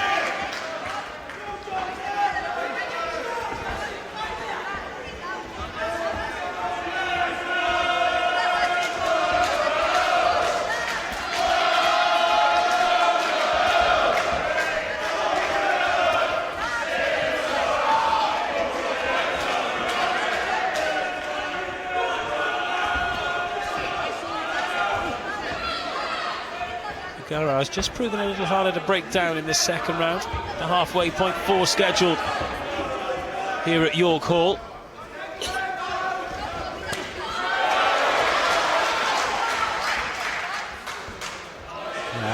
Good movement there from Giles. Just didn't. He had the left hook there. Just didn't throw it.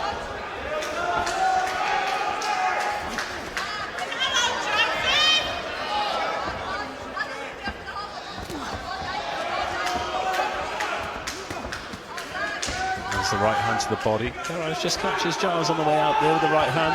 He's trying to corner him off here, Garage. You can see what he's trying to do with Giles. It's quite launching on the ropes, and he uses the ropes to lean back and gets a bit of leverage on that uppercut. Nice body shot there from Giles, and then just glancing with the uppercut as Garage backs onto the ropes. Then Giles just gives him a bit of space. Oh, it's lovely jab. Really good work, and then got himself into a bit of space, but did put himself back on the ropes, mind. I suppose when you got a wing, the width of stance that he has, it's only one step, isn't it, against the ropes.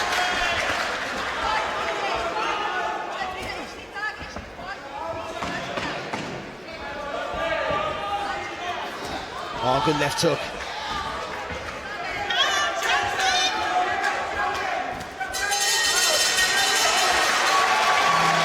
Two rounds in, and the crowd find their voice again to cheer their man Giles back to his blue corner.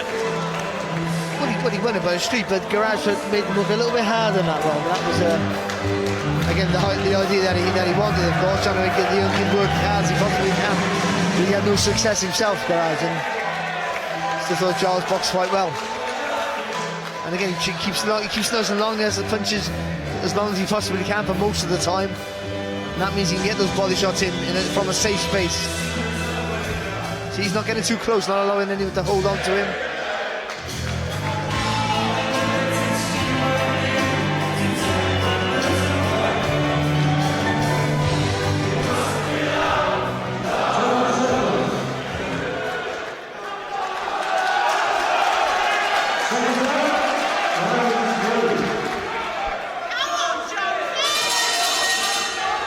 Round 3 of the professional debut of Essex's Joe Giles.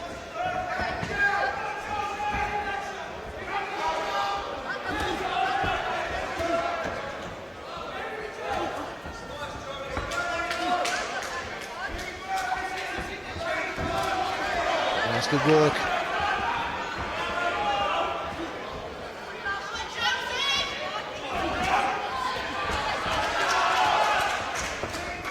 I do feel that he's not throwing a million punches, but I do think he's just rushing his work a little bit. You can just see just a little bit tense. He just slows down ever so slightly. There's a bit more quality of his work, and you just see what he's doing a little bit better. He's still boxing well. I'm not criticising him too much. Well, this is an interesting point in the fight, isn't it? Because we're into round 3 now, a minute in. He's got a taste for it. He's not been caught with too much, but he'll know what the punches feel like. All of that initial adrenaline will have worn off that he felt when he got that incredible reception. And now it'll be interesting to see how he closes out the fight for the remaining, 5 minutes we've got here, whether he thinks about getting the win or thinking, oh, do I have to put on a show for all these people who've paid to see me? I think the important thing is he is thinking, you can see that, and that's good. He also want to fight if he thinks he's in there, so he doesn't switch off. That's good work. But again, I just think there's a little bit of a rush to some of his shots. That's a good, lovely left hook off the ropes.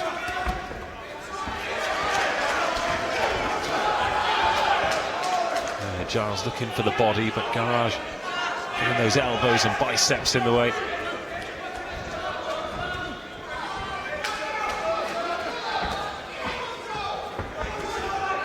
That's good. Good change of direction there with him coming off the shot. But we see it time and time again with these kinds of opponents.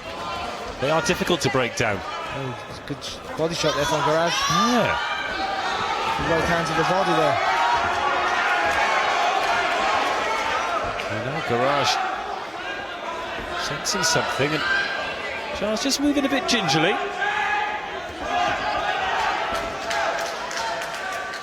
And dummies the right to show the left. Nice jab there from Giles. And see, when you've got those lovely long arms and a wide stance and a long reach, then you can throw from your waist. Oh, lovely from Giles, the lead uppercut. Then comes back with the left hand. Again, the other right uppercut.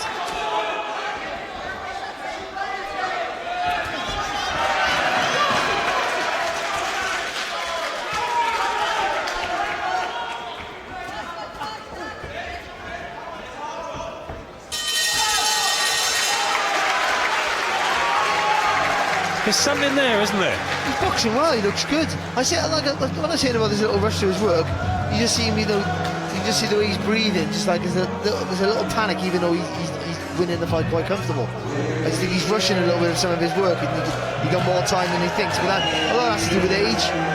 But he puts his punches together nice. The jab. I think the jab's improved as the fight's gone on. It's more of a snappier left hand now. Well, the DJ's bringing out all the crowd pleasers now. He's run out of Madness greatest hits. Yeah, he should have stayed with Madness, shouldn't he? He's on a roll there.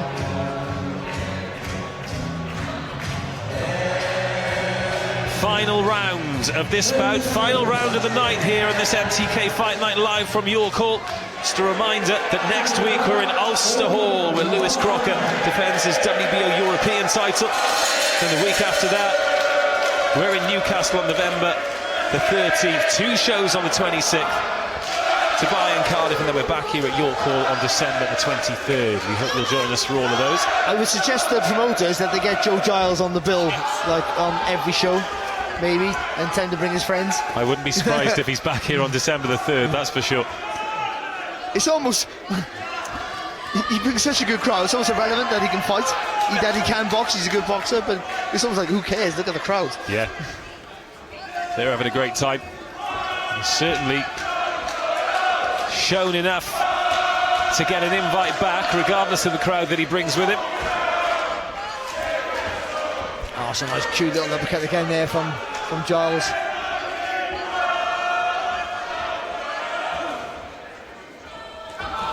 See, he should just relax a little bit now. Look how more fluent his work is. Yeah. Oh, good left hook. Little feint he needs.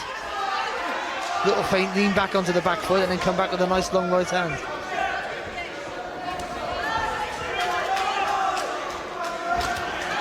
Oh, good shot there from Garage. Good right hand over the top. Is that his moments? Not really. He's landed with one good body shot, hasn't he? And that right hand again. Oh, and again there. A couple of good ones from Garage. Left hand to catch Giles' attention. 90 seconds of his debut remaining.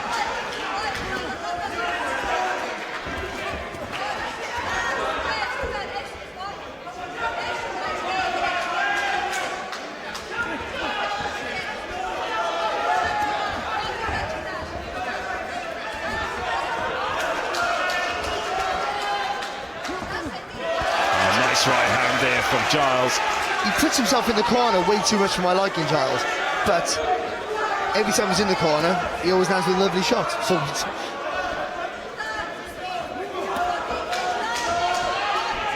Final minute.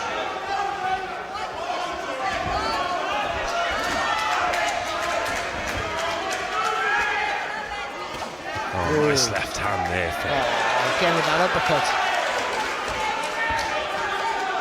It's a signature punch, isn't it? That right uppercut.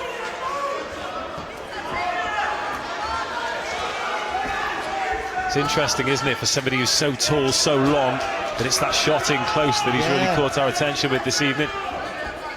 And he puts himself in a bad position onto the ropes, which we always, would advise against. But that's where he really produces his best workers, also. Final 10 seconds then. Giles versus Garage to close the show out.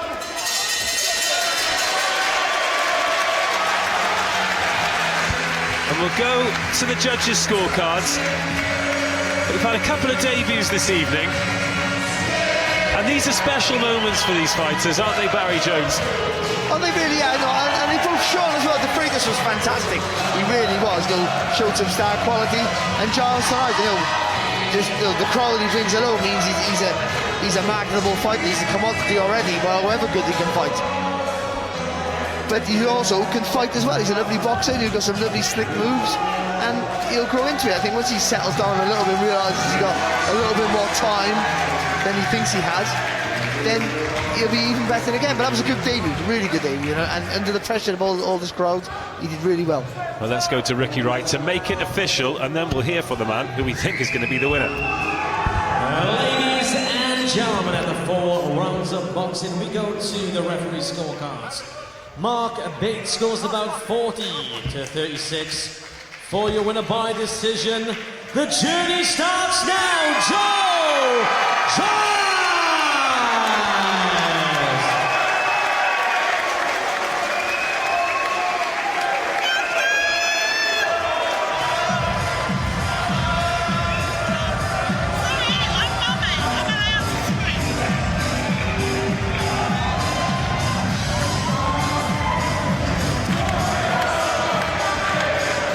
But he brings a throw, but he can pack a punch as well. I got his mum behind me screaming. They're still celebrating, and rightly so. A good performance there from Joe Giles. It really was. A young man, nice long reach. He uses it to his advantage as well. Picks his shots well. Uses the ring to it as well. A lovely inside work with the nice little right uppercut, as you see there. And then when he realised he couldn't get Garage out of there, he boxed well. The jab was a little bit snappy in the last few rounds, and just used the ring, sat on the ropes, and controlled things from whether he was coming forward, whether he was in retreat. He was always in control. And when you bring this on your debut, it's a pressure as well. But when you bring such a big crowd, and it's a huge crowd, a vocal crowd, the pressure to perform is immense. And for the young man, he controlled it quite comfortably. Did a really good job. Let's see if his interview's as good as his performance and as raucous as his crowd. Over to you, Dave. Joe, huge congratulations. You had to wait a long time, not just to make your debut, but tonight you've been waiting around all night to get in that ring. How was it, first of all, to walk out to that reception? It's just amazing. It's all I could ever dream of from a youngster. Finally here, I'm just over the moon. So give us an idea of what the journey's been like, because you signed in January. We're coming to the end of the year now. What have you been up to for these prevailing 10 months? I've just been in the gym working hard with my new trainer, Riley Wilson. I've just been learning every day, week by week, been progressing, and it's just a start. Well, Riley, what kind of talent have we got on our hands here? He's a very special talent. Anything you throw at him, he gets on with it. He doesn't complain. He's the most dedicated man in our gym, and we've got some good fighters in our gym, but he works as well. He puts the work in. It's everything he gets. Well, we saw the full toolkit this evening. We saw that lovely right uppercut that looks like it's going to be a signature punch of yours. You've got the style, you've got the support already. What can we see from you in the near future? Just get on lead, get as many fights as possible in next year, and I'll keep selling them out and keep doing what I do. Well, next year, so you're going to enjoy Christmas, and I don't blame you. Well done tonight. Again, before the end of the year. All right, well, we're back here at York Hall on December the 3rd. Maybe, just maybe. Either way, congratulations. Well fought tonight. Good luck, gentlemen. What a debut. Not just the performance in the ring, but I said to him there, he seems like he's got the full package, the support, the style. You need both if you're going to have a future, and that's a great start. Yeah, ultimately, so if you can fight, then that's the most important thing. But when you can sell tickets like that so early on in your career, means you get the opportunities. Like famous sons and fathers. You get the opportunity to get on bigger bills. And every promoter want him on their show. That's the guarantee. Well, we've pretty much already got a commitment from Lee Eaton there that he's going to be back here on December the 3rd, and that is no surprise, is it? None at all, and I'm looking forward to that, because what it is with the young, for a very tall guy, he's got very good inside work. Throws nice, neat uppercuts, throws nice left hooks off of there. You know what he's got to do is continue. It's very early days, but the support that he's got is tyrannical. Unbelievable. Like the conditions in the venue genuinely changed when they found their voices. Right, that is the end of the night. No more boxing. Thoughts on what we've seen this evening, and I'm going to press you both for a performance of the night as well. Brew, you've got to say that, because he was up against, he come over to get beat. That's the truth of it, and and he was getting beat, and he finds the punch to finish it off. It was a fantastic performance. So Abreu, are you going to go with that, or are you going to go with your man Sugar Shy? I'm going to have to agree with him, but I have to give like an honourable mention to Sugar Shy for how he performed. It was very, very sweet, and I enjoyed it.